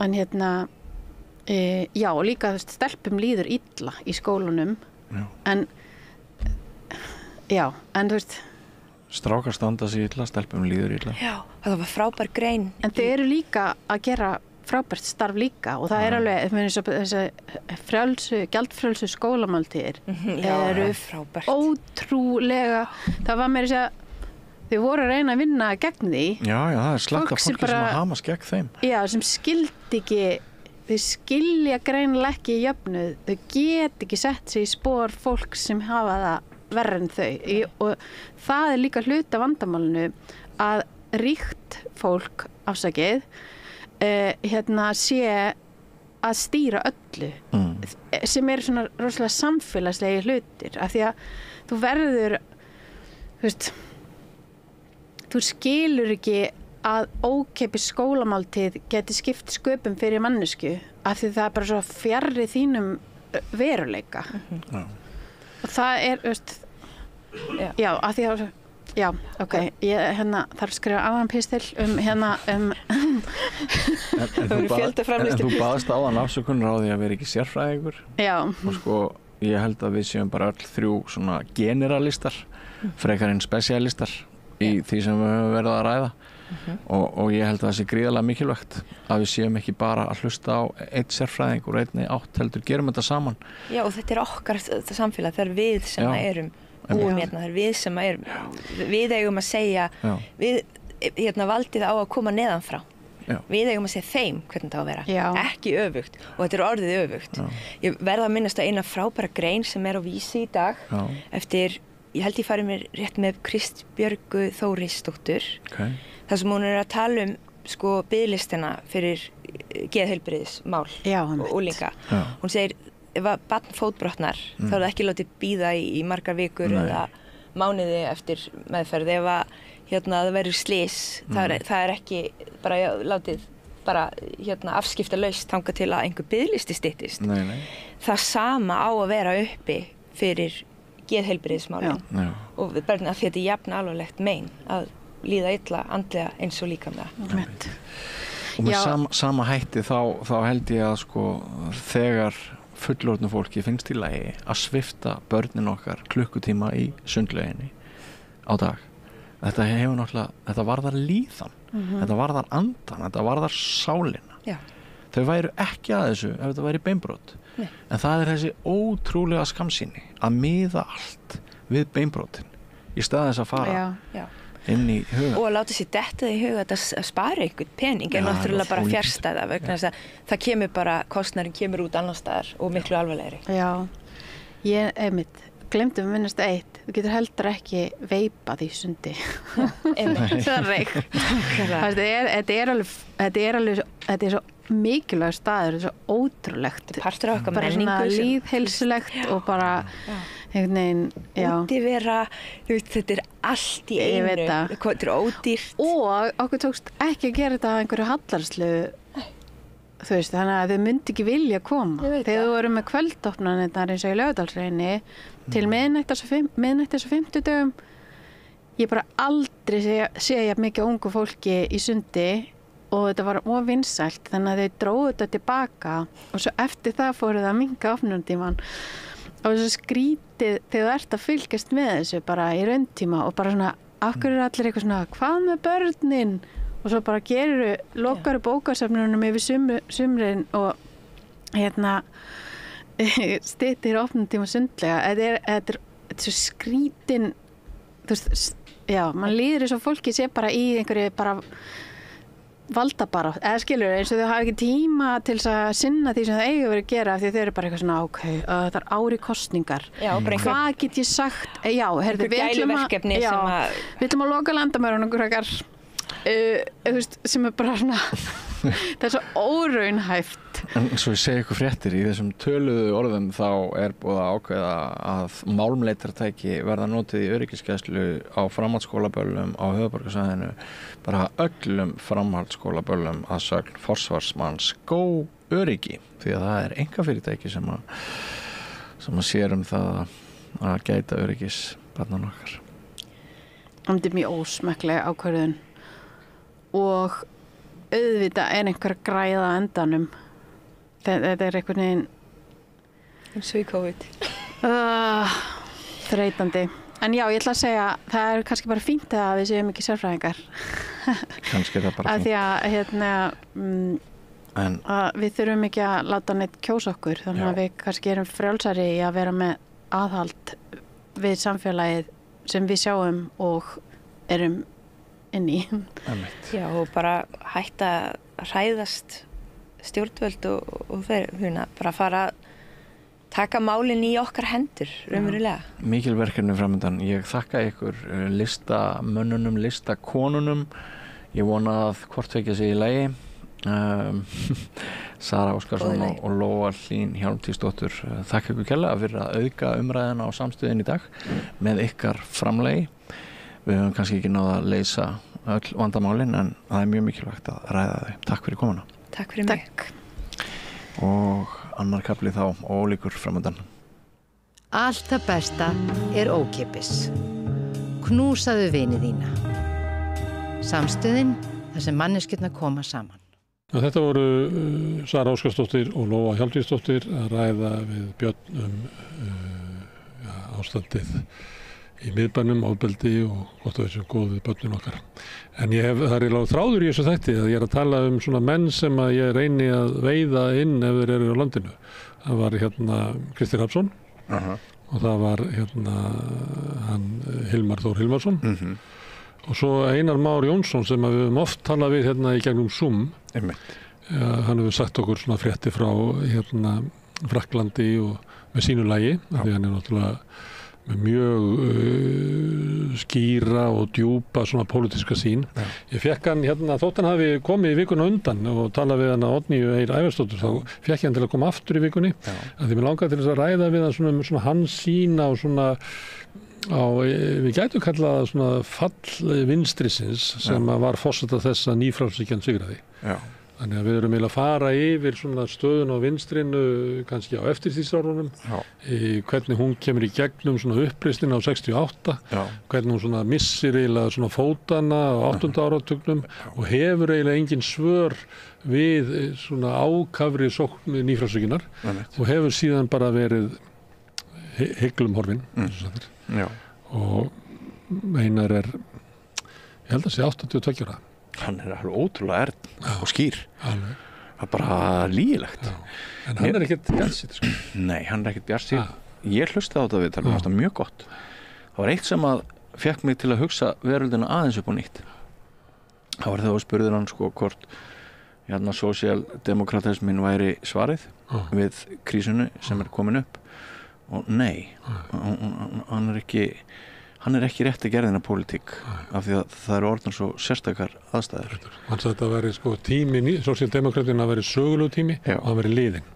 Og ástæðan sem hann dregur upp er að þú kallast þess að hugmyndur svona blanda hagkerfi. Það sem eiga að vera hið opinbera sem er náttúrulega bara félögin okkar, ríkið og sveitafélögin og kannski jafnvel eitthvað svona samvinnufélög eins og við erum með í til dæmis S.A. og SIBS og eitthvað svona, þetta er svona félagslegur hugsun og hins vegar þetta með einkafyrirtæki. Og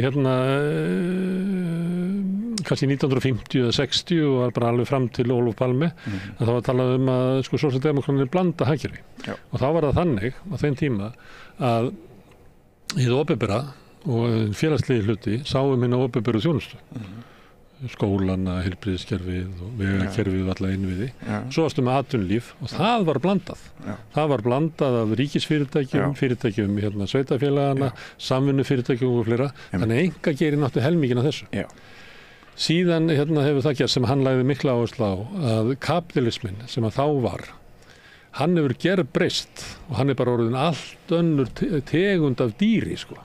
Og það sem að bætist ofan á að núna eiga þeir alla atvinnustarfsemi og eru komnir helmingin hingað við að geta þetta upp og eru búin að reyna að samfæra fólk að raunverulega í ríkið eða félagsleg uppbyggð stofnanir eða fyrirtæki getur raunverulega ekki sinnt opinberri þjónustu. Akkurat, ríkið hefur mist umboð sitt. Algjörlega.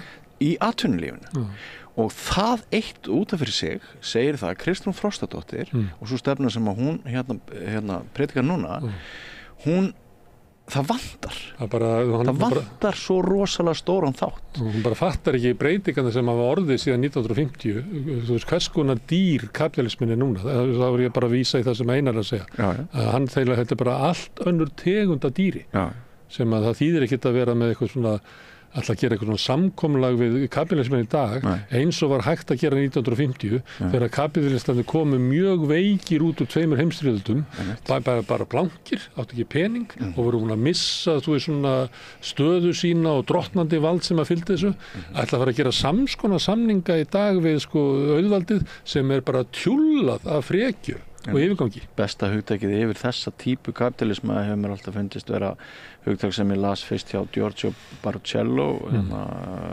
prófessor í félagsvísindum fyrir mjög mörgum árum rányrkju kapitalisma. Herðu, við skulum hlusta á Einar Má Jónsson sem var prófessor í Sorbonne ég held að sé nú ekki prófessor emeritus það er annað system sem að gengur eða er í Fraklandi en hann er einn af bestu pólitísku greinendum Íslendinga sem við eigum Einar Már Jónsson og þetta er lokinn á úrvali vikunar að þessu sinni ég minni á hérna á morgun í hádeginu klukkan 12:40 þá verður þátturinn Sýnir Egils fjallað þjóðmálin og fréttir vikunar.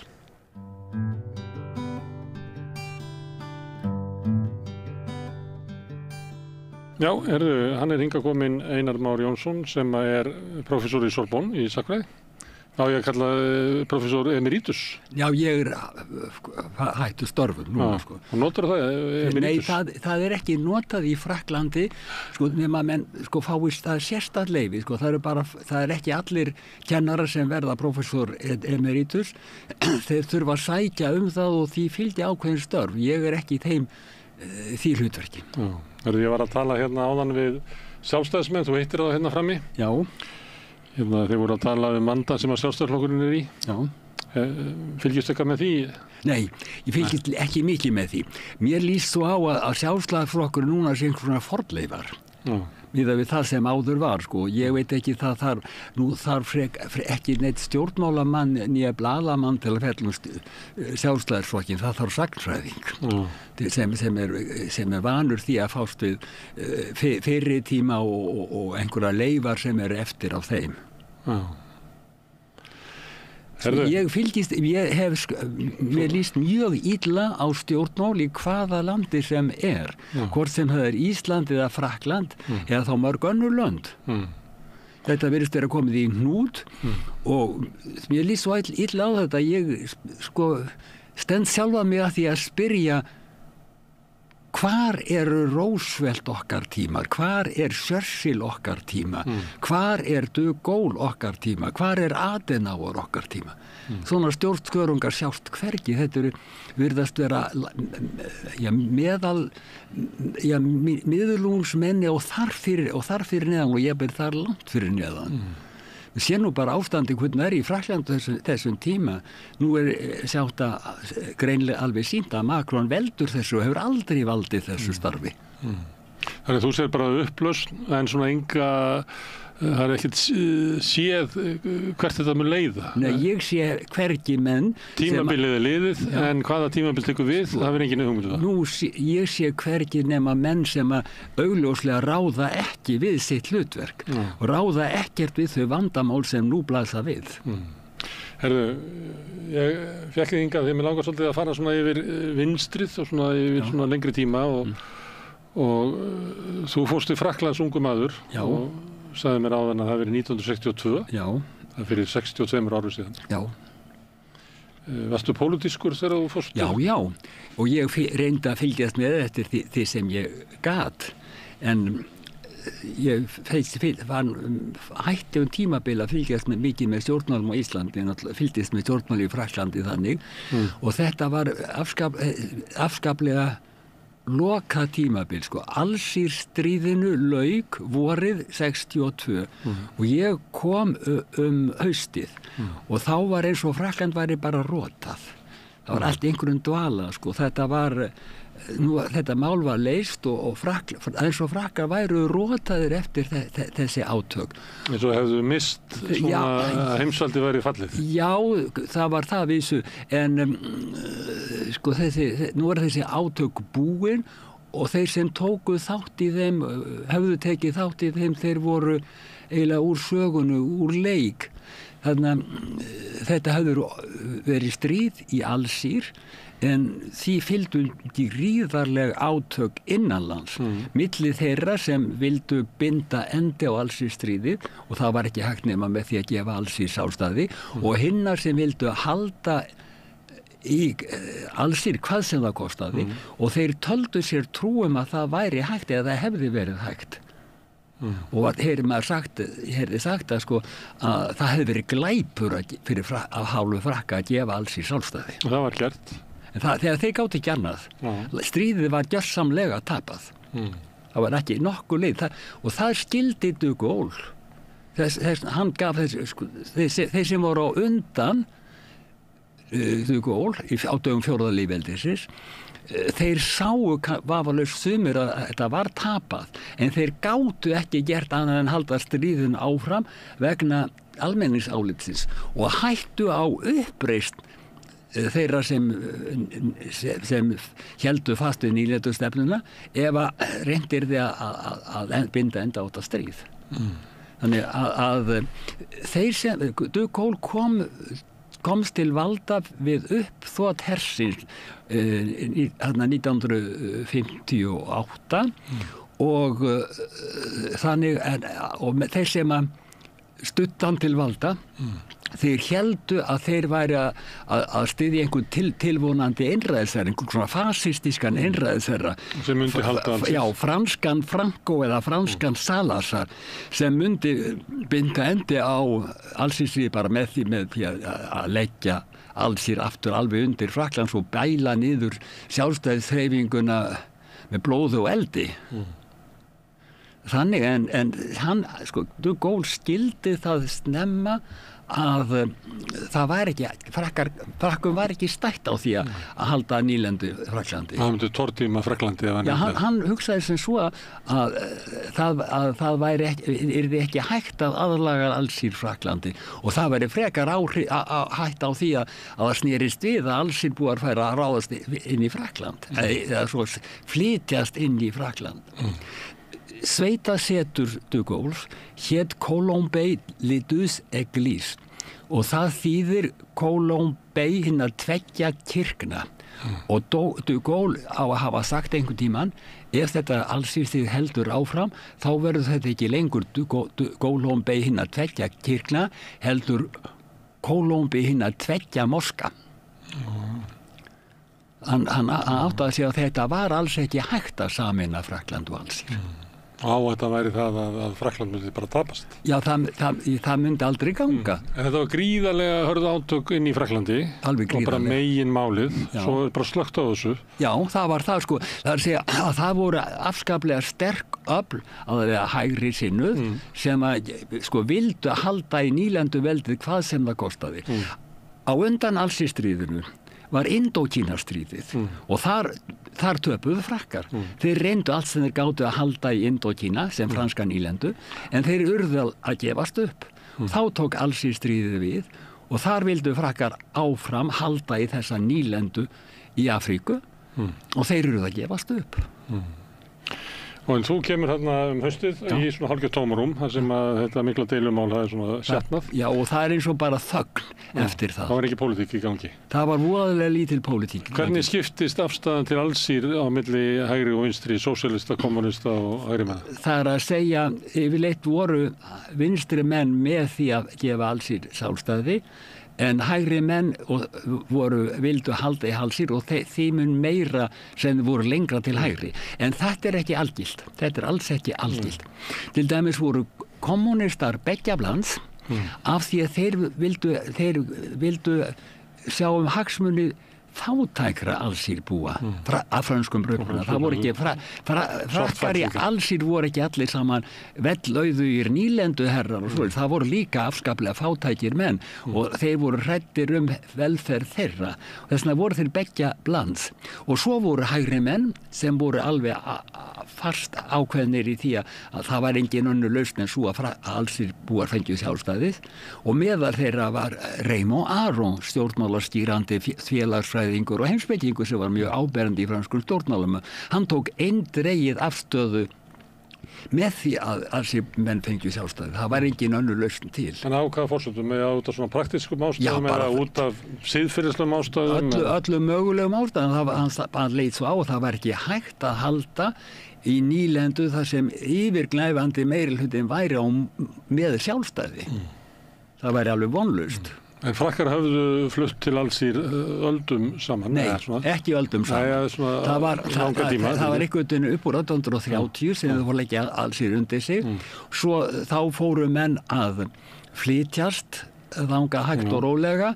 Svo var stríðið milli Frakka og Prússa 1870, þar sem Frakkar töpuðu, þá mistu þeir Alsír yfir til Þjóðverja og þá fluttu margir Alsírbúar þaðan og þeir fóru til Norður-Afríku.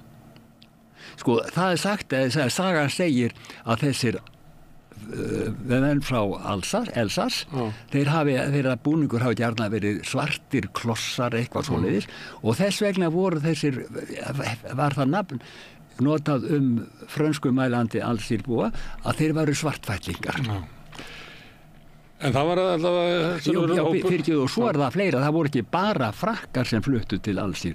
Það voru menn frá ýmsum öðrum Miðjarðarhafslöndum eins og frá Möltu. Það voru þó nokkuð margir Möltubúar sem fluttu yfir til Alsírs þegar frakkar voru búin að leggja það undir sig. En þegar að Alsír er gefið frelsi þá mikill hópur sem að flyttur aftur til Frakklands eða? Bara langmestur hluti frönskumælandi manna í landinu. Hver var staða þeirra í svona pólitíkinni? Er þetta svo kúperjarnir í Flórída? Þeir voru mjög gjarnan yst til hægri. Þeim fannst að þeir hefðu verið sviknir. Af ríkisvaldinu? Já, af stjórninni og lítu svo á að De Gaulle hefur verið svikari.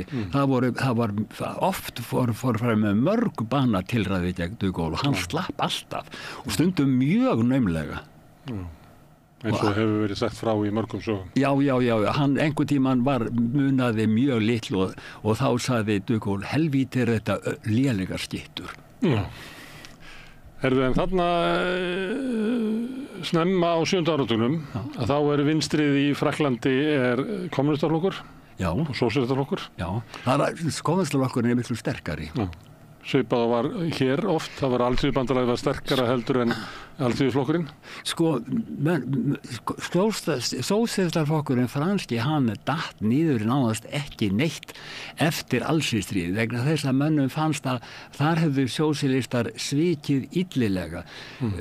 Skömmu fyrir valdatöku De Gaulle, þá var Guy Mollet forsætisráðherra og hann komst til valda, náði kosningum, vann kosningar undir því kjörorði að hann ætlaði að binda endi á Alsírstríðið og þessu trúðu margir og þess vegna vann hann kosningasigur. En þegar hann var kominn til valda orðið forsætisráðherra, þá snýr hann alveg í blaðinu. Aldrei var stríðið harðar og grimmilegra en á stjórnartímum hans. Og þá fengu náttúrulega margir skömm, ekki aðeins á honum, heldur líka á sósíalistaflokknum, og sósíalistaflokkurinn hrapaði niður í ekki neitt. Og svo náttúrulega ennþá meira því að það var Guy Molly sem eiginlega hvatti de Gaulle kom honum til valda af hræðslu við herinn. Sko, þetta byrjaði allt með uppþotu í Algeirsborg og þá var það einhver sem að hvíslaði að uppþotsmönnum nafni de Gaulle og þeir fóru að æpa á de Gaulle. Og þá er það Guy Molly sem verður dauðurhræddur og hann felur de Gaulle að mynda stjórn. Hann fær honum völdin í hendur. Og hann sóttur eiginlega í svona... Já, hann var sóttur, hann var sestur Helgastein? Já, hann var satt í fílu í sveitasetri sínu í Kólumbílitu Seglís. Búin að vera í fílu í langa tíma? Já, það var kallið eyðimerkur gangatu gól í sögunni. En staða sósíalista og kommunista í Frakklandi, að einhver leyti tengist þetta stríðslokum, andstöðunni við hersetuna, andspyrnurhreyfinguna? Jú. Franski kommunistaflokkurinn kom mjög sterkur út úr heimstyrjöldinni þegar Þjóðverjar töpuðu. Fyrir að hafa verið höfuð andstæðingur hann hafði verið mjög sterk, kommunistar höfðu verið mjög sterkir andstæðingar Þjóðverja og tekið mjög virkan þátt í andspyrnurhreyfingunni og þar hafði margir þeirra beðið bana. Frakkar eru farnir að minnast þess núna og fara með þá að greftra þá við hátíð í Pantheon, minnast þessara manna sem voru skotnir á kommunistaflokknum. Og það var hluti af ástæðunni, eða kannski megin ástæðan, fyrir því að kommunistaflokkur var svona sterkur. Það var ein ástæða. Það var það frekar kannski svona, við getum kallað svona þjóðernislegar ástæður, frekar heldur en það hafi verið hugmyndafræðilegur sigur. Jú, það var náttúrulega það var það útbreidd skoðun með almennings að það þyrfti að endurskip bæta þjóðfélag mjög mikið. Það þyrfti að taka upp vinstri stefnu og þar eru kommunistar virtu þeir vera mjög sterkir. Nú má ekki gleyma... En þeir komust ekki að völdum? Nei, þeir voru smá tíma við völd rétt eftir stríðið eins og Íslandi reynda líka. En svo var þeim bólaburtur.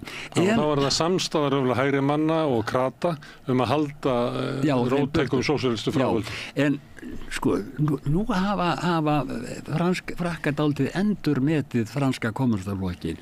Franski kommunistaflokkurinn lék stórt og hlutverk í fransku þjóðlífi og mjög jákvætt að mörguleyti. Það voru þeir sem að börðust mest fyrir því bættum kjörum almennings.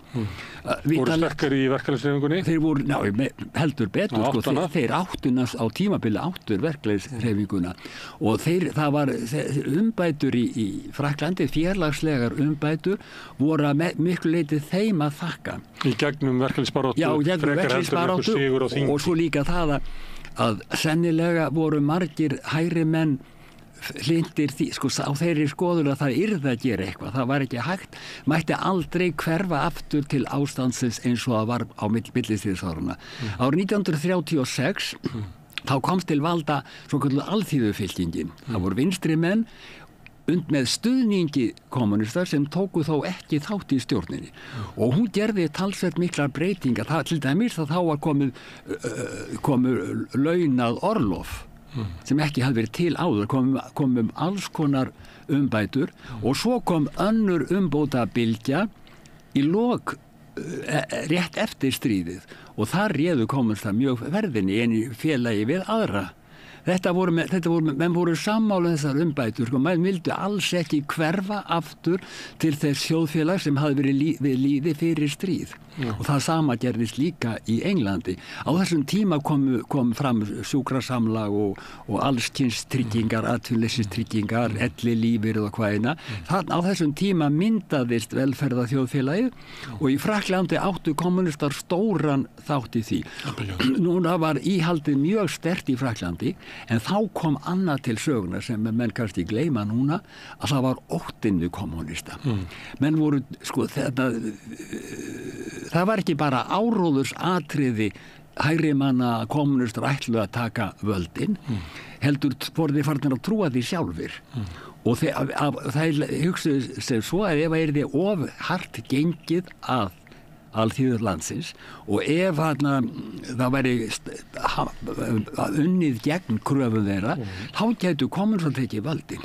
Og til þess að forðast þessa voðalegu hættu, þá gengu þeir að afskaplega mörgum kröfum sem þeir höfðu kannski ekki gengið að annars. Svo hægri menn gengu að kröfum? Já, þeir gengu einmitt að kröfum að þeir nefnilega, þeir óttuðust gífurlega kommunistan. Og það var líka áróðusatriði hægri manna að það var hætta með kommunista. Þeir ætluðu að taka völdin og gera Frakland einhverju Sovjet-Fraklandi. En ekki þá mat beggja fylkinga svo sama að kommunistar mátu þannig svo að við ætlum að þrýsta hér í gegn kröfum okkar. En ef andstæðan verður svo mikil að þá er líklegt að við bara grípum til einhver aðgerða og hinn hugsaðu með það sama þessum að gefa þér eftir. Já, en það er svo að í raun og veru ætluðu kommunistar aldrei að reyna að taka völdin. Það er sagt að Stalin hafi sagt við Torres sem var mjög sterkur leiðtogi franskra kommunista að hann skildi aldrei reyna að taka völdin. Alls ekki, gera neina tilraun til valdaráns. En það þurfti ekki að segja Torres það. Hann vissi það vel sjálfur. Hann vissi það að það var algjörlega út í hött. Þeir urðu bara að notfæra sér þessa stöðu sína sem Grílu til þess að knýja fram umbætur. En Grílan var þess valdandi að það var samstaða milli hægri manna og krata að hleypa kommunistum aldrei að svipað var á Ítalíu og það var í mörgum. Það var samt þeim áður að ganga að því. Nú er sagt með franska sjónvarpið að þegar gólistar voru með völd, þá vildu þeir hafa yfirráð yfir sjónvarpinu. Það var ríkissjónvarp og það átti að stjórna því, en svo er sagt að gólistar hafi sagt við kommunista: við höfum fréttirnar, við skulum sjá þær, en þið megið fá menningarmálin. Og þá tóku kommunistar til, sem þeir listamenn úr þeirra hópir, sem tóku þeir óspiltra mála og gerðu listaverk sem bara standa hátt í franskri menningu, til dæmis að það var þá sem var að gera undir þeirra, fyrir áhrif frá þeim sem var að gera kvikmyndaraðir eftir sögum Maupassant sem eru klassískar í Fraklandi, eða þá frábæra útgáfu af Dom Juan eftir Molière sem er oft sýnd. Og segir að nú sé svona síðustu árum sé svona endurmat á svona jákvæðum áhrifum kommunista á franskt samfélag. Já, mér finnst það vera. Allavega eru þeir ekki lengur en Gríla. Það er Mélenchon sem tekið við því hlutverki að vera Gríla. Hver er þá munurinn á honum og kommunistum? Já, ég meina það að kommunistar eru út af fyrir sig íhaldssamir, sko. Þeir eru í þessari umbóðsstarfsemi sem var við lýði áður fyrir, til dæmis að ég held að þeir séu ekki mjög harðir í umhverfismálum. Þeir eru fíkjandi kjarnorkuverum sem held ég allir aðrir vinstri menn eru andvígir. En Mélenchon þá hvað svona populískur? Já, ég held að hann það er náttúrulega kannski þessi eitt sem veldur í, það er persóna Mélenchon. Hann er skaphundur, hefur mér verið sagt, á kunnugum mannum. En förum hana aftur, það er hérna á eftirstríðsárunum að þá er þetta náttúrulega átökin eiginlega víða í Evrópu, að það eru kröfur í gegnum verkalýðshreyfingarinnar sem að ná einhver leyti fram að ganga. Já. Einhver leyti vegna eignabruna í stríðinu og auðvaldið þessu löndu var bara einfallega veikt. Já. Og það var svona tækifæri til þess að sækja á. Og það er svona draumur eftirstríðsára kynslóðarinnar var að allir hefðu vinnu, allir hefðu verið heimili, fólk hefðu ísu á. Já, það var velferðarþjóðfélagið. Það voru velferðarþjóðfélagið sem menn óttuðust ekki ellina. Já, þetta var velferðarþjóðfélagið sem hægt og rólega var að komast á. En á 7. áratugnum að þá kemur upp raddi sem segir, þetta er bara ekki nóg. Við viljum eitthvað meira. Já, sko, þarna var þetta stúdent, uppreisnin mikla í maí 68. Það var af því að þjóðfélagið virtist vera inni lokað. Dauft, það var sko, langt fram eftir 7. áratugnum þá var eins og það hefur einhver dauð hönd yfir frönsku stjórnmálífi. Það var gólistar voru við völd, það var engin stjórnarandstaða sem máli skipti, sko, sem réð neinu. Þeir voru virtust bara vera með ævarandi völd og svo var þjóðfélagið var stirnað og eitt var því þegar var íhaldsamt í siðferðismálum og þarna að kaþólskt siðferði lagði dauða hönd á landi á þessum tíma. Það má ekki gleyma því að getnaðarvernir voru ekki leyfðar fyrir 1965 fram að því hafði þær verið bannaðar.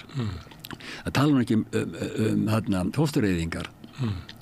Og það ríkti alveg skelfilega strangt siðferði. Gegn þessu voru stúdentar að berjast. Þeir risu mikið upp gegn því og svo var hann líka þannig að það var kvikmynda eftirlit og bækur voru bannaðar. Út frá siðsemis sjónarmiðum eða út frá pólitísku sjónarmiðum? Hvað var verið að stróka út?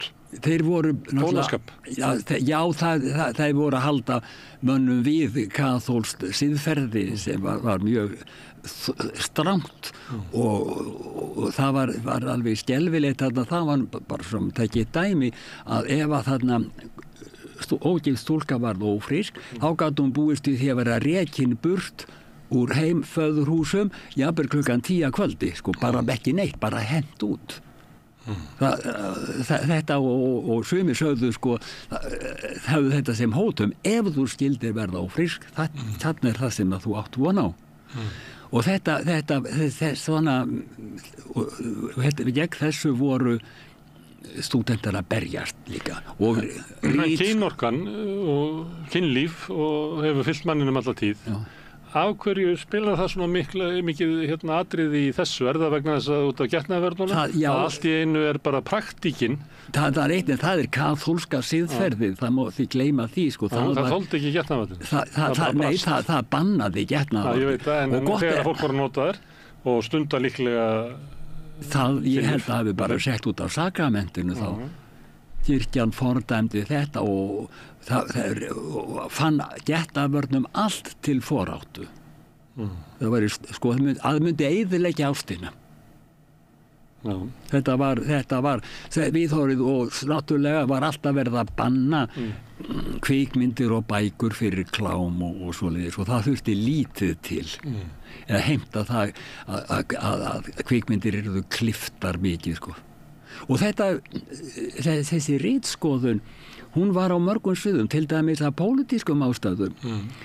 Ég sá kvikmyndina It's a Lovely War, þetta indælt stríð, sem var gerð eftir leikriti John Littlewood og leikriti vakti athygli og var sýnt held ég á Íslandi meira að segja, í íslenskri þýðingu og þessi kvikmynd vakti mjög mikla athygli.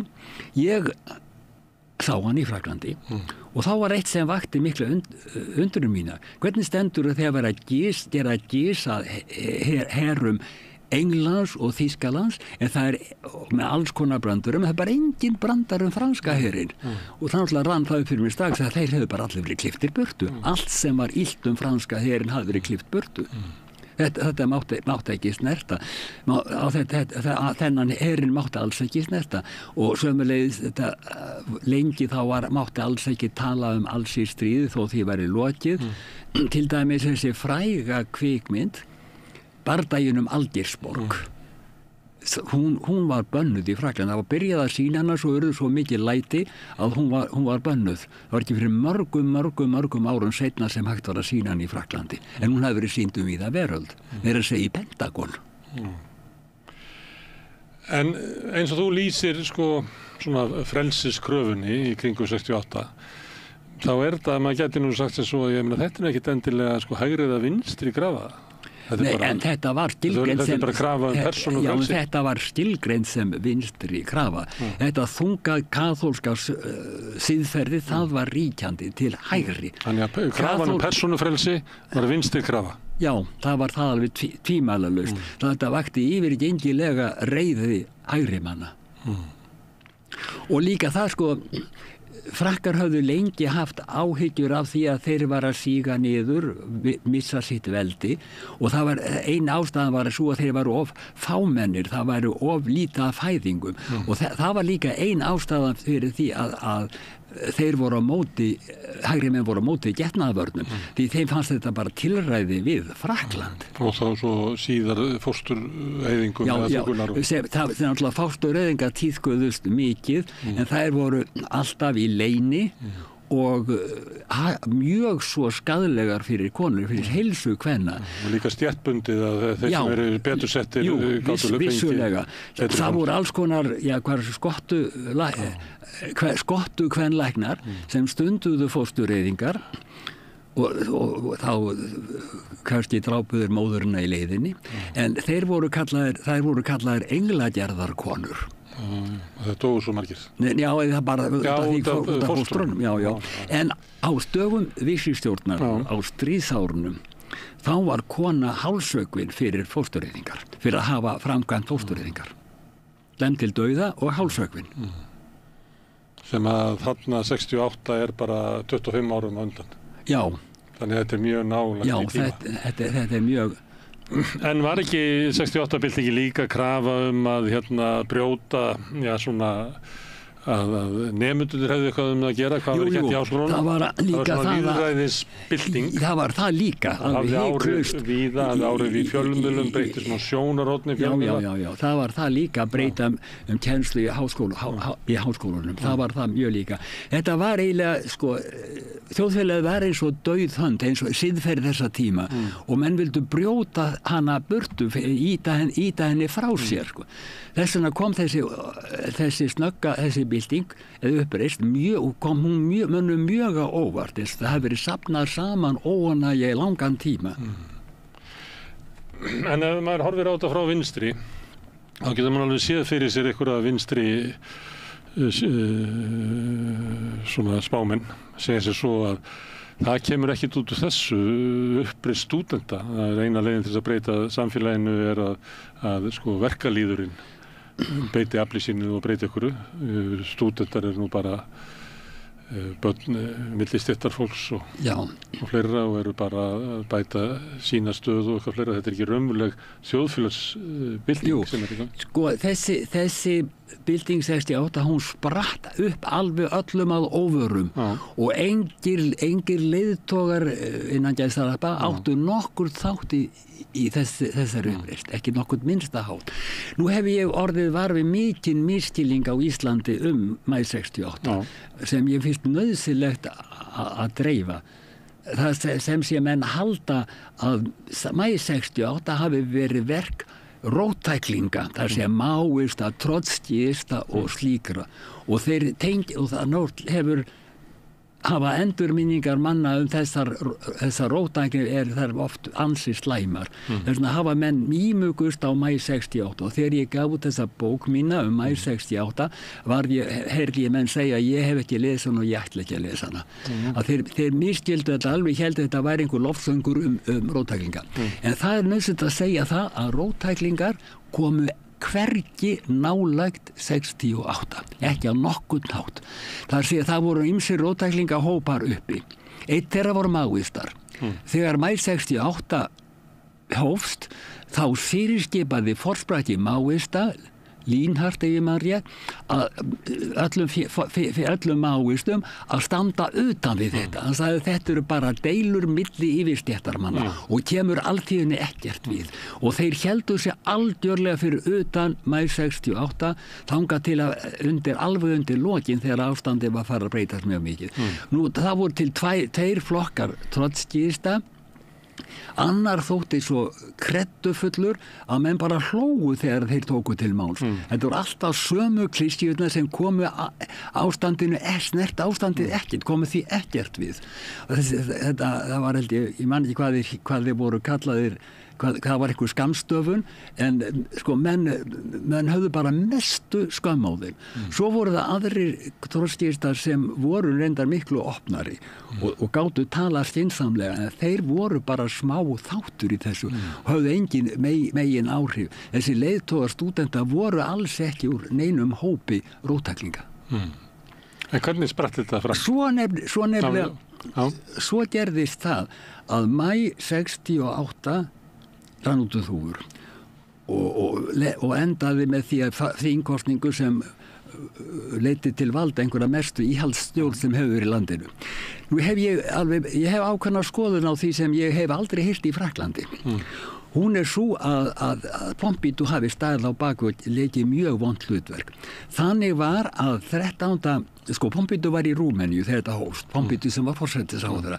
13. maí kom hann aftur frá Rúmeníu og hann gerði nokkuð sem hafði verið krafa stúdenta að opna Sorbonne háskóla aftur, hann sem hafði verið lokaður frá því óeirðnar hófust og stúdentar alltaf heimtað það að hann yrði opnaður þegar fengi að fara aftur í háskólan og hann lét opna hann og hann hættu allar óeirðir. Stúdentar fóru inn í háskólan, það var þessi fræga Sorbonne kommuna sem öllum ógleymanleg sem það hafa tekið þátt í henni og það voru engar óeirðir lengur. Og það sem sagt var lítið á að stúdentar hefði eiginlega sigrað, nú væri það með pálmann í höndunum. En Pompidou var afskaplega íhaldsamur og hann skildi vel þessar sem voru lengst til hægri og hötuðu stúdenta fyrir þessa uppreist. Hann fann upp bellibröð til þess að hleypa óeirðunum af stað aftur og þá að þann hátt að stúdentar væri í verri stöðu.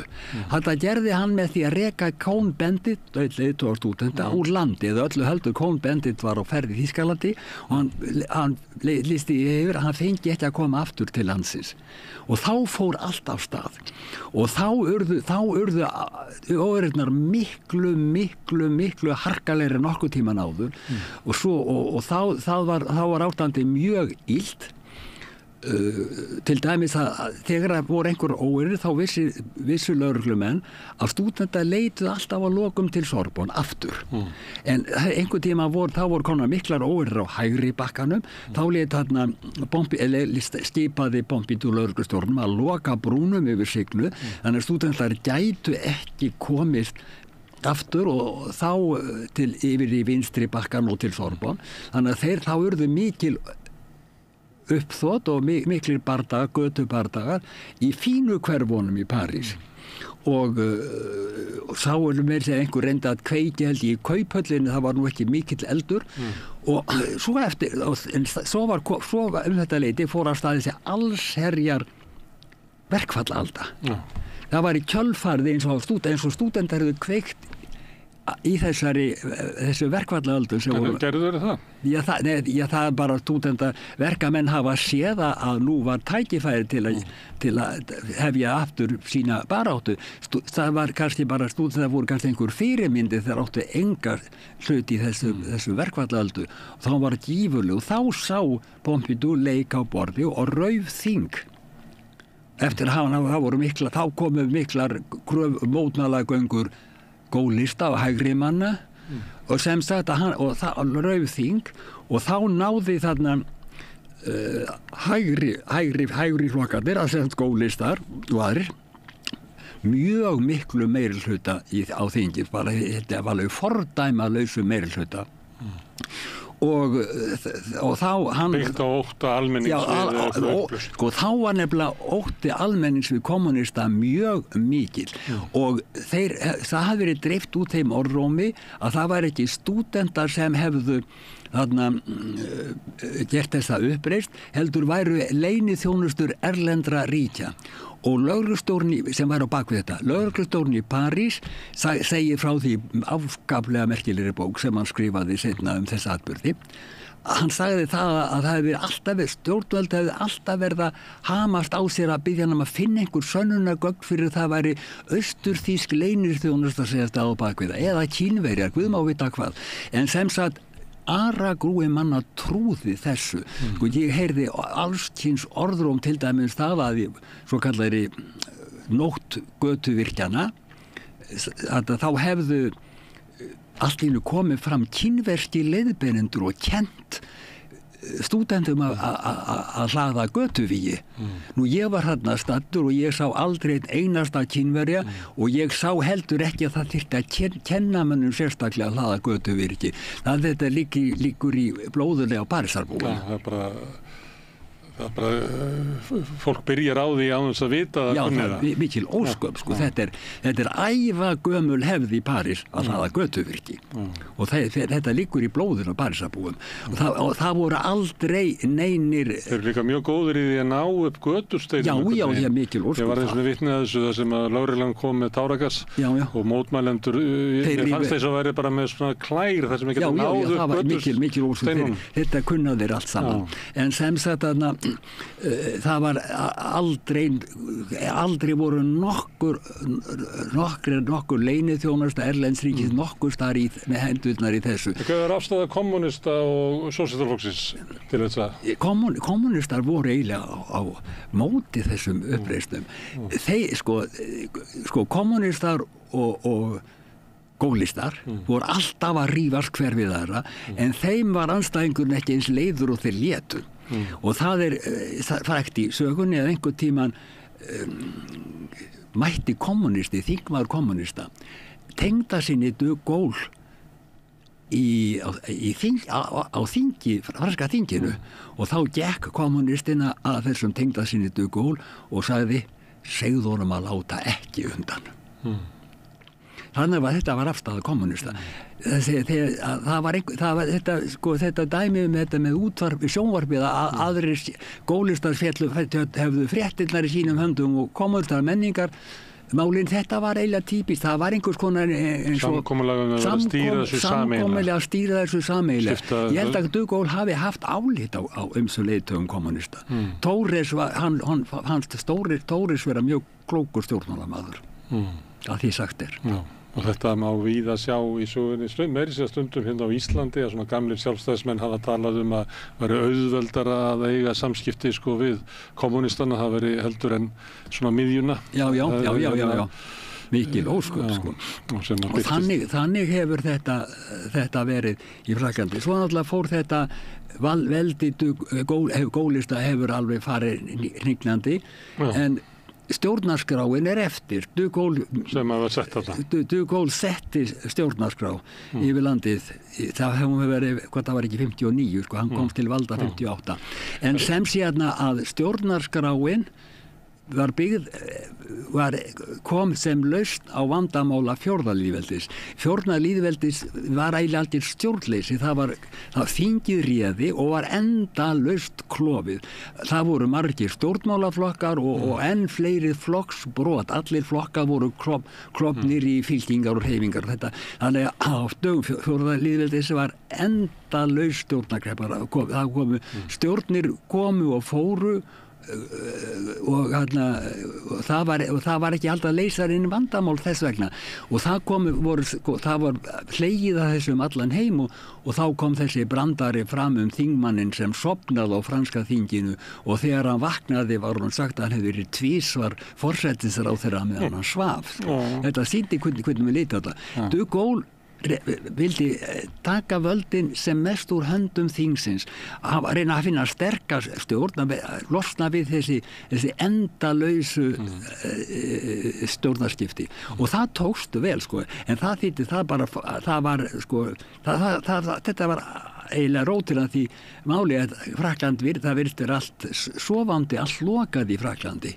Það voru alltaf sömu mennirni við stjórn ár eftir ár og það var stjórnarandstaða var máttlaus og de Gaulle skipaði forsætisráðherra eftir sínum geðþótta og það var endar Pompidou lengst af, en Pompidou var eiginlega stefna de Gaulle, það var de Gaulle sem bjóð til Pompidou, fann upp Pompidou, svo reyndist stefnan eða slóttugarinn en skaparinn undir lokin. En þetta er kerfið það sem er kosið forseti og sem að skipa ríkisstjórn og svo stuttu eftir forsetakosningarnar þá eru þingkosningar sem að yfirleitt eru það að veita nýkjörnu forseta umboð. Já, þetta er nýtilkomið.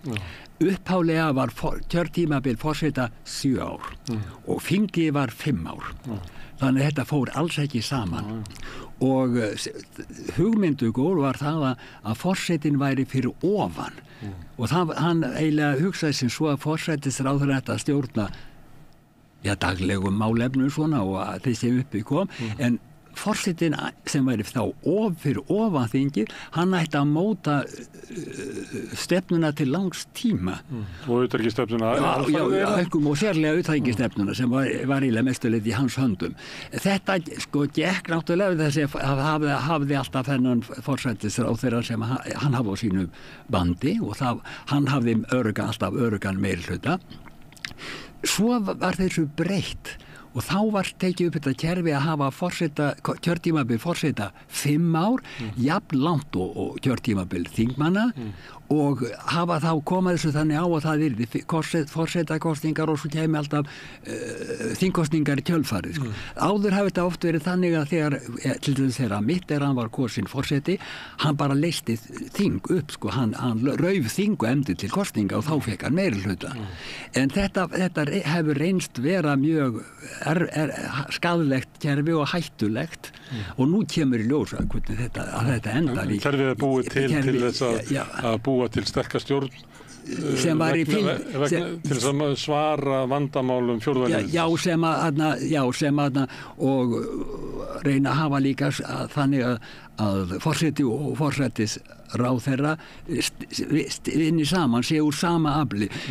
Það var oft bent á þessum tíma að það væri engin ákvæði til að leysa vandamálið ef forseti og forsætisráðherra væri úr 2 andstæðum flokkum. Eins og stundu gerist. Eins og stundu gerist. Nú gerðist þetta á tímabili bæði Mitterrands og Chiracs, en þá var vandamáli eiginlega leyst með því að þeir skiptu vel sér völdum og auk þess voru þessir þá menn ekki eins ólíkir eins og verið mitt, þetta voru ekki beinlínis andstæðingar, þeir voru sammála, forsæti og forsætisráðherra voru sammála margt, og Mitterrand alltaf yfirmáta sterkur forseti.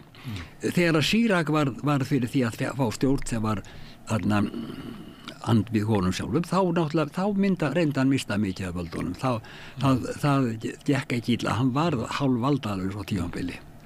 Þú segir að svona vilda vinstrið hafi ekki verið gerandi í stúdentauppristunni, en á eftir í kjölfar hennar kemur upp svona mikil degla á svona róttækasta hluta vinstrisins og bæði í Frakklandi og heima.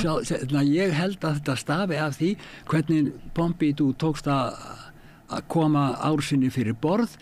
Hann kom því með þessum kosningum, með þessum gerðum sínum og kosningum og fekk hann þarna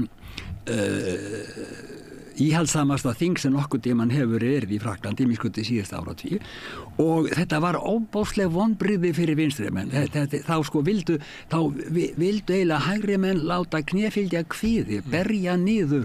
Það voru afskaplega mörg dæmi þetta og þá blossuðu þessar róttæklingarhreyfingar upp sem menn hafa oft mjög slæmar endurminningar Þá komu máistar urðu mjög sterkir, þá komu alls konar trotskistar og fleiri, það voru endalausar grúpur sem fóru mjög illa út úr þessu tímabili. Hvernig þá? Það er bara, þeir eiginlega brotnuðu niður, það voru margir það var til dæmis sagt að örlögumanna færi eftir því hvar þeir varu stattir í náminu þegar þeir lentu í einhverju rugli, máista rugli eða trotskista rugli. Ef þeir væru komnir yfir einhvern ákveðin þröskuld, þá gætur tekið upp þráðinn aftur þegar að þeir væru lausir úr þessu rugli. En ef þeir hefðu ekki náð þessu þröskuldi, þá er þeir bara búið, þá gætu þeir ekki byrjað aftur á námi. Og svo það voru alltaf menn sem vildi endilega fara að vinna, hætta í námi, voru kannski góðir námsmenn, hætta í námi og fara að vinna í verksmiðju. Þetta Pétur Tyrfingsson sagði þetta nú hérna hjá okkur. Pétur Tyrfingsson sagði þetta hjá okkur að hreyfingin hefði sendt hann á vinna á höfninni. Já. Það var ekki menntamenn sem myndu drífa frá byltinguna. Jú, það var svona og sumir sögðu það tilgangslaust að vera að fara í einhvern nám og að stefna á einhverja borgarlega framtíð þegar bylting eftir 2-3 ár verður byltingin komin. Já, nokkuð sagt þetta við mig hérna í spjalli að ég svolítið að tala við þessa kynslóð. Þetta var útbreidd kenning og þessu fylgdi alveg ofboðslegt kenningamóð, vonlaust kenningamóð, alls konar sem að náttúrulega hrundi svo sjálfkrafa bara. Þetta var svo mikið rugl, eitthvað sem var tekið upp úr þannig rítum einhverja spámann, jafnvel sko menn lásu ritsmíðar Más í þeirri trú að þar var einhverja óskaplega mikla speki að finna. En sem sagt þetta tengist leiðindar öðru fyrirbæri og það er það sem að ég hef stundum vilja kalla menntamanla marxisma franskan eða kennara háskóla marxisman. Þeim sagt að í 3 áratugi þá var eins konar marxismi opinber lífskoðun franskra menntamanna. Það var þá þeim tíma sem ég var í háskólanum og það var eiginlega ógerningur að vera ekki marxisti nema menn bara leittu þetta alls saman hjá sér gjörsamlega. Það er svo verið bara að segja þú úr intelligensíni eða þú veist ekki marxisti. Já, þeir voru allir eða voru jákvæðir gagnvart marxismanu þó þau kannski segðu þeir væri ekki byllis marxista þá var alltaf það trúar allir að segja að Marx hefur verið mesti hugsuðurinn. En þessi menntamanna marxismi sem er alveg sérstakur þetta er náttúrulega má ekki blanda saman marxisma hvaða tægi sem við kynkenningar Marx. Því að Marx sagði sjálfur sem er mjög þekkt, ég er ekki marxisti. En sem sagt, mér líst svo á að Marx, þessi menntamanna marxismi sem ég kalla svo, væri tvíþáttur. Annars vegar voru afskaplega einfeldningsleg og barnaleg vígorð. Bara týnd upp úr einhverjum áróðursræðum forsprakka hingað og þangað og hvers konar viðhorf svo ég tengi? Vígorð? Hvers konar barnaleg viðhorf? Já, til dæmis það þetta sko, hvað er kommunismin, hvað er kapitalismin, það er arðrán manna á mönnum og svoleiðis sko, þetta sko sem er merkingarlaust alveg og segir ekki neitt. Og sko, það gamalt bandari sko, hvað er kapitalismin? Það er arðrán manna á mönnum. Hvað er sósíalismi? Það er öfugt við það. Þú reyndir að snúa þessari setningu við arðrán manna á mönnum það, og athuga hvað kemur út þá. En sem sé þetta, og þessum vígorðum þessi vígorð voru oft venjulega tengd ofboðslegri barnatrú á ástandið austantjalds.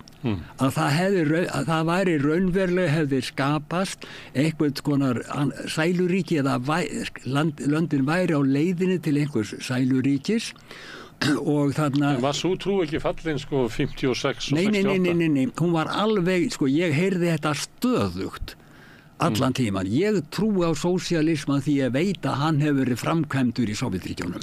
Þetta heyrði ég sagt sko. Og svo náttúrulega þegar hann ekki var hægt lengur að trúa á Sovétríki þá var hann fluttur til Kína, til Norður-Kóríu, til Albaníu og svoleiðis. Þetta voru afskaplega einfaldningsleg vígorð. Hinn hliðin á þessum marxisma, það var ofboðslegt kenningaklambur. Prósi sem var ríkmökkur og þá ég að hugsa Althusser sem var eitt helsti gúrú mestu gúrúum vinstrimanna róttækra vinstrimanna í Frakland á þessum tíma hann trúði því að Marx væri eitthvað svipað eins og Newton eitthvað svoleiðis sko. Algjörlega umbreytt hafi komið eitthvað algjörlega nýtt hann uppgötta bara lögmálsögunar lögmálsögunar og svo hann týndi upp setningar hér og þar úr ritum Marx og tvinnaði það saman og bjóð til einhvern kenningaklambur sem var óskiljanlegt en það var bara hans eigin uppspunni og þetta það er Kóperníkusarbyltingin sem hann kallaði svo kenningar Marx væru Kóperníkusarbyltingin í sögu og félagsfræðum og þetta tvennt sko annars verður þessi þoku stíl og hins vegar barnalegu vígorðin, þetta var sko sem svo tengst, þetta voru hlýðarnar á þessum franska marxisma það segja þarna kennara háskóla marxisma en þetta, það var, ég held að hafa verið afskaplega lítið af notæfri hugsun sem spratt upp úr þessu. Vitanlega voru til hugsuður að þeir voru eiginlega á öðrum sviðum sko. Hérna heima getur maður sagt eins og að 8. áratugurinn var áberandi mikil hugmyndaleg degla á vista vinstrinu en hún hafði eiginlega sáralítil áhrif inn í svona stofnanavinstrið sem var þá í tilfelli Frakklands kommunistaflokkin sjálfan eða sósíalistaflokkin. En það má samt sjá eitthvað svona merki þess að það hafi verið vaxandi róttækni til dæmis í verkalýðsbaráttu, það voru mikið af verkföllum á 8. áratugnum og sprungu út þarna 77 og 78 og svo voru kosningasigrar þessar flokka. En maður sér að þau sem voru að starfa á ysta vinstrinu og töldu sér líklega að vera ljósbera sko sósíalismans á því tíma, að svona áhrif þeirra á hreyfinguna, ef við vorum þá á sósíalísku hreyfingu svona breiðari, voru raunverulega sára lítil. Já, sko þessi menntamanna marxismi, eða kennara háskóla marxismi, franski, hann leystist upp í frjálshyggjunni, eins og blásið væri á fífukollu. Það sem hann skildi ekkert eftir sig og það sem mér fannst eiginlega verra, að þetta rugl gerði vinstrimenn ófæra að standa gegn frjálshyggjunni. Það var eiginlega engin mótspyrna gagni, sko. Og það þá vegna þess að sko þeirra deilur hafi verið svona keisarans skegg, að þegar þeir þurftu svo að mæta með einhverjum rökum og byggt á einhverjum reynslu og greiningu á samfélaginu eins og nýfrjálshyggjunni, að þá voru þeir bara ekki tilbúinir í það. Það var komið á tómum kofanum. Ég sá ekki, sko... Það voru engar varnir. Það voru engar varnir. Ég get ekki séð það að þegar allt innu fór að birtast ritsmíðar frjálshyggjumanna þá fannst þetta bara nú eitthvað stórkostlegt nýtt á ferðinni. Þetta hefur enginn sagt áður þó þetta var reyndar útþvælda. Það meira minna endursuða þá kannski bara einhver sem var ríkjandi hugmyndir 70 ára fyrr. Já, eða á 19. öldinni. Félagslegur darwinismi í grunninn, er þetta bara það? Það kom nú ekki strax, en það var þetta sko svona afskaplega litlir kallar eins og Hayek og Friedman, þeir voru allt í einu boðaðir sem stórir spámenn. Þarna og en þá þýðir það að þegar þangað er komið að þá er eiginlega svona lífið og krafturinn farin úr sósíalisma og vinstrimennsku. Sko, þá var náttúrulega líka hægt eftir 1989 og 90, þá var alltaf, ef einhver var með einhverja vinstri hugmyndi, þá var bara sagt, sáu þið hvernig fór í Rússlandi. Það var alveg lokaraugsendin. Og þeir sem höfðu trúað statt og stöðugt á sæluríkið í austur, þeir höfðu engin svör. Og þeir þurftu þá að gangast við því að það hefði ekki gengið upp og hentu þá sósíalismanum út í lögum. Já, þetta hefði ekki gengið upp. Og náttúrulega sko þetta þessi frjálshyggjan þá rann yfir Vesturlönd eins og valtari. Og það er leiti vinstri mönnum að kenna sem þeir eiginlega má segja það með þessum franska menntamanna ráðherra, mesta manna marxisma, þá hefur þeir hætt að hugsa.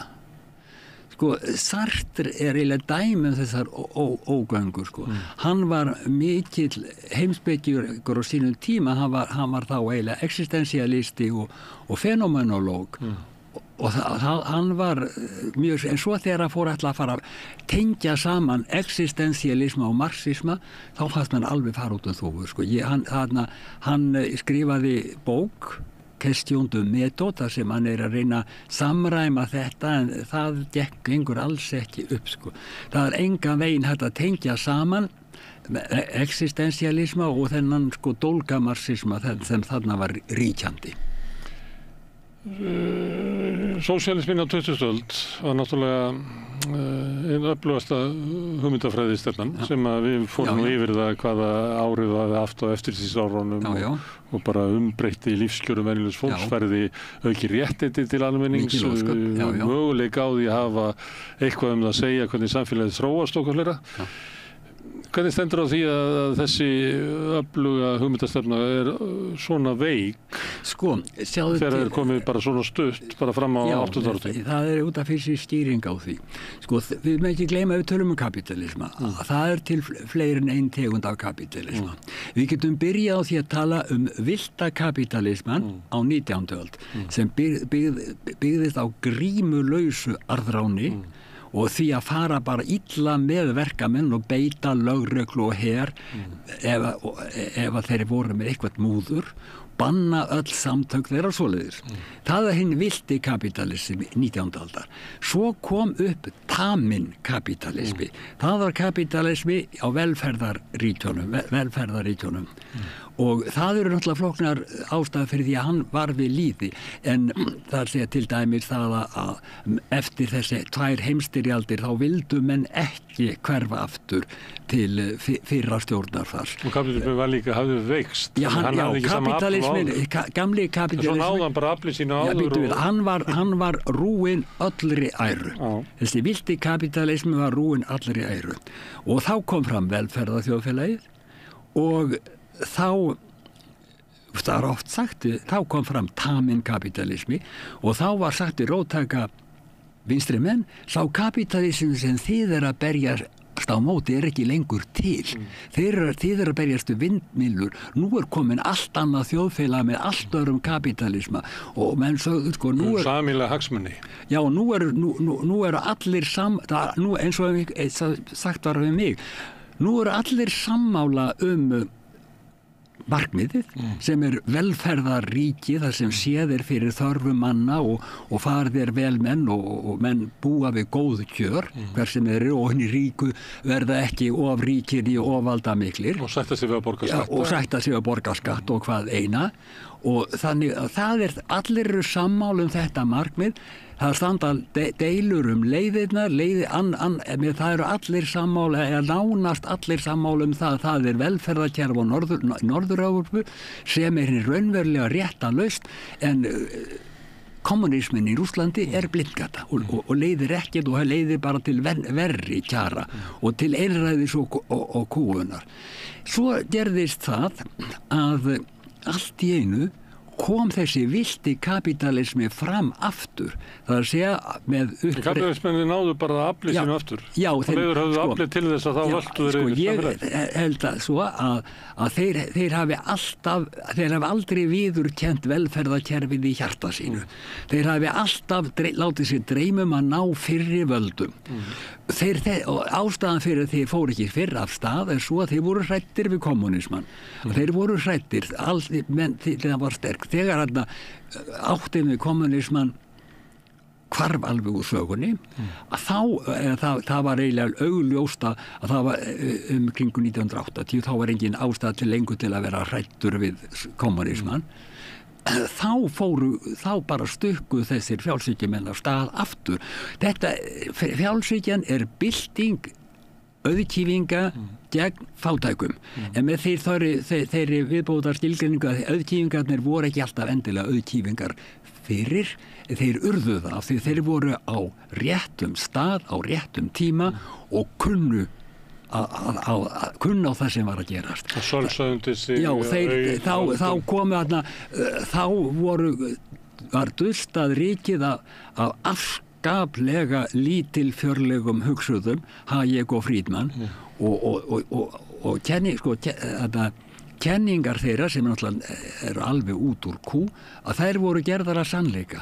Og það sem ekki var lengur við neitt að óttast, sömuleiðis hafði styrkur verkalýðshreyfinga var dofnaður eftir velferðarkerfi, þar að segja þeir voru búin að ná sínum markmiðum og hættir að það allur bardaga andi var horfinn. Þannig að þetta var ekki sami verkalýðurinn og sá sem að gerði stóru verkföll á þriðja áratugnum eitthvað svoleiðis. Þetta var verkalýður sem var orðin vanur velferðarkerfinu og leita á þar sem sjálfstæðan hlut og skildi kannski ekki hvað var að gerast þegar uppreist frjálshyggjunnar hófst. Franski hagfræðingurinn Piketty, hann hefur rannsakað tilfærslu á auð undir nýfrjálshyggjunni og lengri tíma.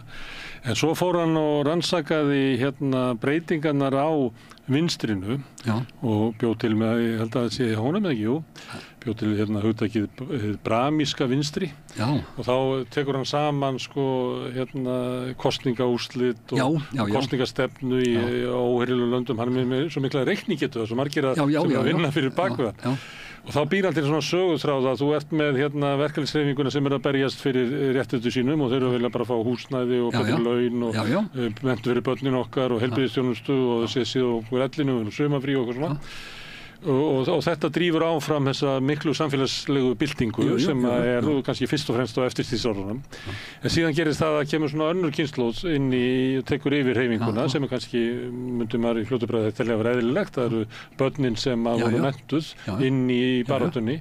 En þá rofnar á milli svona krafna almennings.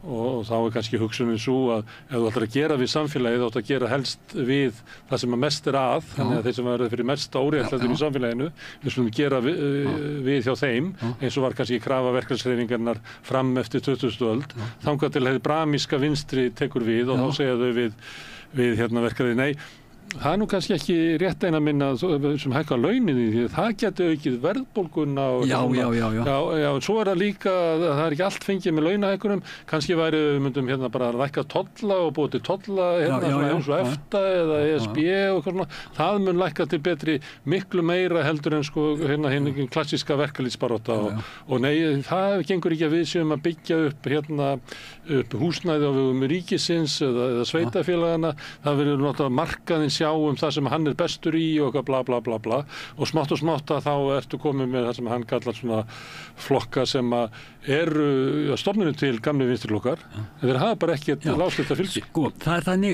eins og á einhvern tíma var sagt. Fyrstu frjálshyggjumennirnir eða kapítalistarnir gerðu umbætur sem voru nauðsynlegar til að koma burt úr leifunum af lénsþjóðfélaginu, þessu gamla þjóðfélagi og gerðu ýmsar nauðsynlegar endurbætingar.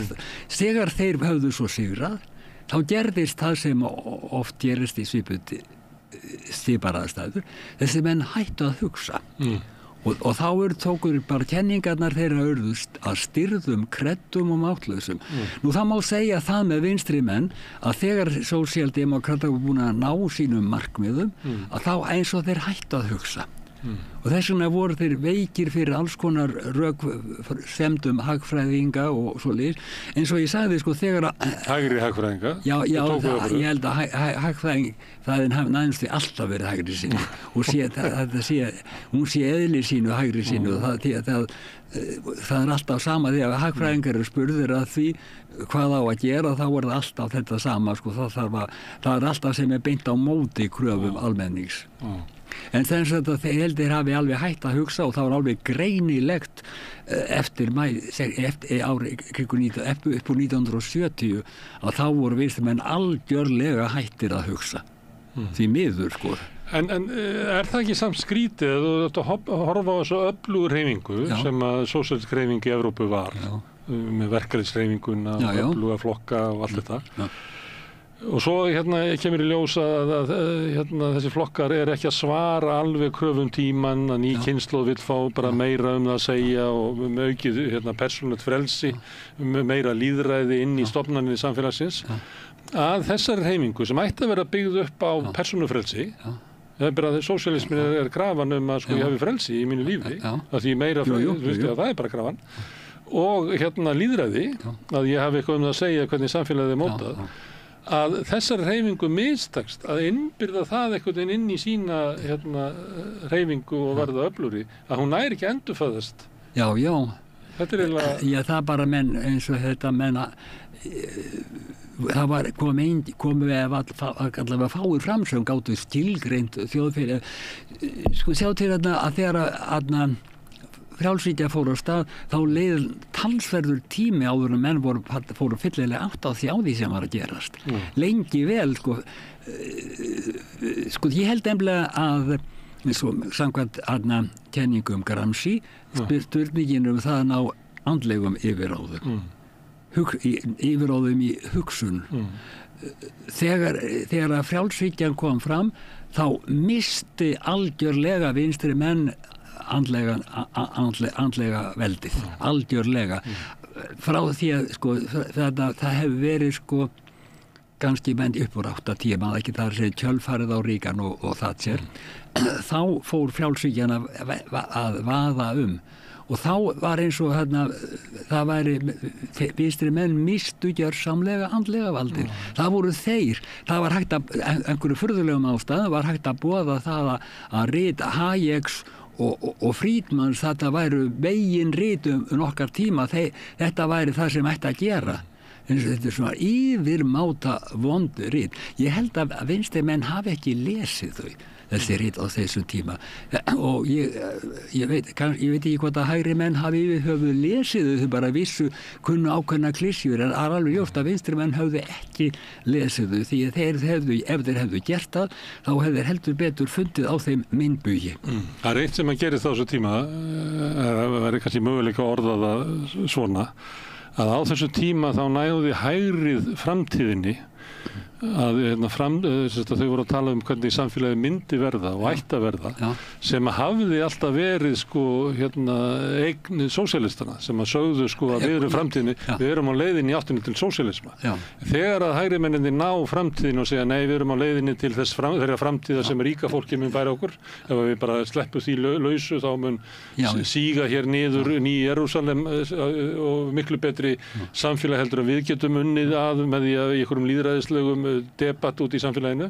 Fram að þeim tíma þá held ég meiri segja að hægri mennirnir kannski á 7. áratugnum, eins og Lyndon Johnson eða eitthvað hlera, hafi upplifað að við værum líklega meira og minna á leiðinni í samfélag sem væri til aukisjöfnaðar, aukinna réttinda allra íbúanna, aukis lýðræðis.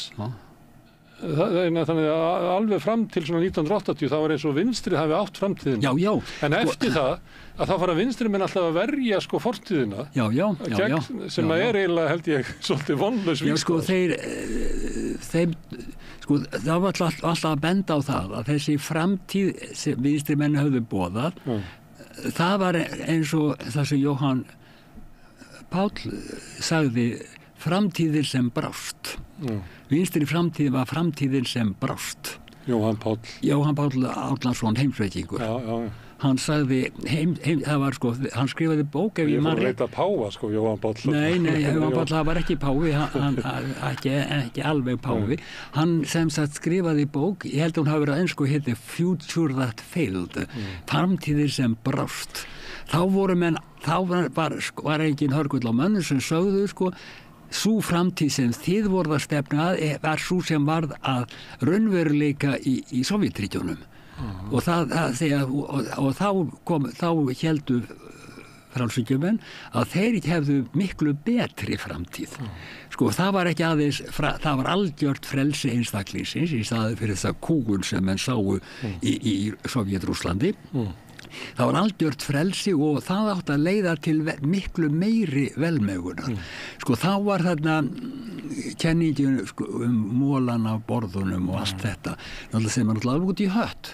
En þá voru sér vinstri menn algjörlega máttlausir, þeir voru hættir að hugsa, þeir höfðu engin rök á móti og sömuleiðis að þeir hafði ekki, svo er að sjá sko, þeir hafi ekki lesið neitt þessa spámenn frjálshyggjarnar, þeir það eins og þeir ekki eins og vita hvað í þeim stóð. Þú er svo mikla trú á viti mannsins að þú vilt freka trúa því að fólk hafi bara ekki lesið þetta, því að þú telur þetta að vera svo heimskulegt að ef menn hefði lesið þetta þá hljóta menn hafi ekki unnið. Ef þú hefur lesið vandlega The Road to Serfdom, þá náttúrulega sérðu þetta bara bull, sjáðu til.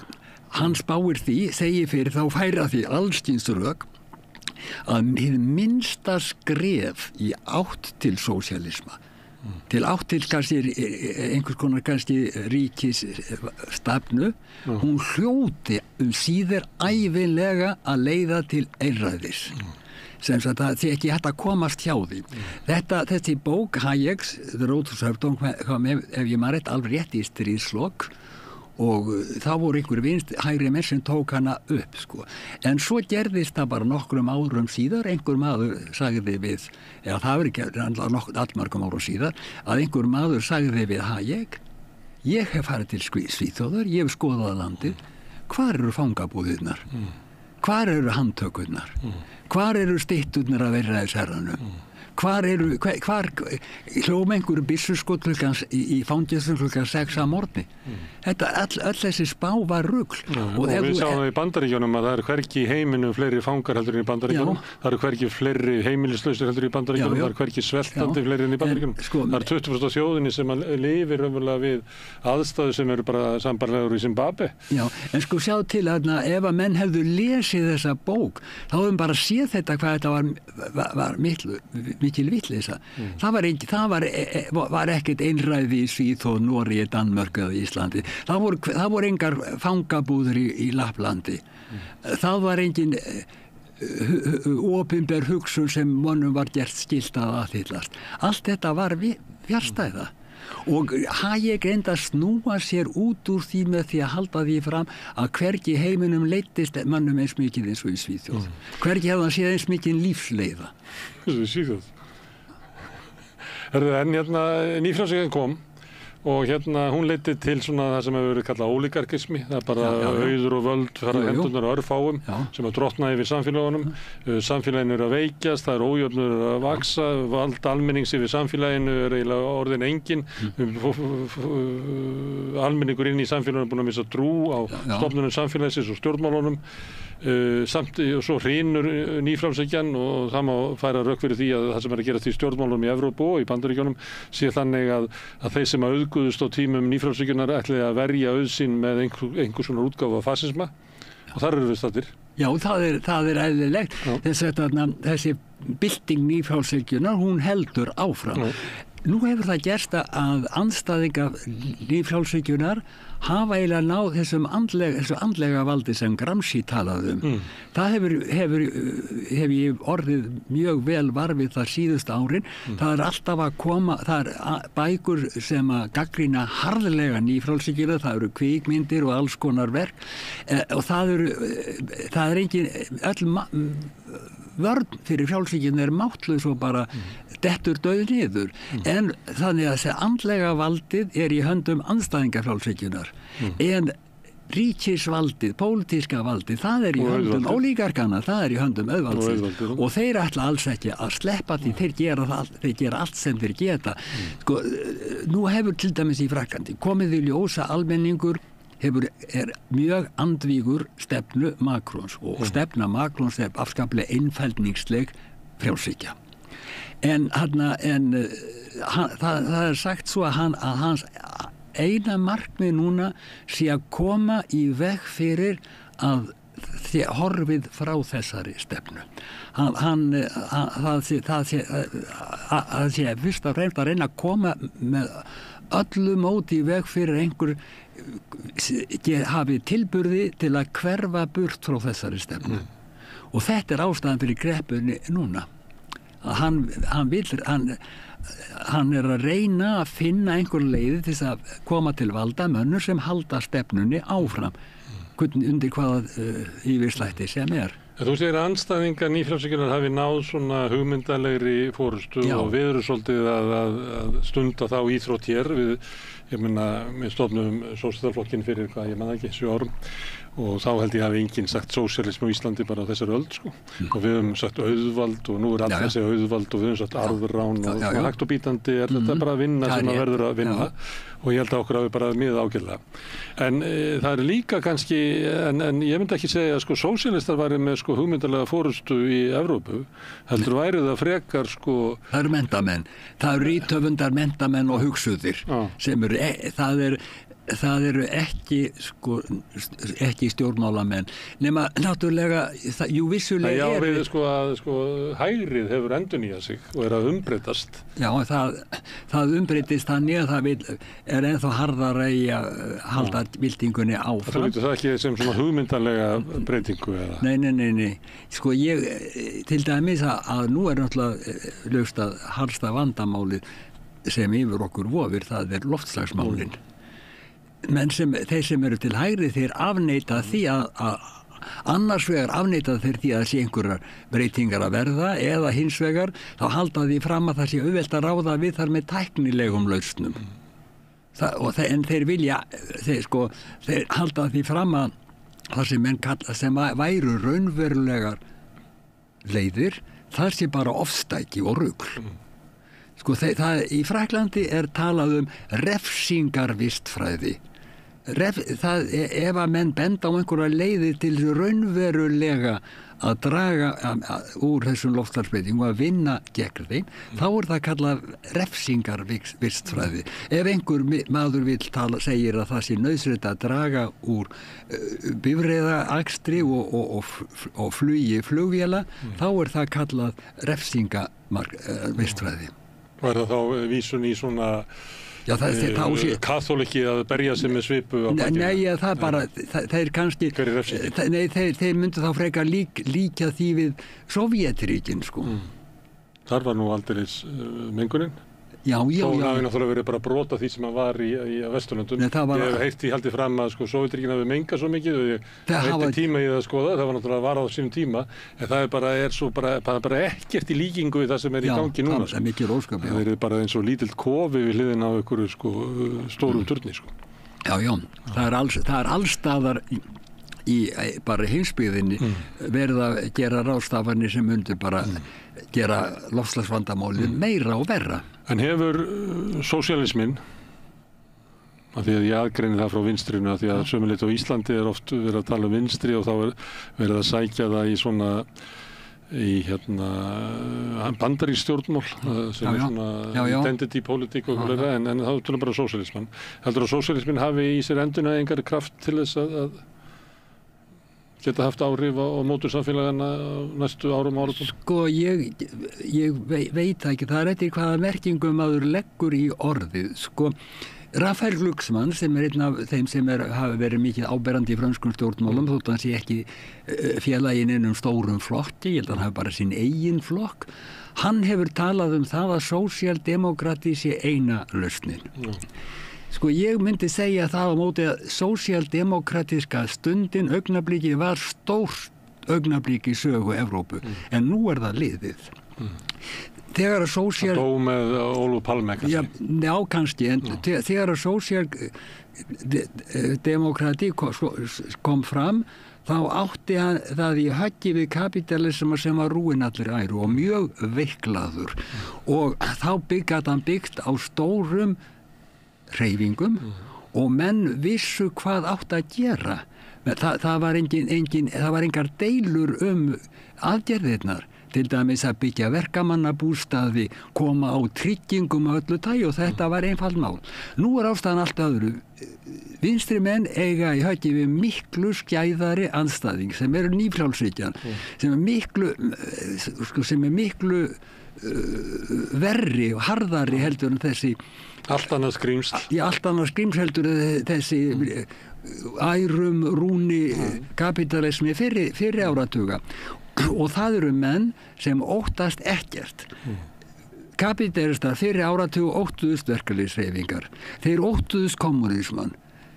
Þessir frjálshyggjumenn núna óttast ekkert og þeir eru alveg staðnáraðnir í að leyfa aldrei neinum sósíalisma að komast fram. Og svo það annað, nú mengun og loftslagsbreytingar eitt helsta váin og mengun af öllu tagi. Það ekki aðeins, til dæmis þarna að Frakland allt útbíjað af allskyns eiturefnum sko, sem hefur ausið út í náttúruna. Menn sjá núna til dæmis að fuglum og skordýrum hefur fækkað verulega. Þetta alveg ný vandamál.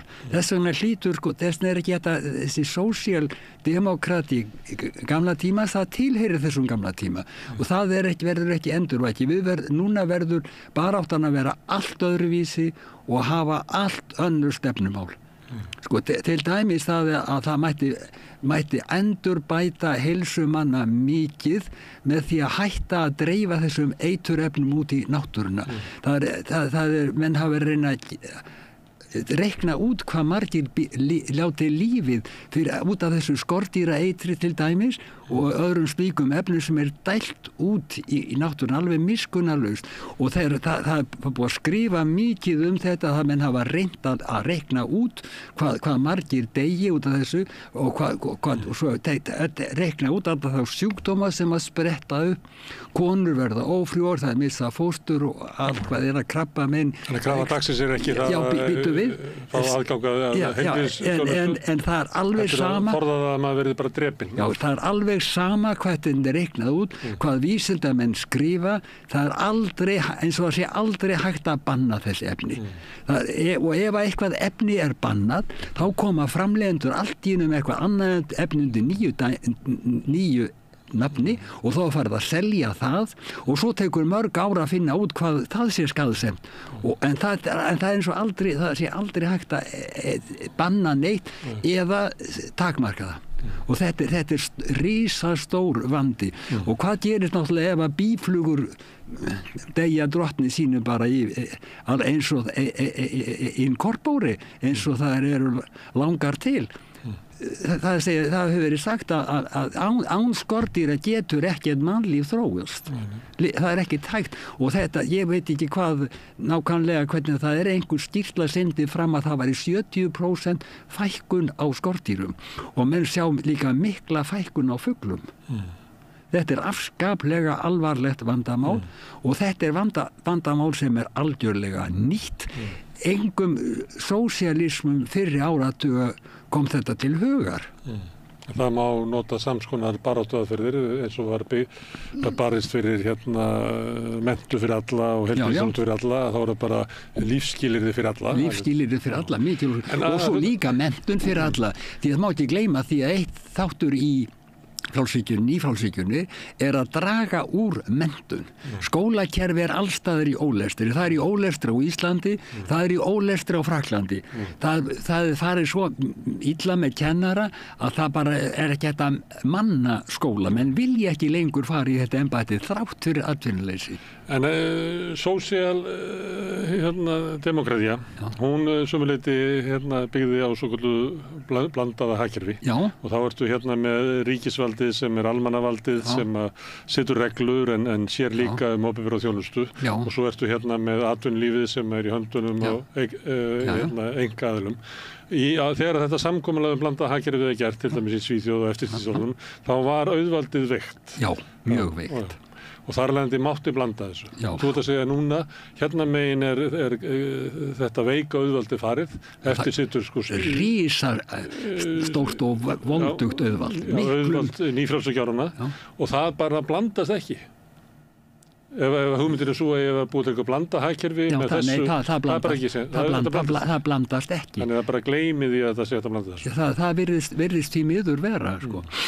Það virðist í miður vera og þarna ólígarkar að leggja allt undir sig til þess að ég held að það voru til áður hluti af kapitalisman eða svo má segja voru kannski smákaupmenn og smá atvinnurekendur Ég held að markmið ólígarkarna sé að ná þessu öllu undir sig. Það er ekki kaupmenn á horninu, nú það bara einhver keðja. Þú sér það bara á Íslandi að svona fjölskyldufyrirtæki sem einhver áttu, þú skattur við velsmiðja eða búðir eða hvað sem það þetta allt horfið. Þetta allt farið undir einhverja stórar keðjur. Já, og þá hafa menn ekki lengur neitt vald. Þeir hafa ekki neitt vald yfir sínum málum. Þeir taka engar ákvarðanir, þeir bara hlýða fyrirskipurum. Og þá ertu komið með valdið í mannfélaginu sem eru utan þess og tekur náttúrulega ákvarðanir á tilliti þess hvernig mannfélaginu vegnar. Já, og það er kannski, valdið er kannski einhver allt öðru landi. Alveg sama það sem að gerist að það sem að þeirra verksmiður eða þeirra starfsemi fer fram. Þegar það bara kemur þeim ekki við. Og þá er einmitt ágætt að flytja starfsemina til Bangladesh eða eitthvað svoleiðis. Það var reyndar einhver sem sagði annarkvort flytur starfsemin til Bangladesh eða lífstur hér í Evrópu falla niður á það stig sem er í Bangladesh. Þetta er tilboð auðvaldsins. Já, það má segja svo. Herðu, Einar Már, gaman að fá þig hingað. Þakka þér fyrir. Komdu hingað alltaf þegar þú kemur til landsins. Þú ert að fara aftur heim til Frakklands? Já, ég fer þetta bara örfáa daga. Já. Og svo kem ég væntanlega í kringum jólin og er dálítinn tíma þá. Já. En eins og áður þá fáum við kannski að heyra í þér stjórnmálin í Frakklandi í gennum Zoom. Það má vera, já, ég vona það. Kærar þakkir. Og þetta eru lokin hérna á Rauðaborðinu í kvöld. Þátturinn er búin að vera langur, þannig ég ætla bara að minna á eitt að Rauðaborðið hefur verið byggt upp á áskrifendum. Þú getur slegist í hópi með því að fara inn á samstöðum.is, það er hnappur sem ástættur áskrift. Það kostar 2.500 krónur. Það kostar víst 10 skall að vera áskrift á mokkanum. Þannig þetta er gott tilboð fyrir allt efni sem við búum til hér. Þið megi borga meira þið viljið og þið sem að kjósið getur látið áskriftin að renna sem félagsgjöldin í Alþýðufélagið og það er Alþýðufélagið sem á og rekur samstöðuna. Þetta er fjölmiðill í eigu almennings, lesenda og hlustenda. En ég þakka öllum gestunum sem hafa hingað komið og ég þakka Oddnýju Eir og Birni Þorláks kærlega fyrir hjálpina hérna megin myndavélanna og Laufey Ólafsdóttur og Pétri Fjellsteð fyrir að taka upp og senda út. En takk fyrir í bili, góða nótt, sjáumst aftur annað kvöld klukkan 8. Segðu það á Samstöðinni. Samstöðin er í eigu hlustenda, áhorfenda og lesenda. Sláist í hópinn og gerist áskrifendur.